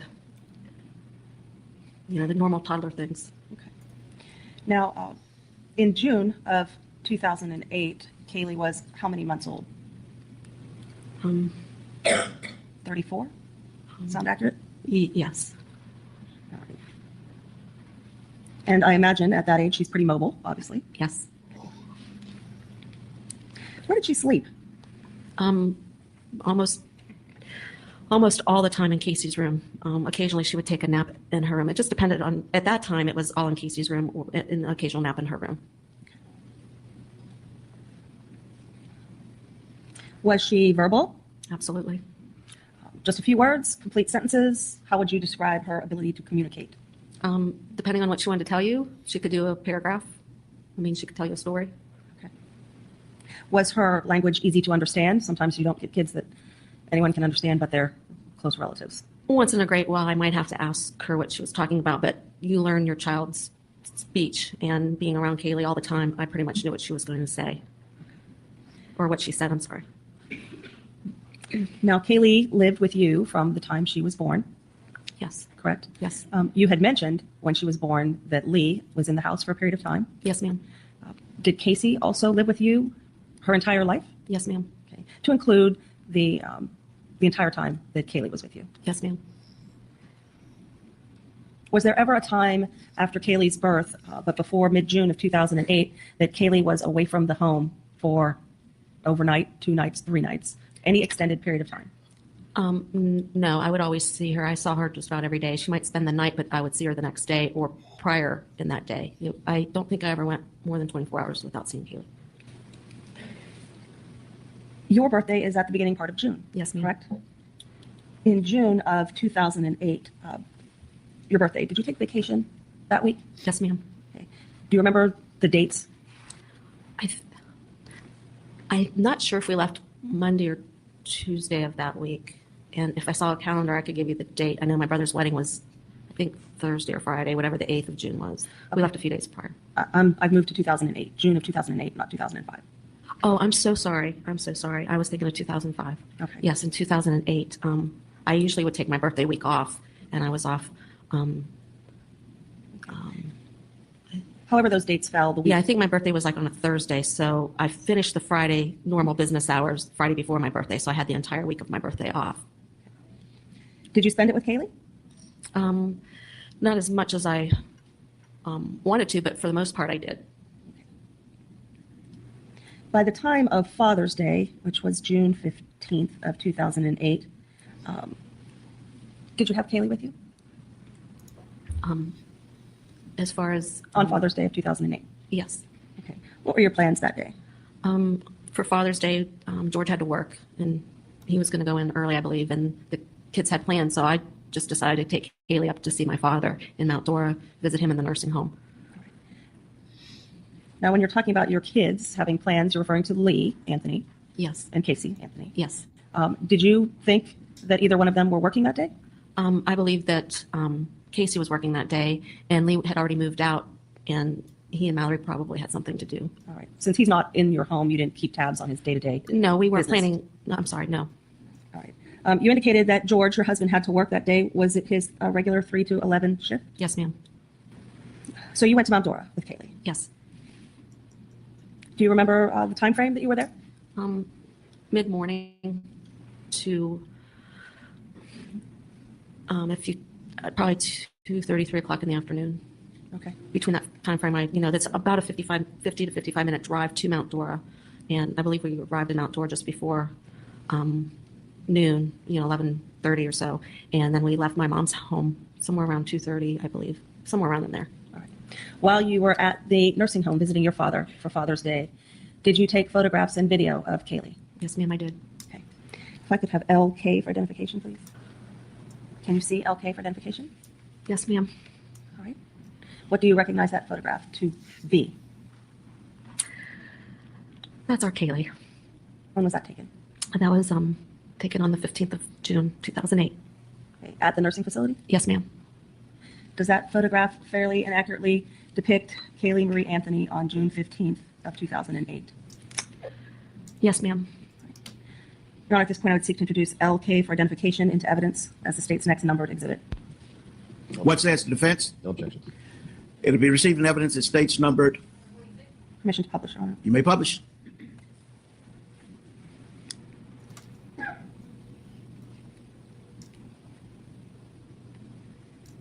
The items that are in front of Kaylee there, these are items you brought with you. Yes, ma'am. I know we talked about Kaylee being 34 months old. How tall was she? She was over 3 feet tall. She was somewhere between 38 and 40 inches.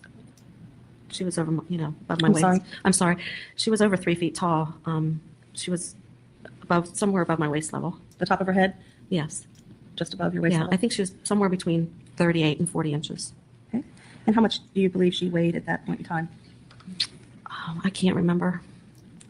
Maybe 30, somewhere in the range of maybe 30 pounds. Still light enough for you to carry her? If I had to. Once you left the nursing home, where did you all go? We went to visit my mom. We went to have lunch with my mother at her home. Okay. And did you ultimately return back to your home on Hope Spring Drive? Yes, ma'am. When do you think that was? Somewhere, I think we left my mom's house more like 3:30. I believe we got to our house sometime around 4:30ish. I know it was before 5 o'clock, but it was between 4 and 5. I'm pretty sure we got home. Was it just the two of you at that point, or had your daughter Casey arrived? It was just Kaylee and myself. Right. So what did the two of you do? We got home, we put her things away, and she wanted to go swimming, and I told her she had to get something to eat first. So because she didn't eat very well at my mom's. So we went ahead and I can't remember what I fixed her, but we went out in the kitchen and I fixed her something to eat. And then I know we got our bathing suits on, and at some point we went out and went in the pool and, was playing in the pool. All right. Since you have an above ground pool, how do you access it? There is a ladder that attaches to the pool that you put on the pool, and then you're able to climb into the pool with the ladder. Is this something that has to be done every time you use the pool? You have to put a ladder on it, or is it a permanent fixture on the pool? Part of the ladder is permanently attached with bolts. The part where the top of the ladder, where the platform is bolted into the top of the lip of the pool, and then the steps inside the pool is attached to that. That's all one piece. And then there's a detachable exterior ladder. Prior to Kaylee becoming a toddler, we just usually left it attached, except when we didn't swim, during the months where we didn't swim, we took it off, and we took the whole ladder out just to it would be easier to clean that way. But during the season that we would use the pool, we would have it, attached. But once Kaylee became a toddler, then we took the exterior ladder off, and we just set it beside the pool. All right. Is that where it would be stored every time the removable exterior portion was taken off? Yeah, we just set it right next to the pool, laid it on its side. There was a spot there that we just set it down, laid it there, so it'd be convenient to put it back on when we wanted to have access to the pool. All right. That section of the pool where you would affix the ladder, how high up on you is the lip? Again, the lip is about mid-sternum, chest area. All right. So if you are standing right at the area where the ladder is, you can see the surface of the pool. Yes, ma'am. At your height. Yes, ma'am. The ladder, how big is it? The removable part of it, how big is it? Well, they would probably be a little bit taller than me, because it's on a slant to walk up, and I think there's 3 or 4 steps before you get to the platform on the ladder. I think there's 3 or 4 rungs. Okay. Is that ladder cumbersome? No, Heavy? it's heavy enough that a small child couldn't pick up, but it's not something that I had difficulty putting on and off. All right. So on June 15th, when you and Kaylee decide that you're going to go swimming in the early evening, did you take the ladder from its position and put it onto the pool? Yes, ma'am, I did. Okay. Does Kaylee have to wait patiently? Yes, ma'am. Until you complete that process? Yes, ma'am. All right. And do you get into the pool first? No. At that time, because of her age, she was able to climb the steps. So I would stand behind her and hold her as she climbed each step. And then when she reached the top, I would make her sit down on the platform, and I was climbing behind her. And with one hand, I would hold on to her while she's holding on to the bars on that, and then I would go around her and get into the pool. And then she usually would wait and then jump into the pool into my arms. Why did you have to hold her? I probably didn't have to hold her. That was just something I did because I didn't want her to fall. If she would have fallen, she would have hit her head on either the retention or one of the bushes or something there, and it would be a distance. So it's like when you're helping an older person, you just start kind of right there. If they're walking down a step, it's just something you do. And with her, it was just something I did, like holding her hand when you're walking in a store. So it was just a natural thing. I guess I didn't even, it's not something you consciously think about, or I guess you do, you don't want them to fall. But I mean, it's my nature to do that. Right. To provide that support. Right. To while protect she her. climbed. To protect her. Did you spend a lot of time in the pool? That afternoon we did. We were in there probably hour and a half, somewhere, at least an hour. I know we were in the pool. Did she wear the floaties on her arms, or do you have some other suit that she would put on that would help keep her buoyed? At that age, she had an actual life jacket that we put on over her bathing suit, and she was wearing her life jacket. While you were swimming in the pool, did your daughter Casey come home? Yes, she did. Okay. Did she get into the pool with you? No, she did not. All right. At that point, did you all decide to take Kaylee into the house? Yes, ma'am. How did Kaylee get out of the pool?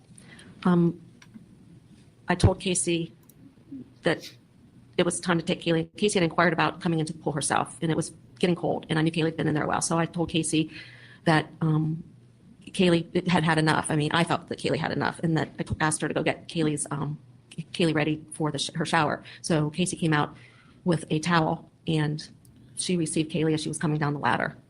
I had taken I think I took Kaylee's bathing suit off in the pool, her life jacket, and her bathing suit off in the pool. It was kind of like a fun thing to do for Kaylee, to be naked in the pool for a minute, and then her mom received her with a towel and then took her in the house. You got out at that time, I imagine? Yes, ma'am, I did. And what did you do with the removable portion of the ladder? I took it off as usual and placed it on the side, and gathered Kaylee's bathing suit and life jacket and grabbed my towel and proceeded to go inside the house. Anything else happened that evening? Yeah, that evening was a very emotional and a very special evening. So I recall it like it happened yesterday. What is it that you're referring to? Part of the reason that I wanted to take Kaylee to see my father that day is the week prior they had called hospice in, and my dad was not doing very well. And I usually would take my camera to, whenever I went to see him anyway, especially when Kaylee was there. But I wanted to document that day because at that time I didn't know if it would be the last time Kaylee would see her great-grandfather, and I wanted to document that time. So after Kaylee's bath, I had told Casey about the videos that I had taken and the pictures, and I told her about our day, and I was excited to show Casey. So the three of us sat in Lee's old room at the computer, and we watched the videos, and Casey and I cried, and Kaylee was with us, and she didn't really understand why we were crying, but it was a very special moment that the three of us had shared. So what you're telling us is that the video and photographs, including the one that we saw displayed of Kaylee, were placed on the computer from the actual camera and video camera. My camera is a video camera. My camera takes video, so it was just one camera. But yes, the still pictures and the video, we plugged it into the computer. All right. And transferred it onto the. I'm not sure if I'm sure we probably did transfer it that time. I don't know if Casey ended up saving it or whatever. That part didn't stick out in my, that wasn't something that I recall exactly how that was, but I know there's a cable, and I believe she probably did save those pictures on the computer at that time. Eventually, your husband returned home? Yes, that was later that evening after Casey and Kaylee and I went to bed, because I had to get up early the next morning, so I believe I was in bed when he came home that night. All right. The next day being Monday, you had to go to work? Yeah, I had to go to work early. Mondays are very busy for us at work, and we switch off early weeks, and I was the early supervisor that day that had to be in. So I like to get there normally a half hour prior to my normal time, which is anywhere between 8 and 8:30 is when I would start work. But that day, I knew I had a lot of stuff going on, so I wanted to be there around 7:30. So I left about 7 that morning. After June 15th of 2008, did you see your granddaughter Kaylee again? No, ma'am, I did not. When you left for work in the morning on June 16th of 2008, did you believe Kaylee to be in your house? Yes, ma'am, I did.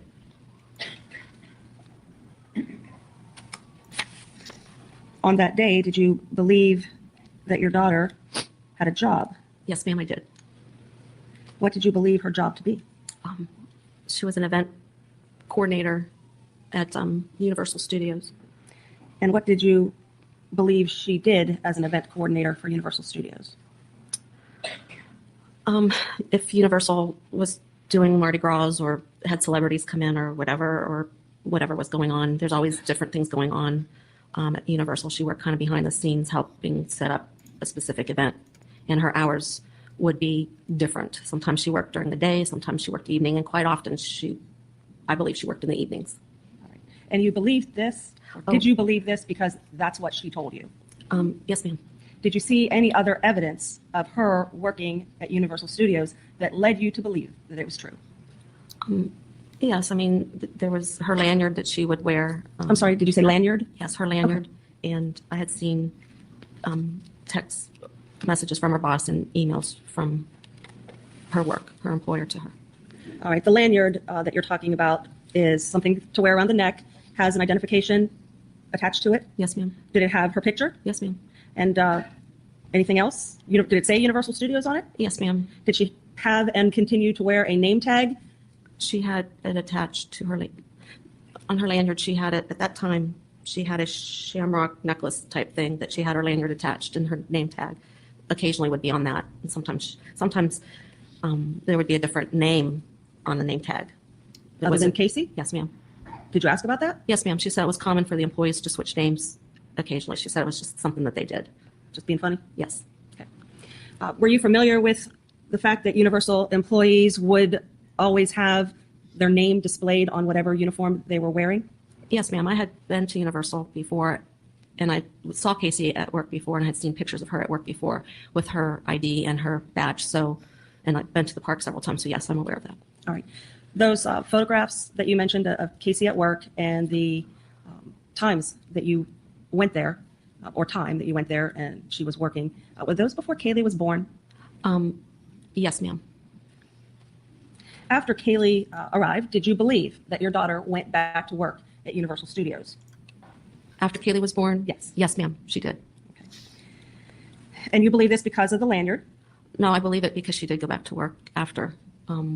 She went back to work 3 months after Kaylee was born, back to Human Resources, and she was still employed at Universal Studios at that time. Okay.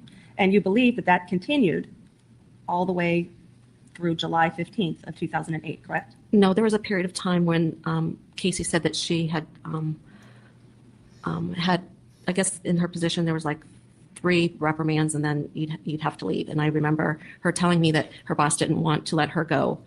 And I had spoken to her boss. I had met her bosses there, and so there was a period of time that I knew she wasn't employed. But then a few months later, I was under the impression she was able to go back. Okay. You said that you saw emails from bosses or managers regarding events that Casey was supposed to work? Actually, that was the emails I saw, I believe, were from Hard Rock Cafe. I guess there was some relationship that she had with them and coordinating the events at Universal, and it was specifically from a supervisor that she had through Hard Rock Cafe. All right. This was an email that Casey printed and showed you? Yes, ma'am. Was this in 2008? I believe so. After printing and showing you these emails, she left the residence as directed in the email, and you thought she went to work? Well, yes, and the emails were telling her what was going to happen and kind of what they were going to do. And during the spring of 2008, it's just an email telling her about an event that was happening, and it was to her and several other people. And yeah, she normally went to work. Okay. Would you watch Kaylee? Yes. Okay. How about when you were unavailable, would Kaylee be watched by her grandfather, George? It depended on what day of the week it was and what her hours were. If I was off or the weekend or in the evenings, I would generally be the babysitter. If George was not working, then she would often leave Kaylee with George. Or if Casey and I wanted to spend the day together, one time we went to Universal Studios for Halloween Horror Nights and stuff. And, a lot of times we'd go shop and just have a girl day. And George naturally volunteered to watch Kaylee. But if I was working or George was working, if it was during the day, then she made arrangements for someone else. Okay. On June 16th of 2008, did you believe that your daughter Casey had a babysitter for her daughter, Kaylee? Yes, ma'am. Who did you believe that babysitter to be? At that time, on June 16th, I believed it was Zanny. Who's that? Zanny, Casey. She was a friend of Casey's, and she would refer to her once in a while as a nanny. And she was one of the primary people that Casey would leave Kaylee with. That was my impression. All right. Did you have a full name at that point? No, I did beginning not. to mid-June of 2008? No, I did not. How long had Casey been talking about Zanny? I believe it was in the spring of 2006. Casey was still engaged to Mr. Grund, and I remember Casey talking about one of her friends that worked at Universal as an IT person, and she said that Zanny was his girlfriend, and she watched his child, and he had offered his girlfriend to, if Casey ever needed a fill-in, if either Jesse or his family or Casey's best friend Lauren at the time was outside the family, the primary primary babysitter for Casey, as a fill-in, if she ever needed anybody, that could be somebody that she might be able to use as a babysitter. All right. The coworker that you're referring to is whom? Jeff Hopkins. Okay. So sometime in the spring of 2006 is when you first heard of Zanny being a possible babysitter for Kaylee? Yes, ma'am. And that there was an association between Zanny and Jeffrey Hopkins? Yes, ma'am.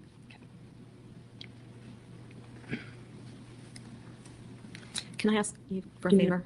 Can you turn only the judge can give favors.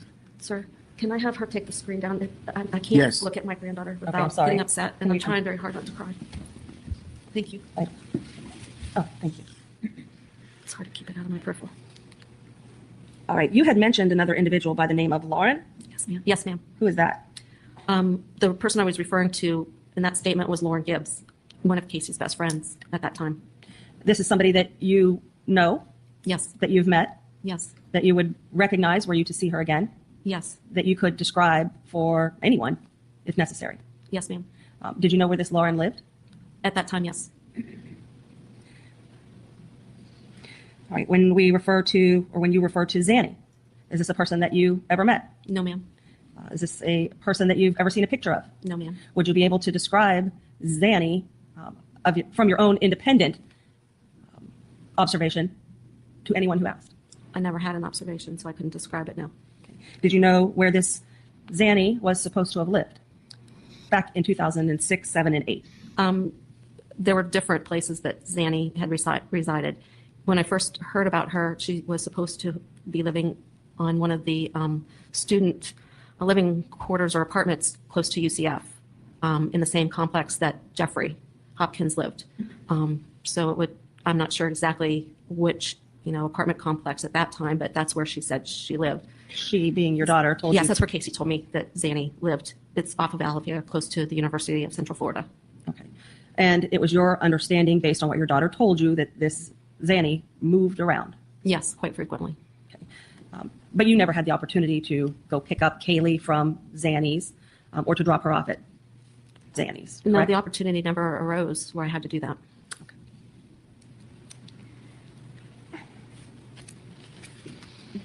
Did you request or require your daughter Casey to contribute in any way to the maintenance of the home? Not financially, but I expected Casey to help around the house with laundry, cleaning, cooking, especially taking care of her room, Kaylee's room, bathrooms, just normal things. And she used to help, George with yard work, and Casey pitched in. I mean, it was, I didn't really have to ask her to, but that was the requirement for the kids, period. So yes. All right. If you were going to have either of your kids as adults living in your home, you wouldn't ask them for money, but you wanted them to pitch in. Yes, I was more lenient with Lee than Casey. Okay. Would Casey get, aside from wearing a lanyard, would she get dressed and appear to go to work? Depends on the days. I mean, there were times that she would come to my office and she'd be fully dressed, or she said she had clothes with her. Or if I got home, you know, she always had extra clothes with her, either in her possession walking out, or I know in her car. And most of the time she was dressed as if she was ready to go to work. This Zanny individual that we discussed, did you ever find her? No. Were you looking for her? Yes. Until when? Well, before I answer, can you qualify the time that I'm talking about? Up till today. Are you still looking for Are we Zanny? talking from the 15th of July? Because I never looked for her prior to the 15th of July. All right. Of 2008? Yes. After the 15th of July, you looked for this Zanny person? Yes, ma'am. Until when? Until about 6 weeks ago. You testified earlier that you left for work on June 16th of 2008 and worked a normal shift? A little earlier than normal, but till... Normal for a Monday, yes. Okay. Did you talk to your daughter Casey at all on June 16th of 2008? Yes. Some throughout the day, I either left her messages or she left messages. As far as speaking with her, I think we had like a brief conversation late in the afternoon, sometime 4-ish, maybe lasted a few seconds. Did that conversation include a discussion of her plans for that day? Yes, she was going to spend the night at Zanny's, and she knew that she couldn't drop Kaylee off early at my work. She said she had to. She knew that at that time she had to go into work early, and typically Kaylee could spend time with me for the last half hour. But on Mondays are difficult because I have a staff meeting Monday afternoons, and she told me that she was going to take Kaylee to Zanny's, and she would probably just crash at Zanny's when she got off of work because she had an early morning the next day at work. So it would make more sense for her just to go back and spend the night with Zanny and Kaylee than to bring Kaylee back home. And it kind of made sense to me because Monday is a very late night. I mean, could potentially be a late night for me at work. Sometimes I could work even 7, 8 o'clock, depending on what was going on at work. But typically I would be out of there by 6 on Mondays. Okay. Did you understand that your husband, George, had to work that Monday? Yes, ma'am. And what shift would he have worked on that Monday? We talked about him working 3 to 11 on Sunday. Would that be true on Monday that week as well? Yeah, that was his normal day to work. So with George working from 3 to 11 and the possibility that you would be working late on that day because it was a Monday, neither one of you could have watched Kaylee. I could have watched her later in the evening, but it just made more sense. Later in the evening, you'd be settling her down for bedtime, and I would have preferred to have her for those few hours, but then for her to get up early, it made sense to me that day to let her stay that night with Zanny and Casey. Okay. Were you expecting that Kaylee and Casey would return to the home on Tuesday, June 17th? Yes. Did they? No, they did not. Did you have any communication with your daughter about her whereabouts or Kaylee's whereabouts on Tuesday the 17th? Yes, ma'am. What were you told? That they were in negotiations or some kind of a lot of meetings. That was the reason why she had to be there early the next morning too. And she said the negotiations were going to be very lengthy. And she just said that, she didn't know when she would get done. And so she was going to stay and keep Kaylee there with Zanny. And Zanny had offered to, let her stay. All right. On that Tuesday? Yes. So Tuesday night, when Kaylee and Casey weren't there, at that point, you had an explanation? Yes, ma'am. That satisfied you? Yes, ma'am, I did. All right. Were you expecting them to return on Wednesday, June 18th? Part of the day I thought they would, and then I heard from Casey, and she said that I believe they were headed, I think the negotiations from Hard Rock Local Orlando was going to Tampa. And she said, it would be fun to take Kaylee with her to Tampa so that Kaylee, and we had not had an opportunity to take Kaylee over to Busch Gardens and see the animals and to the park and things. So Casey said that Zanny was free and was willing to go with her. And one of Casey's coworkers that she had, talked about was going to go ahead and bring her little girl too, so that Kaylee would have a playmate. Did this coworker have a name? Yes. Who was that? Her name was Juliet Lewis. And did Juliet have a child, you said? Yes, ma'am. Named? Annabelle. So after being told this, did you have some expectation as to when Kaylee and Casey would next be home? She thought they might wrap up Friday night with their meetings and then spend the day Saturday and come home Saturday evening. So I expected to see them Saturday evening. Okay. So that would be Saturday, June 21st. Does that make sense? Probably. Did you talk to Casey on those intervening days between the 18th and the 21st? Yes, I talked to her every day at some point. I can't remember the actual, I'm sure once during the day and then in the evenings. I mean, that was our normal thing anyway. We always checked in with each other. We just always had our entire lives. We've always checked in with each other. Right. Did Kaylee like to talk on the phone? Yes, she did. All right. During that week, were you asking to speak to Kaylee on the phone? Yes, I did. Were you able to? No. Why not? There was always a reason that Casey wasn't with Kaylee. I would be catching Casey at the meeting and Kaylee was with Zanny and Annabelle, or in the evenings, Kaylee was already in bed or something. There was always a reason why I missed her. So you waited until Saturday the 21st to maybe get to see them? Yes, that's what I was anticipating. Okay. And what happened? Casey had told me sometime, I can't remember if it was during the early morning or mid-afternoon, that they did not finish on Friday. And they were going to be meeting on Saturday a little bit too. So their time where her and Juliet actually got to spend with the girls at the park, they did not get to enjoy the park with them. So Juliet and Annabelle and Casey and Kaylee and Zanny, and by that time, I believe one of Zanny's friends was supposed to have met them over there as well. So all of them were supposed to just have a day at the park on Sunday and return home either Sunday night or Monday morning. All right. So if Saturday was June 21st, Monday is the 22nd and 23rd. So having been given that explanation, you did not have any expectation that you would see Casey or Kaylee until at least the 23rd, Monday the 23rd? I believe so. Okay. Did that happen? No. Why not?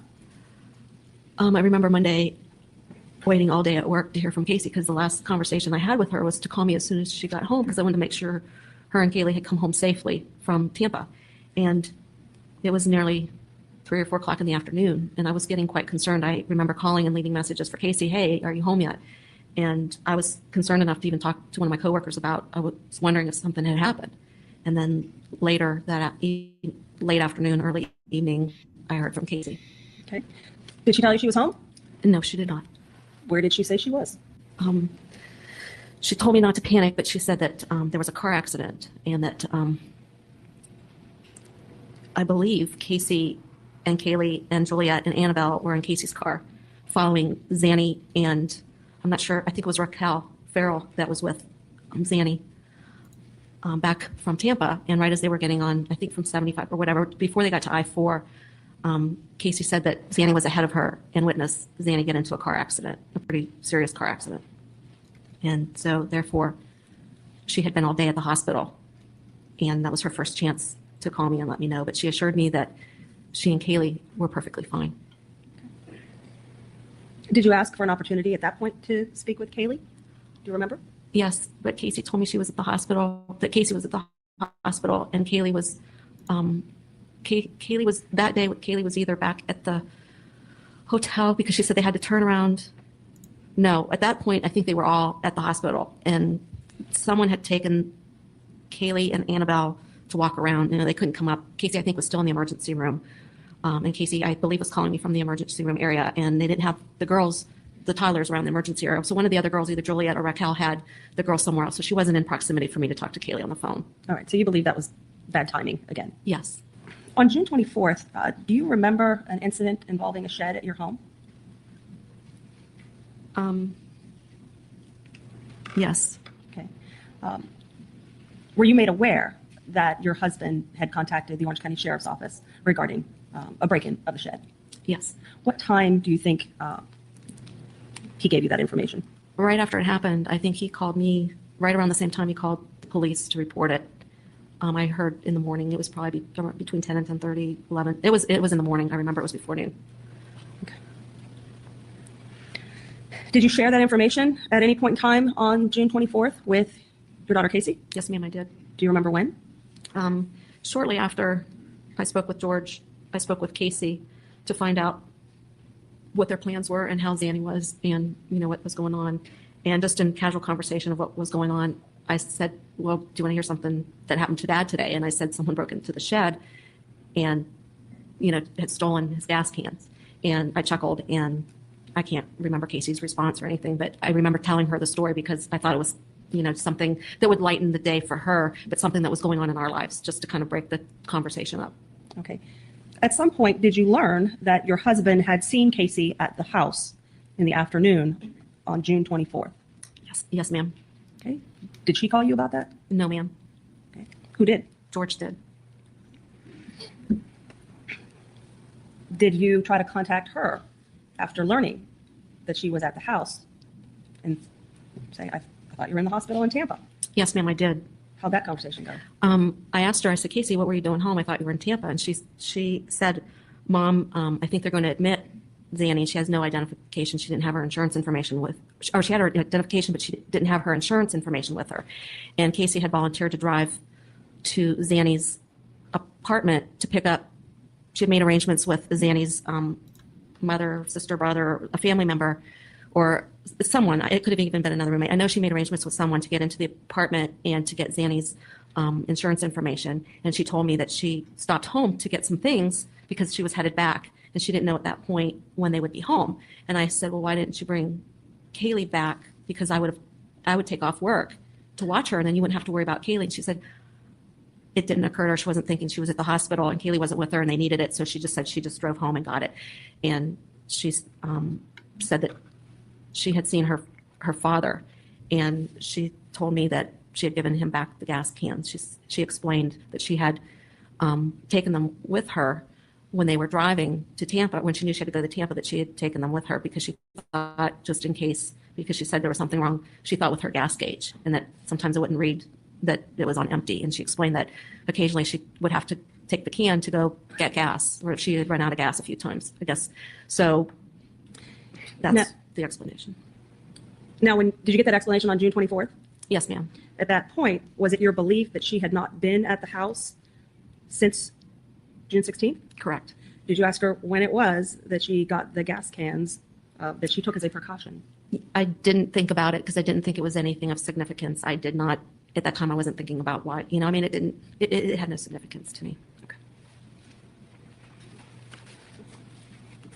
On June 24th, were you given any indication as to when Casey and Kaylee might be returning from Tampa? Yeah, I asked her why she was doing all this and not a family member of Zanny. I said, it's really not your responsibility to stay there and take care of Zanny. I think your responsibility is to bring Kaylee home, because the longer Kaylee would stay away in this environment, I didn't think it was a good idea. So I was asking her why, and she said, Mom, Zanny's mother is very ill and she's not able to leave. And I believe she said Zanny's brother was taking, between Zanny's brother and Zanny's sister, between their working and their jobs or whatever, it was their responsibility to care for Zanny's mom. So she really didn't have anything. And her roommate, Raquel, had been hurt. She said she had either fractured or dislocated her shoulder. And Raquel's mom was coming from Jacksonville to pick up Raquel and take her. So Casey felt obliged to Zanny to stay with her. And she kind of wanted Kaylee close to her. She just felt like she needed Kaylee. So. Now, by this time, were you missing your granddaughter? Oh, I started missing Kaylee June 16th. So yes, I miss Kaylee every day when I went to work, those hours I was at work. So yes, I was missing Kaylee very much at that time. Did you start sleeping with some of Kaylee's items? Yes, I think about that time, or a few days before that, I went and grabbed Kaylee's favorite teddy bear. We call him Teddy, and I had Teddy, I would cuddle with at night because I was used to cuddling with Kaylee. Kaylee and or Casey, the three of us would usually cuddle at night if she was home. If not, it would be me and Kaylee before I went to bed. Okay. We'll take a 10-minute stretch break at this time. Okay, members of the jury, we'll take a 10-minute stretch break. Okay, you may be seated. Okay, let's return Ms. Anthony to the stand. All right, let's return the jury. Part. Yes, ma'am. You may proceed. Thank you. Mrs. Anthony, when we took the break, we were talking about you were sleeping with a teddy bear. Does that sound Yes, right? yes. At some point in time, did you discover that the teddy bear was missing? Yeah, a few days later, or at some point. I mean, I started sleeping with Teddy probably that weekend, but and then after 4 or 5 nights, then I noticed it was missing. All right. Did you advise your daughter that you were sleeping with Teddy? Yes. I think. At some point I did. I don't know if I did during that time. It might have been later. I know I advised her, but I don't think I did during that time. I think it was after all of this. All right. We'll get back to that. Let's talk to the time frame of the end of the week that included the events of June 24th. On June 25th, 6th, or 7th, that would have been Wednesday, Thursday, Friday of that second week since they had been gone. Did you see them? No, ma'am, I did not. Were you expecting a return after the situation with Zanny at the hospital had resolved? It didn't get resolved until I believe late Thursday, I think. They were going to release Zanny, and Casey had said that she had a concussion and there was maybe some internal bleeding, and they wanted to watch her. Yes. And they wanted to keep her for observation, make sure she didn't, have a hemorrhage and die. So, Casey stayed up there with her, going back and forth. They were planning on, Zanny got released sometime late Thursday, and I believe they just, instead of driving back late Thursday night, they brought Zanny back to their hotel at the Hard Rock Hotel in Tampa, and was going to come home Friday. Were you expecting Casey and Kaylee to show up then at your home on Friday, June 27th? I was hoping she'd surprise me at work and just come right to my work and see, bring Kaylee up. She would always bring Kaylee up to work, and everybody loved to see Kaylee too. And it was, my environment, you can bring a child in periodically. We didn't have patients or anything where I worked, so. Okay. Did that happen? No. Do you know why? I believe sometime in the early afternoon, Casey told me that they had gotten back. She thought she was going to be off, that evening or that afternoon, but she'd gotten back and she was called into work. And so she wasn't going to be, she had to go in for a couple hours, I guess, to be debriefed or whatever on what happened and everything. So she had to go into work for a few hours. So I was supposed to see them at home. When I got home later that evening, they were supposed to be home. Okay. And did you see them? No, I did not. Why not? Do you know? That evening, Casey called and said that her friend Jeffrey at that time had moved out of state. And in 2008, at that time, I was under the impression that Casey and Jeffrey had dated a period of time. So they were, Casey still, liked Jeff a lot, and she hadn't seen him for a while. And Jeff was in town and staying in Orlando, and he had heard about Zanny and wanted to see how she was. So she wanted to go see Jeff. And Zachary was Jeff's little son, who was a year older than Kaylee. And Kaylee and Zachary were close friends, and Casey thought it would be fun for Kaylee to see Zach. So I'm just the grandma. You're referring to Jeffrey Hopkins, the person that you had discussed in earlier testimony that had actually, to your understanding, introduced Casey to Zanny. Yes, Jeffrey was very close to Zanny. Yes, he was the one that introduced. All right. And you also just testified that you believe that Jeffrey was a suitor. Yes. Of Casey's at some point. Is this someone that you've met, Jeff Hopkins? No, I never met Jeff. There was numerous times when we were supposed to meet Jeff and Zachary over, I would say probably from the, fall of 2006 through 2007 and up until probably November, December of 2007, Casey and Jeff were, close at times. They started out as a very good friendship, and then it grew into actually, she described that he could be potentially someone that down the road she might want to settle down with. So there was always dates that we were going to do. We were going to go to SeaWorld with the kids and meet him. And in fact, Christmas of 2007, Casey and Kaylee and I went to Fashion Square Mall to get pictures of Casey with Santa. Mm-hmm. And we were going to meet with Jeff's mom, who I wanted to meet, and she was going to bring Zachary. And we were going to have a day at the mall, have lunch, and get the pictures taken with Santa Claus. So, up through that period of time, all right, I heard, From what you're saying, that event with Santa Claus didn't occur? Did not.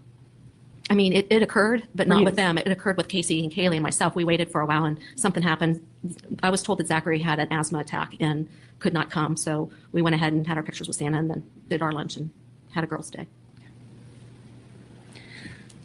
So since Jeff Hawkins and Zachary were in town, Kaylee and Casey were where, supposedly? I can't remember what hotel in town. Somewhere close to Universal. I can't remember for sure if it was Hard Rock, associated with Hard Rock or whatever. But since Jeff had also worked there too, had connections or whatever, but he was staying at a hotel down by the park, and that's where they were going to meet up and they were going to have dinner. And then Casey was supposed to come home later that night, late that night with Kaylee. Friday the 27th? Yes.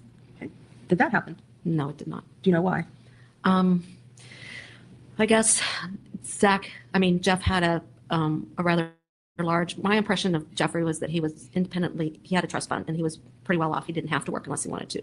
So he had a suite or something, and he invited Zanny and Casey and Kaylee to stay with them that night. And then the next day it would be fun again to take the kids to Universal, and just kind of, they were getting reacquainted, and Casey was jumping at the chance to have Jeff. And Jeff seemed like someone that was very stable from her description of him. And Casey had a very good relationship is what she said, or the way it was described. And, kids the same age. Yes, kids the same age. And I thought, who am I to interfere with that? I mean, Casey's, a grown woman. She was living in my home. It wasn't like she was a kid.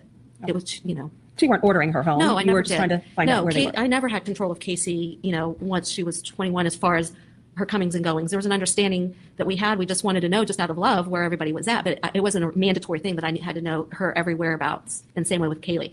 This is her daughter. She could do whatever. I would just love to spend time with them. So naturally, I'd always inquired and would like to spend time with them when they were available. But, she's a young woman that needs to move on with her life, and I'm not going to interfere with that. So, yes. Okay.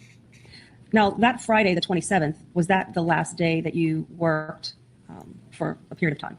Yes, actually, that was the start of my vacation. I had another vacation. At that point in my time, I think I had 5 or 6 weeks of vacation, and you have to use your vacation. You can't carry it over from year to year where I worked at. And so I would plan. You took another one? Yeah, I took another one. Shortly after the one you had in June? Yes. All right. So you were off of work the entire week beginning June 30th? Yes, ma'am. Okay. Through the 4th of July? Yes, ma'am. Were you scheduled to return to work whatever the Monday was after the 4th of July weekend? I believe I went back on Monday. All right, that weekend before your vacation started, where you learned about the party suite at the Hard Rock and all this, were you expecting that they would be there for an extended period of time? I would expect that she would have at least come home at some point during that time to get new clothes and to do whatever, but that never happened. And George and I, weekends were our time. I mean, with him working, and so we spent whatever time together we had. So, we had other plans too. And I'm not mistaken. I can't remember if it was that weekend that George and I went to the beach or the following weekend. Sometimes that was our time to go to the beach or me to visit my parents. So we had plans. So it wasn't, I'm not sitting home during all this time, and that's all I'm doing is waiting for my daughter and granddaughter to come home. I had other things to do in my life too.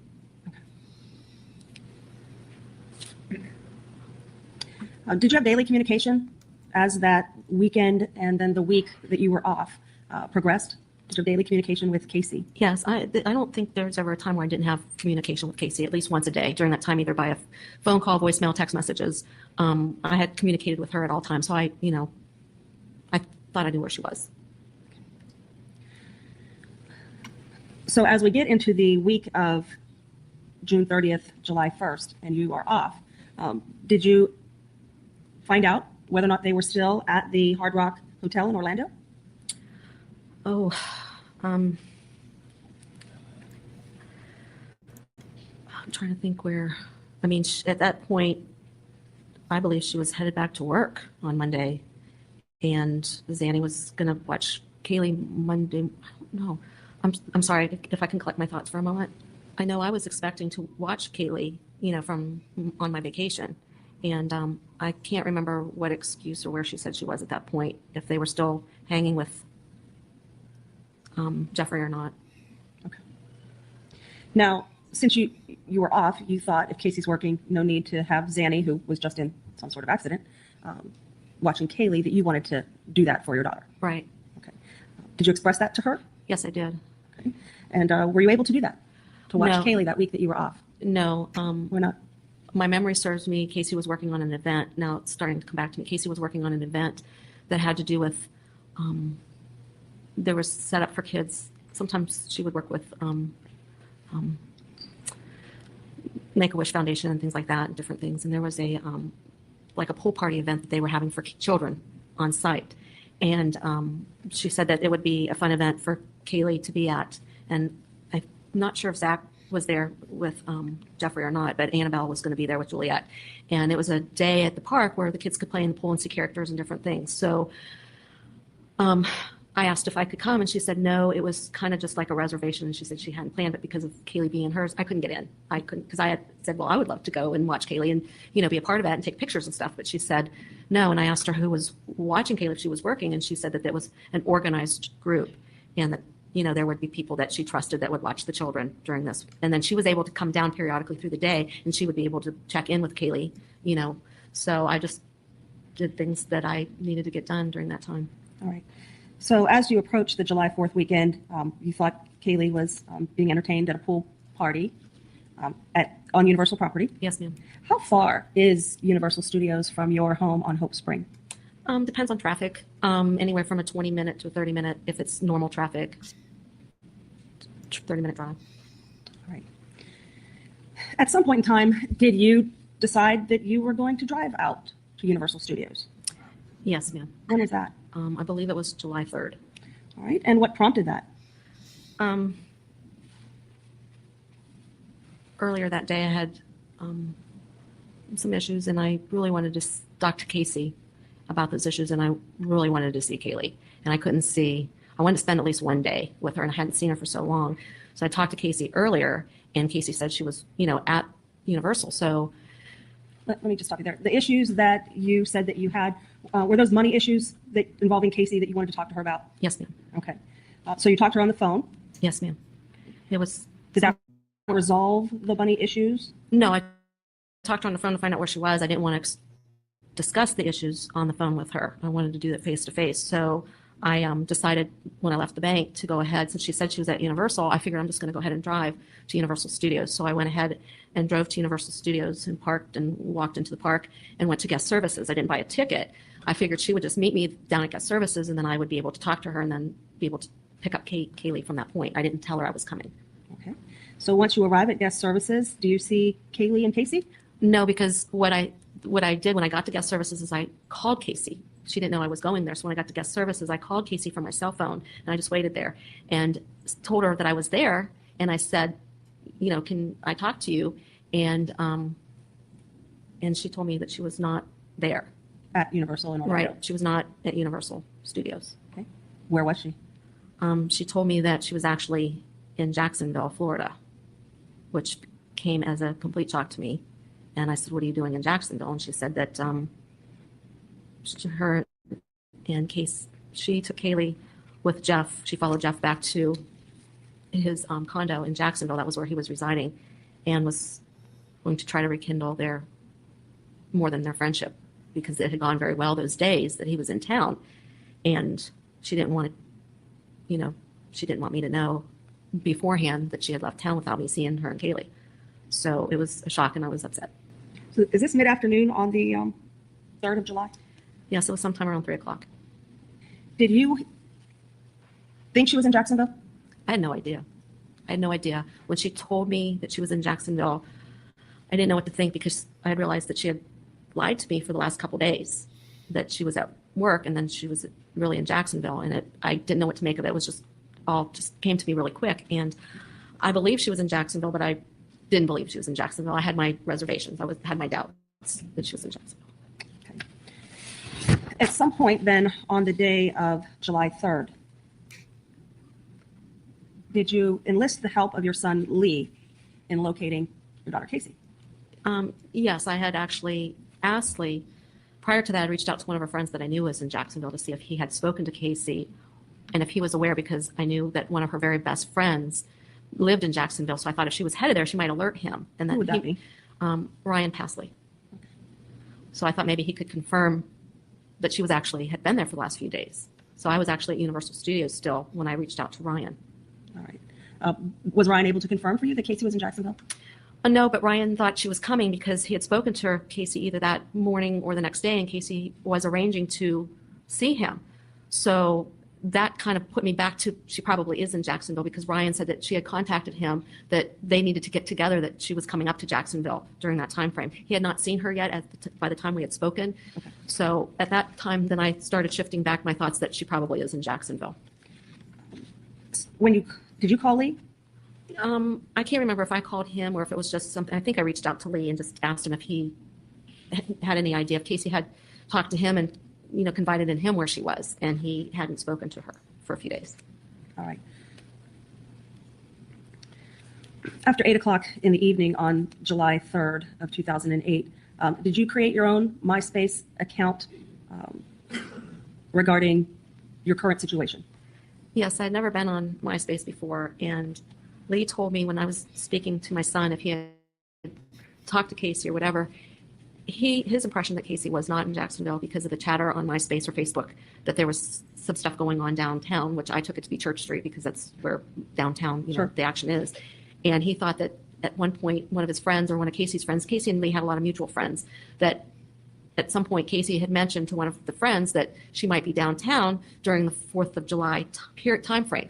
And when I'd spoken to Lee earlier, he said he would do some research and contact some of their mutual friends to see, or some of Casey's friends, to see if he could find out for sure if Casey was actually in Orlando or in Jacksonville.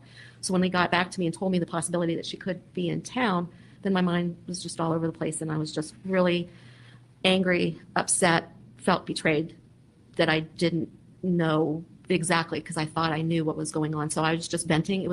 Plus I knew Lee had told me that he had seen new photos of Casey on her MySpace. So I thought if I posted it and asked Casey to be my friend, that she would be the only one that read it. I really didn't know when I created that how MySpace worked. Right. So it was a way I had written to Casey, and I was describing in my MySpace to her how she made me feel during that time. And I was hoping that she would contact me through MySpace. And just. So you created a Yes, MySpace I account. wanted, right. It was my way of venting without yelling at her and getting on the phone and being upset.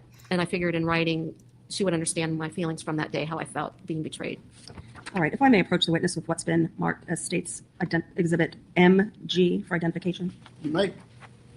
Have you take a look at that item, and exclusive of the exhibit number on it, does it fairly and accurately represent the text of the message that you posted on a MySpace account? Exclusive of the photo? We can talk about the photo in a second, but the Yes. text itself Yes. accurately reflects what you put on a posting.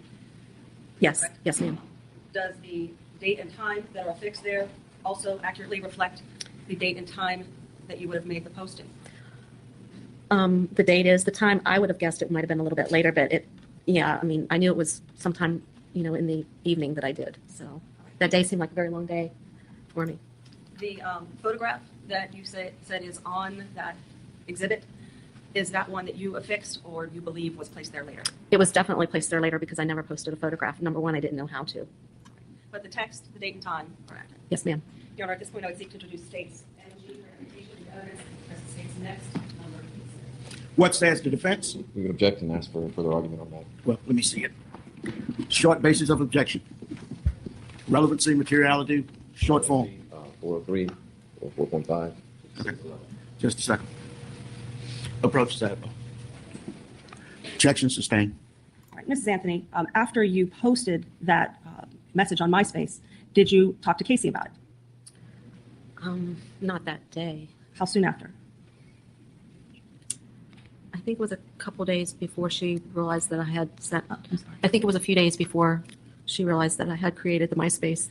I never got a response back from her, and I asked her why she didn't, respond back, and she thought that I was being hard on her writing that, and she. Relevance. Overrule at this point. She had told me she just didn't want to, go on MySpace. I didn't know MySpace was everybody's space. I thought it was secure and that it was just between her and I. And she explained to me that, anybody could get on there or whatever and stuff. I don't know how that all works, even as of today. Okay. So she acknowledged that she read your posting. Yes. Did you discuss with her specifically the things that you had posted? Briefly, I told her that I felt. In reference to the court's ruling. Approach. All right, ladies and gentlemen of the jury, the time is now approximately 5 minutes to the hour 1. We will recess for the day and reconvene on Tuesday morning. I know that you had wanted to work. We had cleared a number of hurdles, including open the facility. Well, we're going to continue because we can continue. How about that? So we are moving on already to day 6.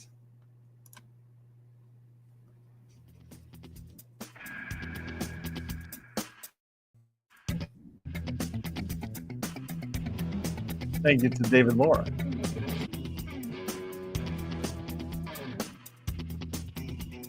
Okay, you may be seated. Okay, let the record reflect that the defendant is present along with counsel for the defendant. Assistant State Attorneys, both sides ready to proceed. Don't you love the way he says defendant? Let's return the witness to the stand, Ms. Anthony, then we will return the jury. All right, let's return the jury. State recognized president of the jury. Does the defense. Good morning, ladies and gentlemen of the jury. Did you heed all of my previous admonitions while you were gone? Okay. Apologize for the late start, but we had some technical difficulties with the sound system. All right, Ms. Burdick, you may proceed. Thank you, Your Honor. Good morning, Mrs. Anthony. Good morning. When we left off on Saturday, we were talking about July 3rd of 2008. Do you recall? Yes, ma'am. In the evening hours on that date, you posted a paragraph on MySpace, correct? Yes. Did you ever talk to your daughter Casey about what you had posted on MySpace? Yes, I did. Was it that same day, or was it a period of time after that? It was either the next day. I believe it was the following day. I know I didn't speak with her since I spoke with her like at 3 o'clock that afternoon on the phone. I hadn't spoken with her. Did you talk with her about the issues and feelings that you expressed in the posting? Yes, I did. All right. Did you express to her your feeling that Kaylee was missing and you didn't know why? That was a figure of speech. She was missing in my heart. And, Casey and I spoke about, why I wrote what I did. Okay. Now, you did not know at that point on July 3rd that Kaylee was not with Casey, correct? Absolutely not. Okay. Did you speak with Casey about your feeling that she had betrayed you? Yes, I did. And what was her response to your discussion about Casey betraying you? She explained to me that she needed some time away and that she was not upset with me and she was not punishing me by not letting me speak with Kaylee. She felt that she needed some time to sort some things out. And she explained to me that seeing Jeff again rekindled a lot of her feelings and emotions. And she explained to me that someday, I'm going to have to go through that empty nest syndrome with her and Kaylee.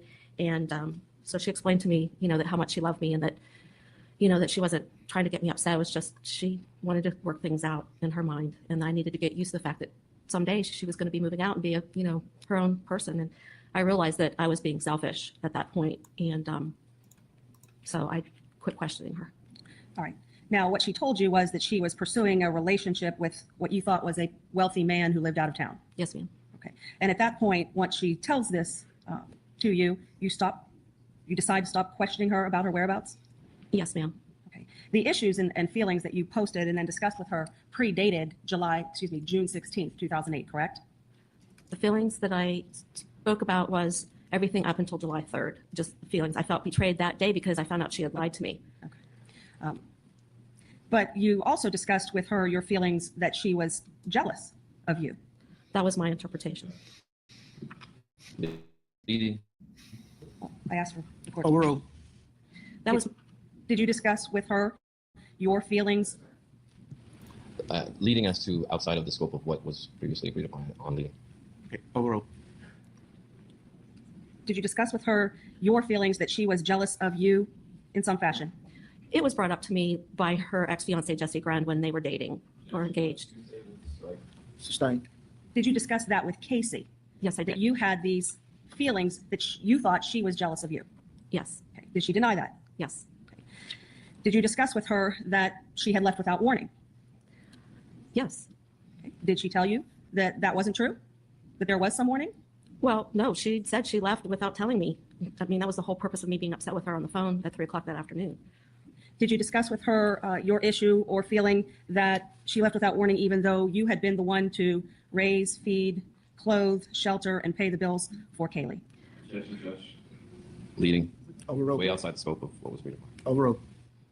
Did you discuss that issue with her? Yes, I did.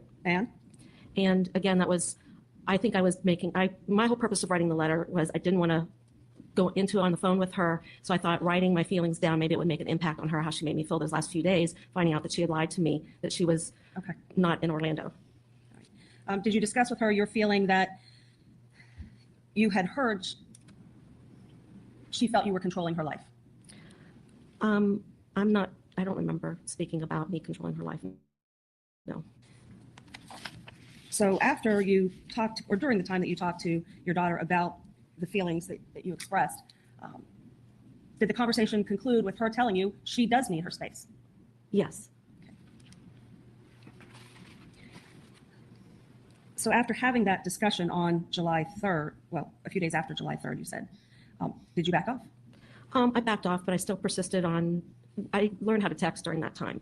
So I started texting her just to make sure that everything was okay. And I'd leave messages and then she'd call me back. I just wanted to, talk to her at least every day to make sure she was okay. And I did persist every day asking if I could speak with Kaylee because I miss hearing her little voice. Right. And were you given an opportunity to speak with Kaylee at all? No. Okay. Were you told at that point where Kaylee was? Yes. What were you told? I was told at various times that either Kaylee was napping or with Jeff's mother and Zachary, maybe at the beach in Jacksonville on a boat, just various places. Based on your conversations then with your daughter, did you have some expectation as to when she was going to return from Jacksonville? Yes, at one point, I kind of thought she was going to come home during that weekend after the 4th of July. And then I believe that's when she told me that there was something wrong with the Pontiac, that her boyfriend Jeff was going to, take it to his mechanic and have him look at it. She thought that the gas gauge was broken or something on it. Okay, her car. Her car. All right. So did that necessitate her staying out of town based on what you were told? Yes. Okay, for how long? I believe it turned into like Monday or Tuesday because they had to order a part of some sort. Plus, we knew that Casey needed to get her brakes done. We had been mentioning it to her that it was about time that she, get those checked and redone. So, I don't really know a lot about cars, and I was the one that spoke to Casey every day, so I just assumed that that was correct. Did you share with your husband, George, that you were speaking to Casey on a regular basis? Oh, absolutely. He inquired every day if I had spoken to her or not, and I'm the one that told George to leave her be, just to let her go, All right. So after being told that the car was going to need some repair, did you have some other expectation as to when she was going to be coming back to Orlando? Okay, we're just going to take a quick, brief break.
Yes. Again, that following weekend, the weekend after July 4th, we had expected her to come home. And then I remember on that Sunday receiving a text. George and I were in Walmart just getting some things, and I received a text from her saying that Jules was getting married. And Jules is Jeff's mother. And so they were going to stay for the wedding. It was an impromptu thing, and it was going to be at the chaplain with the chaplain. I guess Jules had cancer, and they were going to get married at the hospital chapel, and then she would be home either Monday or Tuesday. All right. Now, at this point, we're talking about Monday, July 14th. Yes, ma'am. Okay. Did you see her then on Monday, July 14th? No, ma'am, I did not. Do you know where she was? She told me she was in Jacksonville and that she and Jeff were getting the car packed and ready to go. Jeff was going to come back down to Orlando, and they were going to caravan back. So they were, loading her car and Jeff's car, and then they were going to try to leave at some point and be home on Tuesday. Tuesday, July 15th. Yes, ma'am. Now, on Sunday, the 13th, were you and your husband working in the yard? Yes, later that day when we got back from doing errands and such, George and I were out front working in the yard. We had planted new sod in the strip between the sidewalk and the street. We had planted new sod there, and George was watering that. We were considering putting plants and stuff in that area, and then nixed the idea, thinking that if someone, trampled it or backed into it or whatever with the car. So I was out weeding in the front, and George was off to the side, and I noticed that there was a notice taped to the front glass door, and it was kind of hard to see because our door is it's not really a peach, but it's a light pink color. You were talking about the difficulty of being able to see the notice that was on the door. Yes, ma'am. Why was it difficult? Well, in the afternoon, we get the afternoon sun in the front of the house, and there's a glare usually off the glass. And I usually have a wreath or something on the front door, or a plaque or something. And the notice kind of blended in with the door, but the reflection, as I worked closer, I could see it. And I went ahead and took it off at that point. Right. Do you have any indication, or did you have any indication at that time how long that notice had even been there? I believe it was put there either Thursday or Friday. Why do you believe that? Because usually they're marked, and I believe I saw either the 10th or the 11th date on when it was posted on there. When you come in and out of your house, what do you use? The garage door. Other than some date indicators on the notice, did it give you any idea what it was about or who it was from? It said it was a certified letter, and it had Johnson's. And when I read it, I didn't know anybody the name of Johnson or Johnson's company. So I went over to George and showed him the notice, and he said he had no clue who Johnson's was. So, he said, well, I'll just pick it up, tomorrow, which would have been Monday, on my way to work. All right. Did your husband start a new job a job with a new employer on Monday, July 14th? Yes, he had done some orientation with them and had just started with this new job. Since you were expecting Casey and Jeff on July 15th, did you think that she was coming right to your home at some particular time of day? Well, I figured at some point she'd be home. Jacksonville's not that long of a drive to Orlando, so I figured by noon, if they left in the morning, that they would be home sometime in the afternoon. Okay. Did you go to work that day? Yes, I did. Do you know if your husband was scheduled to work that day, July 15th? Yes, he was. What shift? 3 to 11. At some point, did you learn that your husband had gone to the post office to pick up the certified letter? Yes, ma'am. Okay. Do you know when that occurred? Around lunchtime sometime. On the 15th of July. Okay. Did he call you at your office to tell you what the letter was about? Yes, ma'am, he did. All right. Did he tell you that the car, Casey's car, was in Orlando? Yes, ma'am, he did. At a tow yard? Yes. After receiving that information, did you attempt to contact your daughter? Yes, I did. Did you get a hold of her? Yes, I did. What did she tell you about the car being in Orlando? I told her that she had a lot of explaining to do, that her car, from what I had found out at that point, the car had been towed from a facility. I wasn't sure at that point what facility, and had been there for a couple of weeks. So I said she had a lot of explaining to do. Did she explain? No. Did you tell her that you were going to call her back, or that she needs to come home immediately? Yes, I pretty much in essence said that she needed to, to be home so that we could talk this out. So what did you do next? Well, when George got the certified letter, he went directly down to the Johnson's tow yard, and they handed him a receipt and said that it was like $488 and some change. And he said, since both of our names was on the title, that we both had to go down there.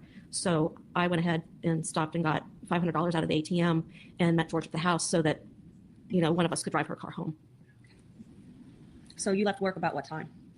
I didn't look at the clock. I just left after he went down to the within minutes of him going to the post office, he was at the tow yard because it's, not that far away.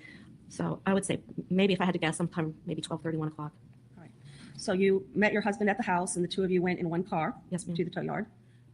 Did you get any access to the car while you were at the tow yard?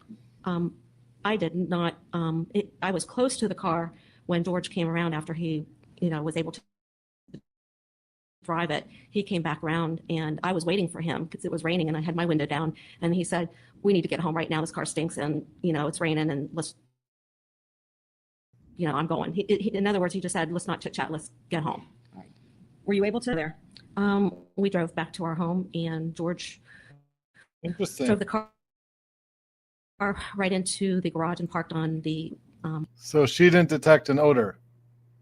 Interesting. right-hand side of the garage, my normal spot. Pulled the car right into the garage, and then I left my car out. Now, you indicated it was raining. Yes, it wasn't raining very hard. It was kind of like a misty rain.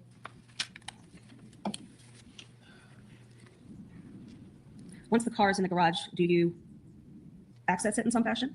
Yes, as soon as I got out of the car, my car, George was already out of the car, and I could, as I walked up to the car, I could smell the car. And what did you say? I said, "Oh my gosh, what, I asked her what she said. I said, "Oh my gosh, what's wrong with the car?" And George proceeded to tell me that excuse me, okay, got you. Got you. All right. Did you make some comment at that point about the smell? Yeah, I said it smelled like something had died in the car. Oh. Did you learn about any garbage? No, she did it. Being in the trunk at some point? Yes, ma'am, I did.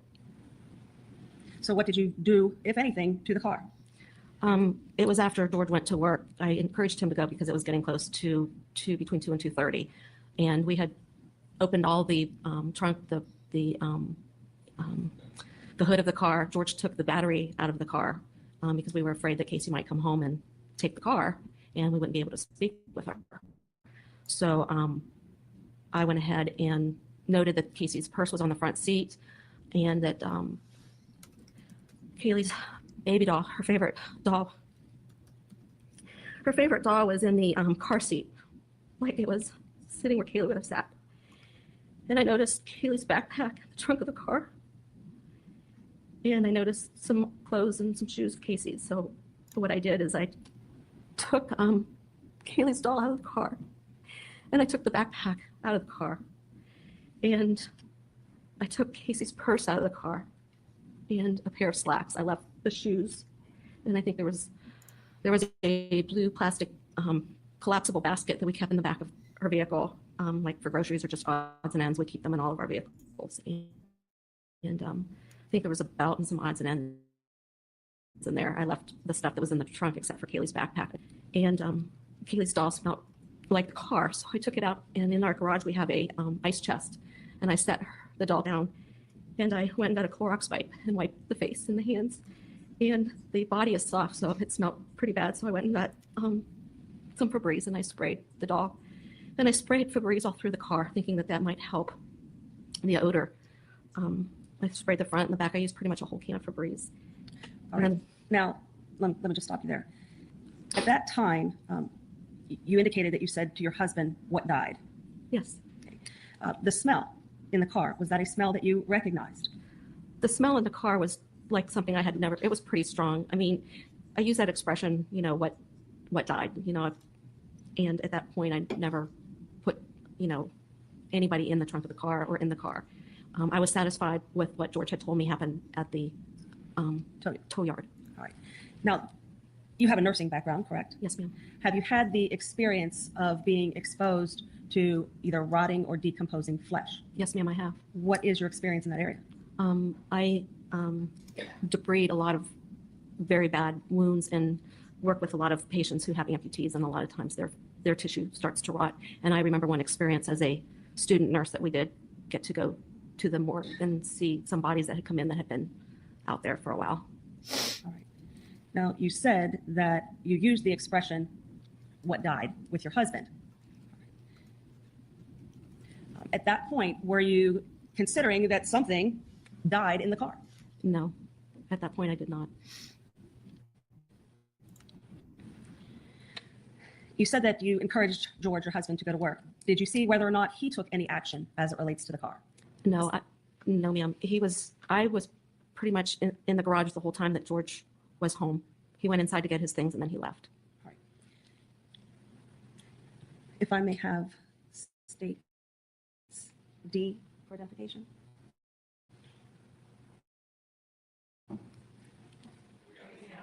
Oh, so I don't know if I, Are you seeing? there's nothing on it. You're not supposed to be seeing it. It says unpublished. Is it there now?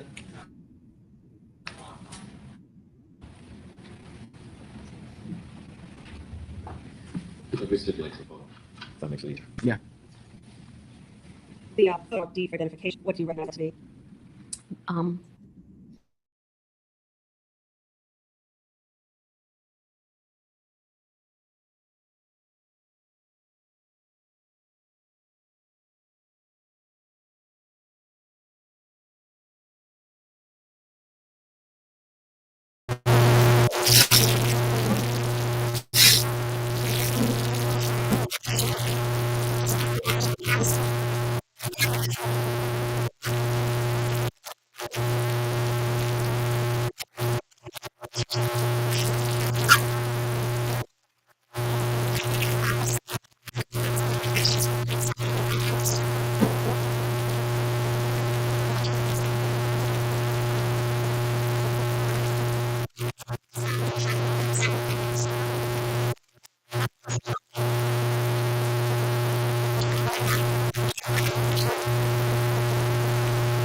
Okay, what is going on? Is the audio messed up? I've been frozen for about 15 minutes. That's not good. And mine works good, maybe because I'm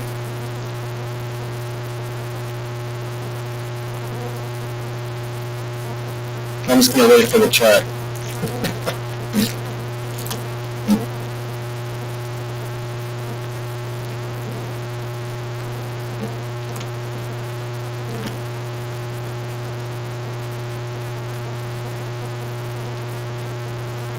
Okay, we're taking a break.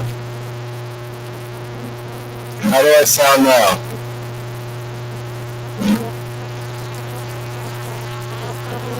Do I still sound like I'm broadcasting from a can of tuna?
How are we doing now?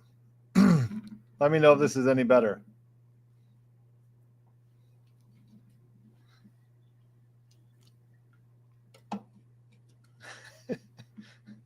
Are we better now? Okay. We are back. Sorry about that.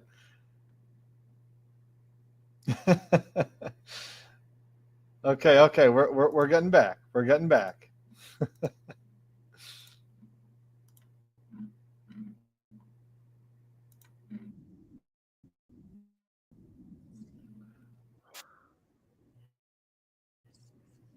Call Amy rather than some of her other friends, but I did. Something called- just told me to call Amy. You called Amy. In the meantime, had you sent a text to your daughter that there was a major problem that she needed to get in touch with you immediately? Yes, I'd been trying to get a hold of her all day to find out why the car was at the tow yard, and obviously I realized that she was lying again where she was at. All right. Did you make arrangements to pick her up? Yes, I did. And did you do that? Did you Yes, pick her up? Yes, I did. Where did you pick her up from? The Florida Mall.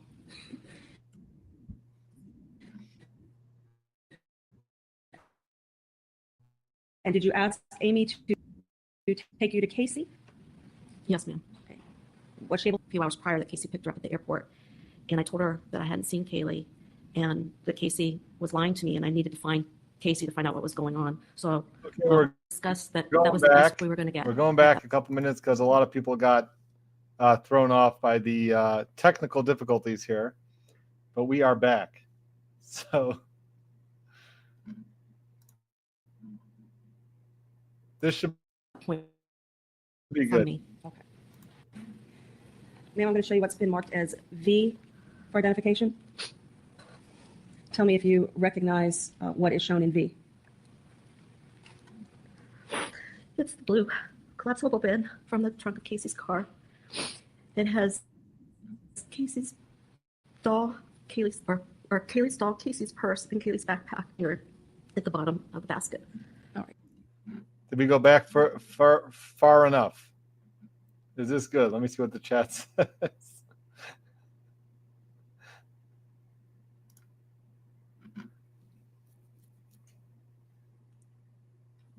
Okay, so is this where we are at? Where it started freezing for you guys? Back more? Okay, we'll go back more. How about here? Is this good? Let me know in the chat if we'll start back over here. I apologize for that technical difficulties. Wow, lasted 20 minutes? Sheesh, I was really busy. Okay, a little bit before the pictures of the car were taken. So let's go. How about here? This is probably where I see the pictures of the car. Okay. So we'll go from here. Apologize for that. Trying to multitask, and my computer, I guess, went a little haywire. All right. What is it that is being shown in 47 in evidence? The back of the Pontiac Sunfire. I'll unpublish that one and ask for E for identification.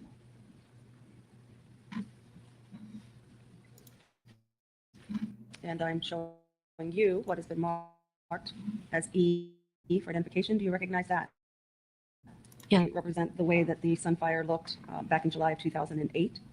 Yes, except for the writing on the windshield and the yellow tape on the hood. The car itself? Yes, ma'am. Your Honor, at this point, I would seek to introduce E for identification into evidence. What says the defense? Objection, sir. It will be received in evidence. It states numbered. Permission to publish? You may publish. Okay. You testified this is the front of the vehicle? Yes, ma'am. Okay. We'll unpublish that, and if I could have F for identification. Do you recognize what's shown in that photograph? I'm sorry. It's the driver's side view of the Pontiac Sunfire. Does it fairly and accurately depict the vehicle in July of 2008? Yes, ma'am.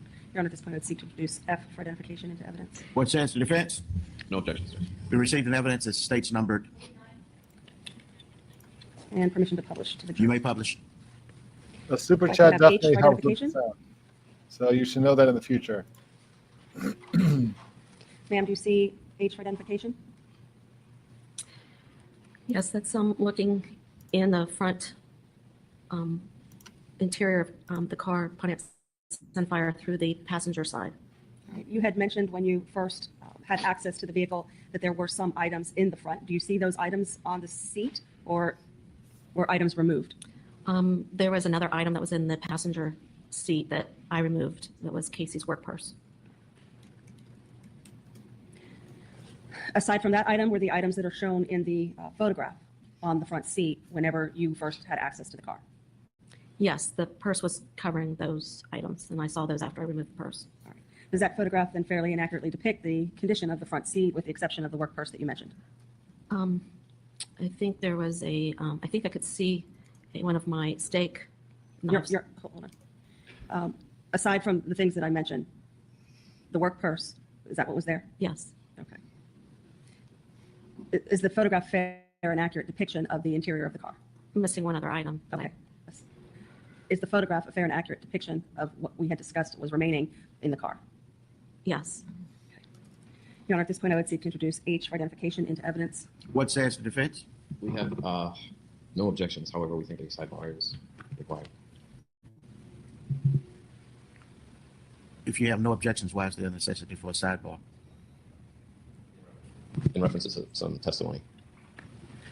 Okay, it will be admitted in the evidence approach. Okay, ladies and gentlemen of the jury, you're hereby instructed to disregard the testimony regarding one of my steak knives that was mentioned by Miss Anthony concerning the photograph. You may continue.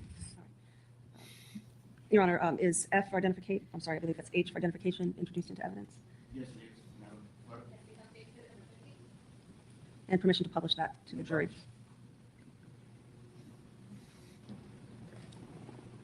All right, Mrs. Anthony, I'm going to show you what's already been introduced into evidence as states 35. And permission to publish during the testimony since it's already been introduced. All right, Mrs. Anthony, do you see the items? Yes, ma'am. Were those items in the vehicle when you first accessed it? Yes, ma'am. Okay, you had mentioned that there were some other items in, which part of the vehicle is this? The back seat of the Sunfire looking from the passenger side. All right. You had mentioned that there were some other items in the back seat. What was that? On the back seat, covering the shoes, was a pair of Casey's dress slacks. And in the well, the seat well on the passenger side behind the driver, or the side back seat behind the driver, there was a pair of Casey's boots, dress boots. All right. So you removed the boots, and and you removed the slacks? I did not remove the boots. Oh, you did not remove this. You removed the slacks? Yes, ma'am. And of the car. So I went ahead and put them in the laundry. Okay. Your laundry is right there in the garage? Yes, ma'am.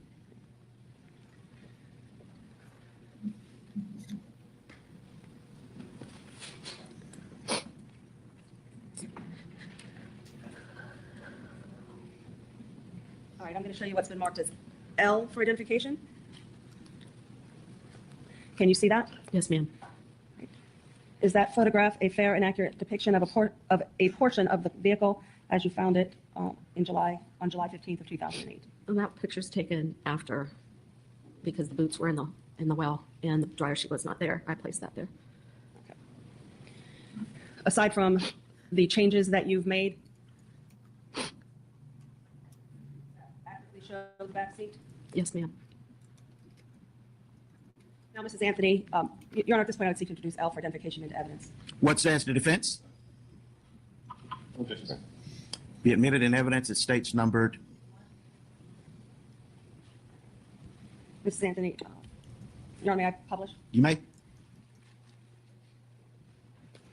You indicated that the boots that are shown on the back seat were in a different part of the car when you first accessed it. Yes, ma'am. Were they on the floorboard? Yes, ma'am. Okay. You also mentioned a dryer sheet. Yes, ma'am. Right. Did you put that dryer sheet there? Yes, ma'am. Right. Do you remember having a deposition taken on July 29th of 2009? Yes, ma'am. All right. At that point, you were sworn to tell the truth, correct? Yes, ma'am. Right. You remember that I was there asking questions. Counsel for your daughter was there as well. Yes, ma'am. Do you remember giving a different response as to whether or not you put the dryer sheet in the car? Yes, ma'am. Okay.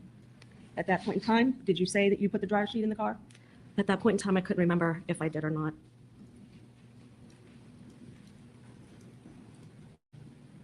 All right.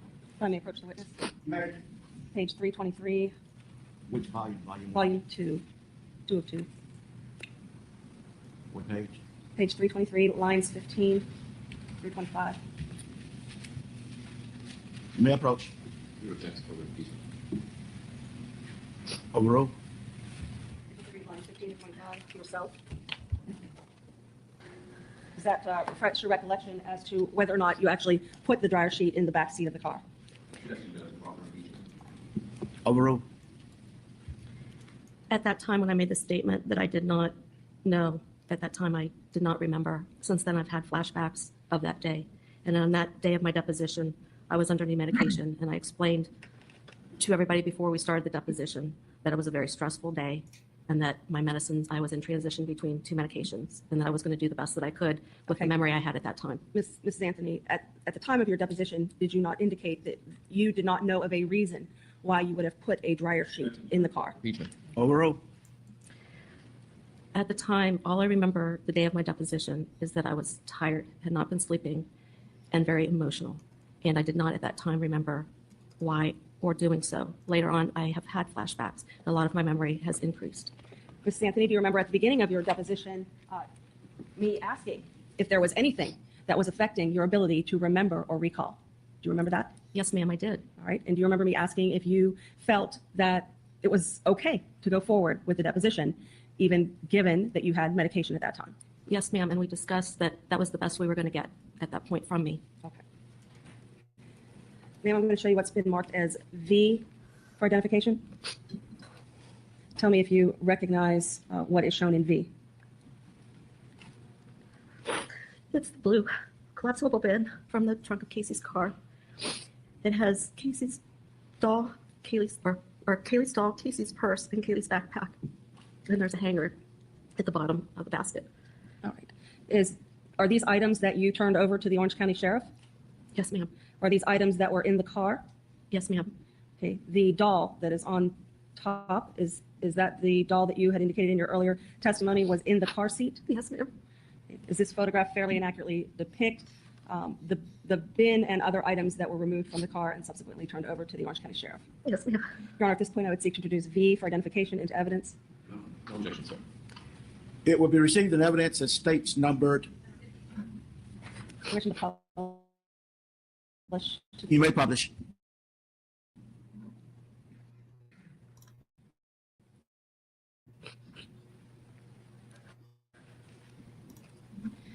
Mrs. A, did you do anything with the work purse that is in the blue bin? Later that evening, after I came back from work, I went through Casey's purse because I hadn't heard back from Casey, and she wasn't returning my calls. And I found the yellow envelope that was inside her purse, and I removed the items inside the envelope, and they were resumes of her friend Amy Huizinga. Is there contact information for Amy Huizinga on that resume? Yes, ma'am. Okay. Did you do anything with the backpack that you have indicated is at the bottom of that blue bin?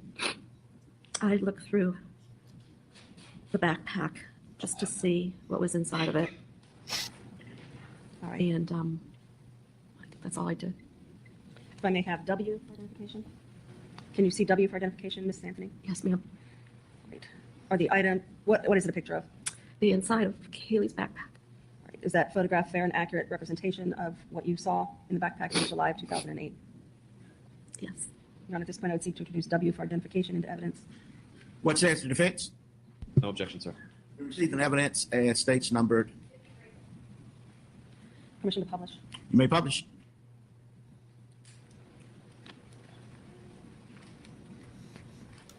All right, you said you looked through the backpack. Did you find anything and remove it? Briefly, I took out her toothbrushes.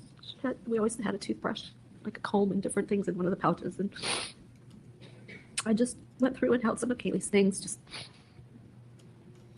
because, and then I placed them back where I found them. Where was this item in the car? In the trunk of the car. On the floor of the trunk or inside something else? I believe it was on the floor of the trunk.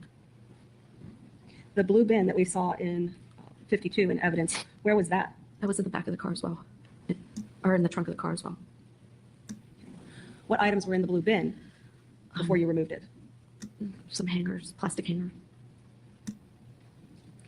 Did you vacuum the trunk of the car? No, I did not. Did you otherwise clean it in any fashion aside from spraying Febreze? I think I just kind of brushed my hand across some things and threw a couple little pieces of debris away. All right. You had indicated that you went to work. Yes, ma'am, I did. When you went to work, in what condition did you leave the vehicle? Left the car with all of the doors open, windows down, sunroof open, trunk and hood up, and it was left in the garage. Did you close the garage door behind the car when you left and went to work? Yes, ma'am, I did. How long were you at work? Oh, maybe an hour and a half, 2 at the most, but probably an hour and a half. Right. While you were there, or when you were going there, did you make an attempt to contact your daughter, Casey? Yes, I did. Were you able to get a hold of her? No, I was not. Once you were at work for an hour and a half, you said you either ended your shift or decided to leave. What happened? Well, when I got there, everybody knows I don't usually leave work in the middle of the day. So when I got back, I just kind of explained what was going on because I left abruptly. And I went back to my desk and tried to get a few things done so that I could get out of work. And I spoke to a couple coworkers about the car and, trying to find out what happened with Casey. And my immediate supervisor was telling me just go home. And I told her I needed to get a few things squared away because I had worked very hard on a project that I was for Coumadin levels, and I was trying to make sure that the nurses had gotten the doses right for the patients that day. It was very important for me to get a few things done at my desk where I felt comfortable I could leave. And as I was wrapping some stuff up, my director came and said, "Why don't you just go home? We'll take care of whatever you need to do." Had you told the people at your workplace that you hadn't seen Kaylee for a month or more? Well, they pretty much knew that I hadn't seen her, because during that period of time I had, we always ask how a family is, and Kaylee is always a subject of conversation with my coworkers and me. They watched Kaylee grow up because she was always at my work. Casey was always dropping her off, or she'd just come for a visit, have lunch with me or whatever with Kaylee. So everybody knew Kaylee since she was a baby. And, of course I vented, "How's your vacation?" And then come in and say crappy because I didn't get to spend it with the girls. And, so they were aware.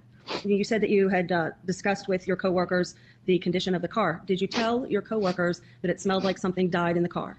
Yes, it was a figure of speech that I said that it smelled like something, that the car smelled really bad. And I explained to them what George had told me while he was at Johnson's.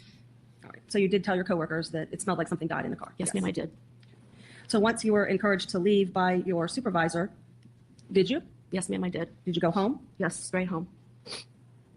Once you got home, is that when you looked through the work purse that you described earlier? Yes, ma'am. Once you were home, did you make efforts to contact your daughter, Casey? Yes, I tried calling her again, and she still wouldn't answer. So I thought it was strange that Casey had Amy's information there, and I don't know what possessed me to call Amy rather than some of her other friends, but I did. Something just told me to call Amy. You called Amy. In the meantime, had you sent a text to your daughter that there was a major problem that she needed to get in touch with you immediately? Yes, I'd been trying to get a hold of her all day to find out why the car was at the tow yard, and obviously I realized that she was lying again where she was at. All right. So when you made an effort to contact Amy, did you reach her? Yes, ma'am, I did. Did you make arrangements to pick her up? Yes, I did. And did you do that? Did you Yes, pick her up? Yes, I did. Where did you pick her up from? The Florida Mall. Casey? Yes, ma'am. Okay. Was she able to do that? Yes, the reason I picked her up is because she explained to me that she had seen Casey a few hours prior, that Casey picked her up at the airport. And I told her that I hadn't seen Kaylee and that Casey was lying to me, and I needed to find Casey to find out what was going on. So while we were driving, she said she knew exactly where she dropped Casey back off, because she had loaned Casey her car during the time that she was in Puerto Rico. All right. So where did she take you, or where did she direct you? Yeah, I was just driving. She was just telling me where to go. And we went to University Avenue, Winter Park, a place, I can't even remember the name of his apartment complex, but she took me directly to Tony's apartment. Are you talking about Tony Lazaro? Yes, ma'am. Is this somebody that you had met? No. So once you get to Tony Lazaro's apartment complex, where do you go? Well, I was kind of shocked that Amy knew exactly where to go, because she kind of indicated that she just kind of dropped Casey off at the complex. But Amy seemed to know exactly which apartment, and it was in the back and which floors. I mean, she just led me right up in the different, because where you park, there's a couple buildings, and she knew right where to maneuver right up to the apartment complex. And I followed her up to the second, I think it was the second floor. And we decided that Amy go to the door, and I just stayed in the hallway so that when Casey would come to the door, Casey would come to the door and see Amy. All right. Now, you mentioned the hallway. Is this door open to the exterior or into an interior hallway? It's outside. We climbed the outside staircase, and Tony's apartment, there was like a little balcony area, and I just stood kind of towards the stairwell. Okay. So did you see Amy knock on the door and get a response? Yes, ma'am. Who did you see come to the door? Well, I didn't see Casey at first. I heard her voice when the door was open, and then Amy kind of motioned for her to come out. And then Casey stepped outside, and that's when I popped around. Okay. What did you say? I just asked her what she was doing there, and I told her that she needed to talk to me, that we needed to talk. And did you see Kaylee? No. Did you go into the apartment to look for Kaylee? As soon as I got to the, once Casey agreed with me to come with me, I asked where Kaylee was, and she said she wasn't there. So did she tell you where she was? She said she was with the nanny. Okay. And so I told Casey to get her things and come on. And when she went into the apartment, I stepped up, and I could smell the cigarette smoke just emanated out of the apartment. And I didn't even take more than a step in. I knew Kaylee wouldn't be in that environment, so I didn't even go in to look. All right. So Casey told you that Kaylee was at the nanny. Yes. What was your response to that? Well, we're going to go get her, because we have to all sit down and talk about what's going on. Okay. And was Amy around for that? Yes, Amy by then realized that I was quite upset and she kind of already went back downstairs, and she was down back by my car. Did Casey agree to go with you? Reluctantly, but yes. All right. Did she gather her things as you told her to? No, she just put her sandals on and put her flip-flops on, and then she came with me. She didn't have her purse or her cell phone or anything with her. Did she tell you that she was coming back to Tony's apartment? Yeah, she had made the reference that she was going to come back to Tony's, and I told her that would be fine at some point, but not until we resolved everything that was going on, not until I had an explanation. And not until you... Okay. Does everyone get back into your car at that point? Yes. You're driving? Yes, I'm driving. Casey sat in the front passenger seat, and Amy started to get in behind Casey, but realized Kaylee's car seat that I had in my vehicle was there, so she ended up coming around the vehicle and getting in to the back seat behind me, and then we left. All right. Did you continue to question Casey as soon as she got into your car about Kaylee's whereabouts? Yes, I did, and I realized that that wasn't an opportunity to really talk to Casey because Amy was in the car, and I didn't want to really embarrass Casey or Amy, so Amy gave me directions to take her home. So the conversation was very limited during that period of time. All right. At that point, did you ask where Kaylee was? Yes, I dropped Amy off in the street. She said it would be fine for her to walk, and we kind of watched until we could see her get back to the condo or townhouse, whatever it is, because she was living with JP Chad and Ricardo Morales at that time. And I made a comment that that before we started to go, that she needed to start answering my questions. And she told me that she would take me to see Kaylee. So we started to drive. And did she tell you to go anywhere specific? We started driving around, and then Casey started making excuses why it would not be a good idea for me to go see Kaylee. And I was getting very, very frustrated. And I was asking her questions about why the car was at the tow company. And did you get answers? No, I didn't. We drove around for quite some time, and at one point she asked me to take her back to Tony's, and I told her she wasn't going anywhere until I got the answers. And I was driving closer towards our home because since I wasn't getting a specific location where to pick up Kaylee, I just figured might as well head home. And as I was going down Pershing, I noted the Orlando police station that was on Pershing, and I told her that if she wasn't going to give me the answers, that I was going to get someone to help me get them. So at this point, you pulled into a substation for the Orlando Police Department on Pershing? Yes, ma'am. And I pulled up to the door and started to get out of the car and realized that they closed at 5 p.m. and it was way after 5. So I just got back in the car and told Casey that this was her last chance to tell me what was going on. And she was trying to explain to me that she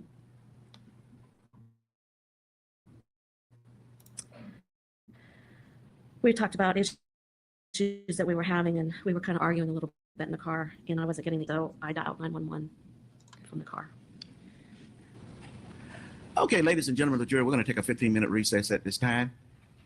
So if you need your special one, this is a good time to take the special. I'm going to ask you not to discuss this case among yourselves. We'll take a 15-minute recess at this time.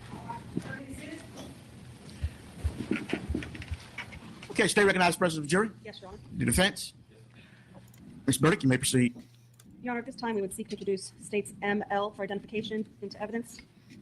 Okay, noting previous objections which are placed on the record, it will be received in evidence of objections as states numbered.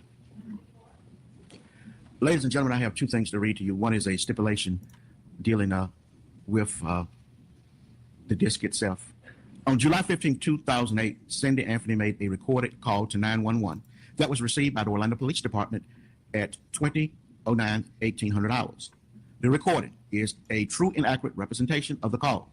The parties have agreed to this fact, and it should be considered as true in your deliberations. Now, ladies and gentlemen of the jury, the evidence that you're about to receive through this 911 call is to be considered by you only as to Mrs. Cindy Anthony's state of mind and also as an excited utterance at the time, and not for any other purpose, such as any alleged criminal acts of the defendant, such as stolen car or a bank account. Remember, however, the defendant is not on trial for included in the indictment. You may proceed. It's a sound being recorded. How can I help you? County Central with Pershing, and come on. Thank you. Hello. Hi, I drove to the police department here on Pershing, but you guys are closed. I need to bring someone into the police department. Can you tell me where the closest one I can come into? What are you trying to accomplish by bringing them to the station? I have a 22-year-old person that has grand theft sitting in my auto with me. So the 22-year-old person stole something? Yes. Is this a relative? Yes. Where did they steal it from? My car and also money. Okay, is this your son? Daughter. Okay, so your daughter stole money from your car? No, my car was stolen. We retrieved it today. We found out where it was at. I've retrieved it. I've got that, and I've got affidavit for my banking account. I want to bring her in. I want to press charges. Where did all of this happen? Oh, it's been happening. No, but I need to establish a jurisdiction is what I'm trying. Oh, I live in Orlando. Yeah, but what address did these thefts occur at?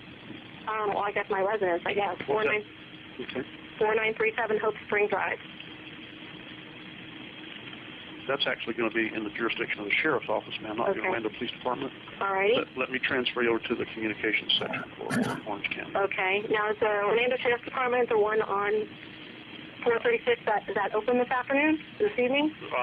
The substation you're at on Pershing, if it's Orlando Police, we're open primarily during the day. Uh-huh. But that's not the sheriff. That's the city police, which does not have jurisdiction for your I address. know there's a sheriff's department on 436. Well, what I'm going to do is I'm going to transfer you to the sheriff's communications section, and you can determine that. Hold on. Okay.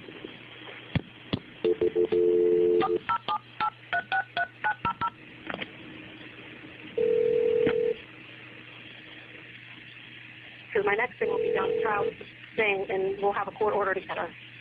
If that's what you want to say, we'll do it. And you'll never. Well, then you have. No, I'm not giving you another day. I've given you a month. All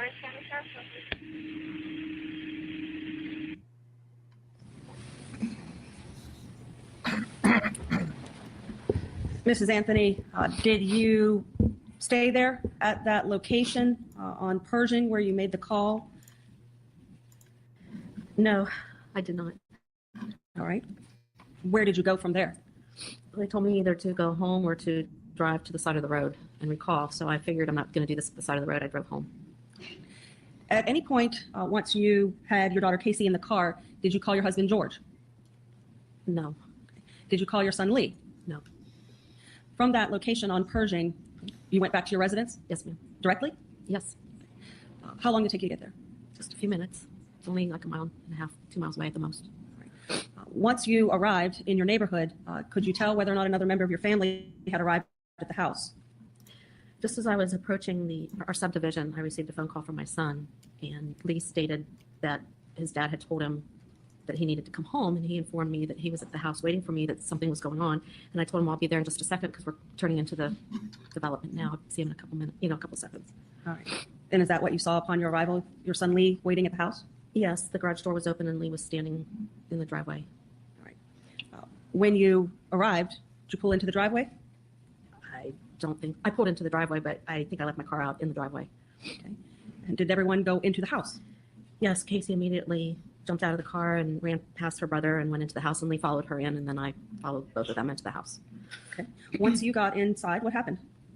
I think I briefly just kind of told Lee what was going on because he had no idea at that point. I just kind of explained to him that I needed some answers from his sister and that I was urgently trying to get her to take me to see Kaylee and that she was refusing to do so. Did you immediately call the police from your home so that you could have the Orange County Sheriff's Office respond to you at that location? No, because by talking to Lee, he thought that if we sat down together and she was, relaxed in the home, that maybe we could get some answers. So he wanted to try to talk to her. So that's what happened. All right. Did the two of them speak alone? Or were you there? I was there too. With three of us, we're kind of in a, like a 6-foot proximity of each other. Speaking, one of us was in the hallway, Casey's doorway, and in her room where we could all see each other and speak to each other. Did you continue to insist that you wanted to know where your granddaughter was right then and there? Yes. I mean, I wanted her to take me because she kept insisting that Kaylee was spending the night with Zanny. And I said, well, she doesn't need to do that anymore. So we need to get her. And Casey kept insisting that Kaylee would probably already be asleep by that time and she didn't want to disturb her, that we could go the next day. And I didn't care if we were up all night, if it disrupted Kaylee's sleep. that I would stay up all night and not go to work the next day if it became an issue that Kaylee wasn't able to sleep and someone wasn't going to get any sleep. I volunteered to be the one. I didn't care. I wanted to see Kaylee. Did she tell you that she would take you to her at this point? No, she continued to insist that it was not a good idea to get her that night, and I was getting more irritated and was not happy with that answer, that I threatened again to call the police, and I gave them a few more minutes to try to reason with the sister, and I just had enough of not hearing anything, so then I made another phone call to 911. Your Honor, at this point in time, I would seek to introduce MM for identification into evidence, and there is a stipulation. What said to defense, noting previous objections?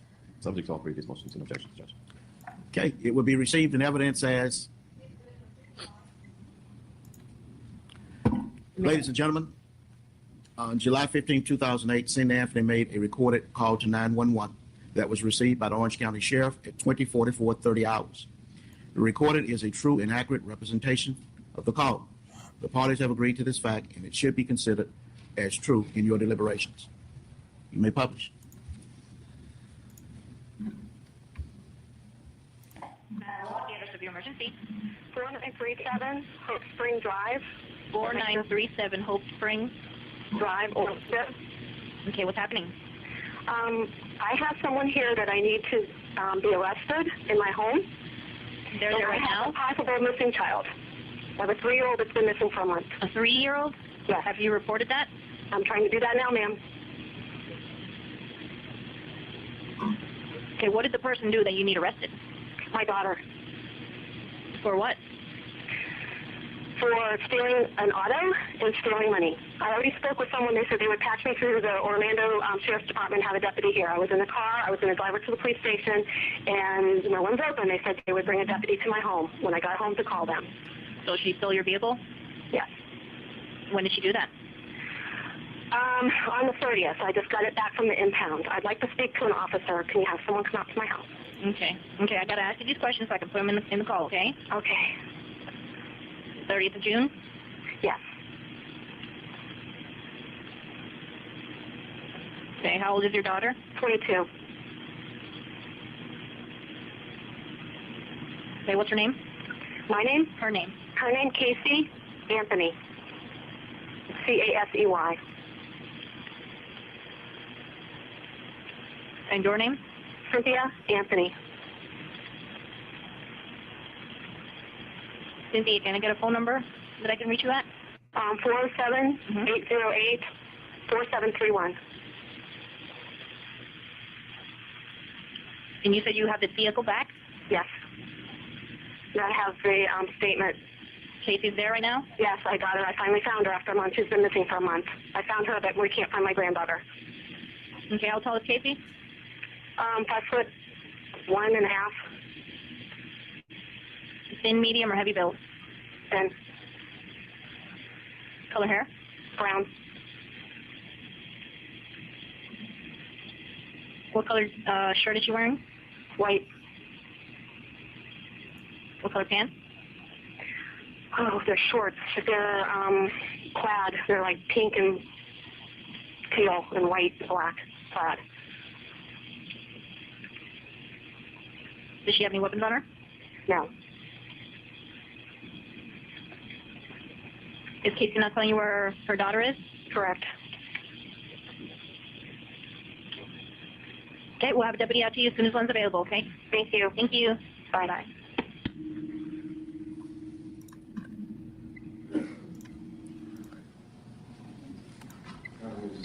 Instruction be read. Ladies and gentlemen of the jury, the evidence that you've just heard is to be considered by you only as to Ms. Cindy Anthony's state of mind and excited utterance at the time and not for any other purpose. You are not to take into consideration the alleged criminal acts of stolen car or money. Remember, the defendant is not on trial for a crime, wrong, or act that is not included in the indictment. You may continue. Mrs. Anthony, the car that you're referencing in that call, is that the Sunfire? Yes, ma'am. That is a car that your daughter had permission to have, correct? Yes. Did the police respond immediately to that second call that you made? I'm not fast enough. Okay. Do you know how much time passed between when you made that call and their arrival? It seemed like forever. Did you continue in the interim to try to speak with your daughter about your granddaughter's whereabouts? I popped in from time to time. I was trying to stay close to the garage in case they came so I could hear them. So I was pacing back and forth between the hallway from the living room to the garage, into living room to Casey's room, and back and forth. I was just pacing because I was getting angrier and angrier and more upset as I was waiting. So you're trying to keep an eye out for the police at this point. Is Lee Anthony in the room where Casey Anthony is? Yes, by this time, they're both in the room. And I think at some point Casey was sitting on her bed and Lee was leaning up against her dresser. At any point, did you overhear your daughter make a statement to her brother about Kaylee's whereabouts? Yes. What did you hear? One of the times that I walked in the room, Casey was sitting on the floor crying, and I overheard her telling that Kaylee had been gone for 31 days and that the Zanny had taken her. How did you respond to that?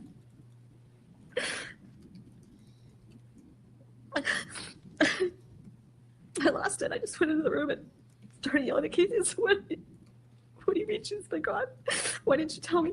I swore at her and hit the bed and ran out and called the police again.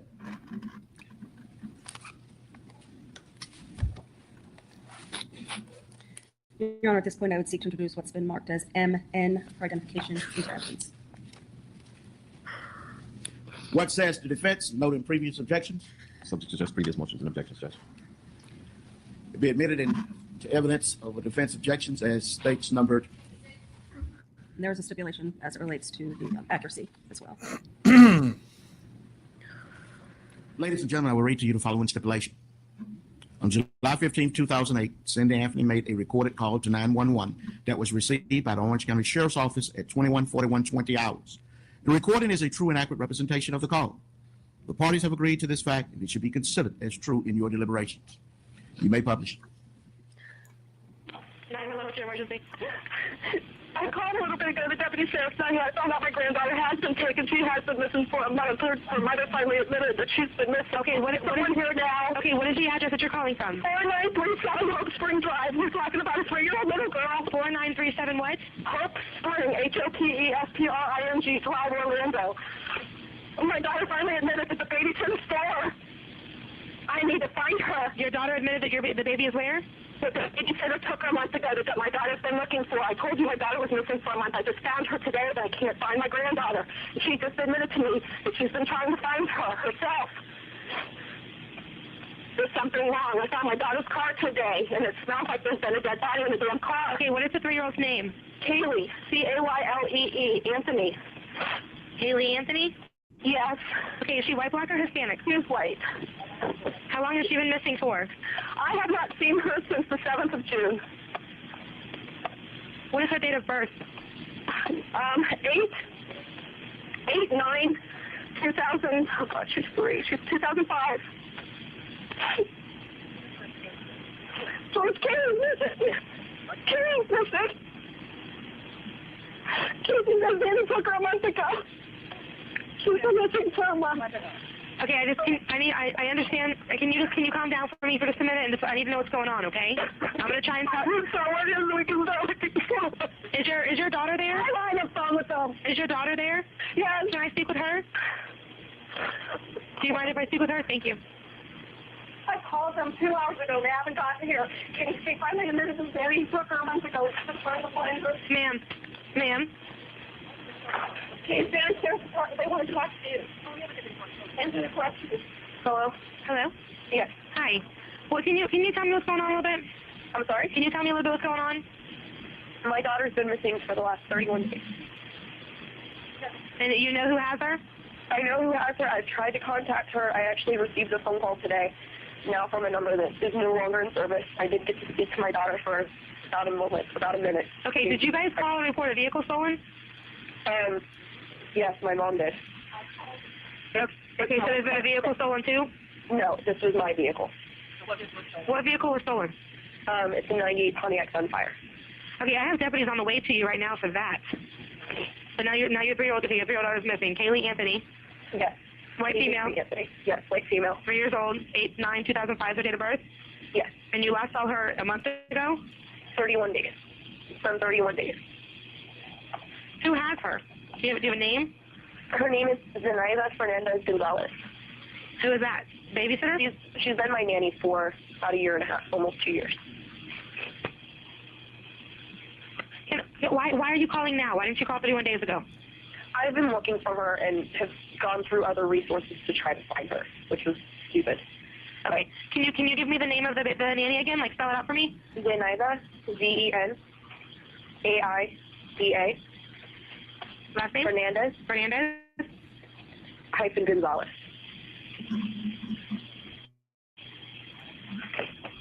I think the officers are here. The officers are there? Yes. Okay, hold on a second. Don't hang up with me yet. I need to. Okay.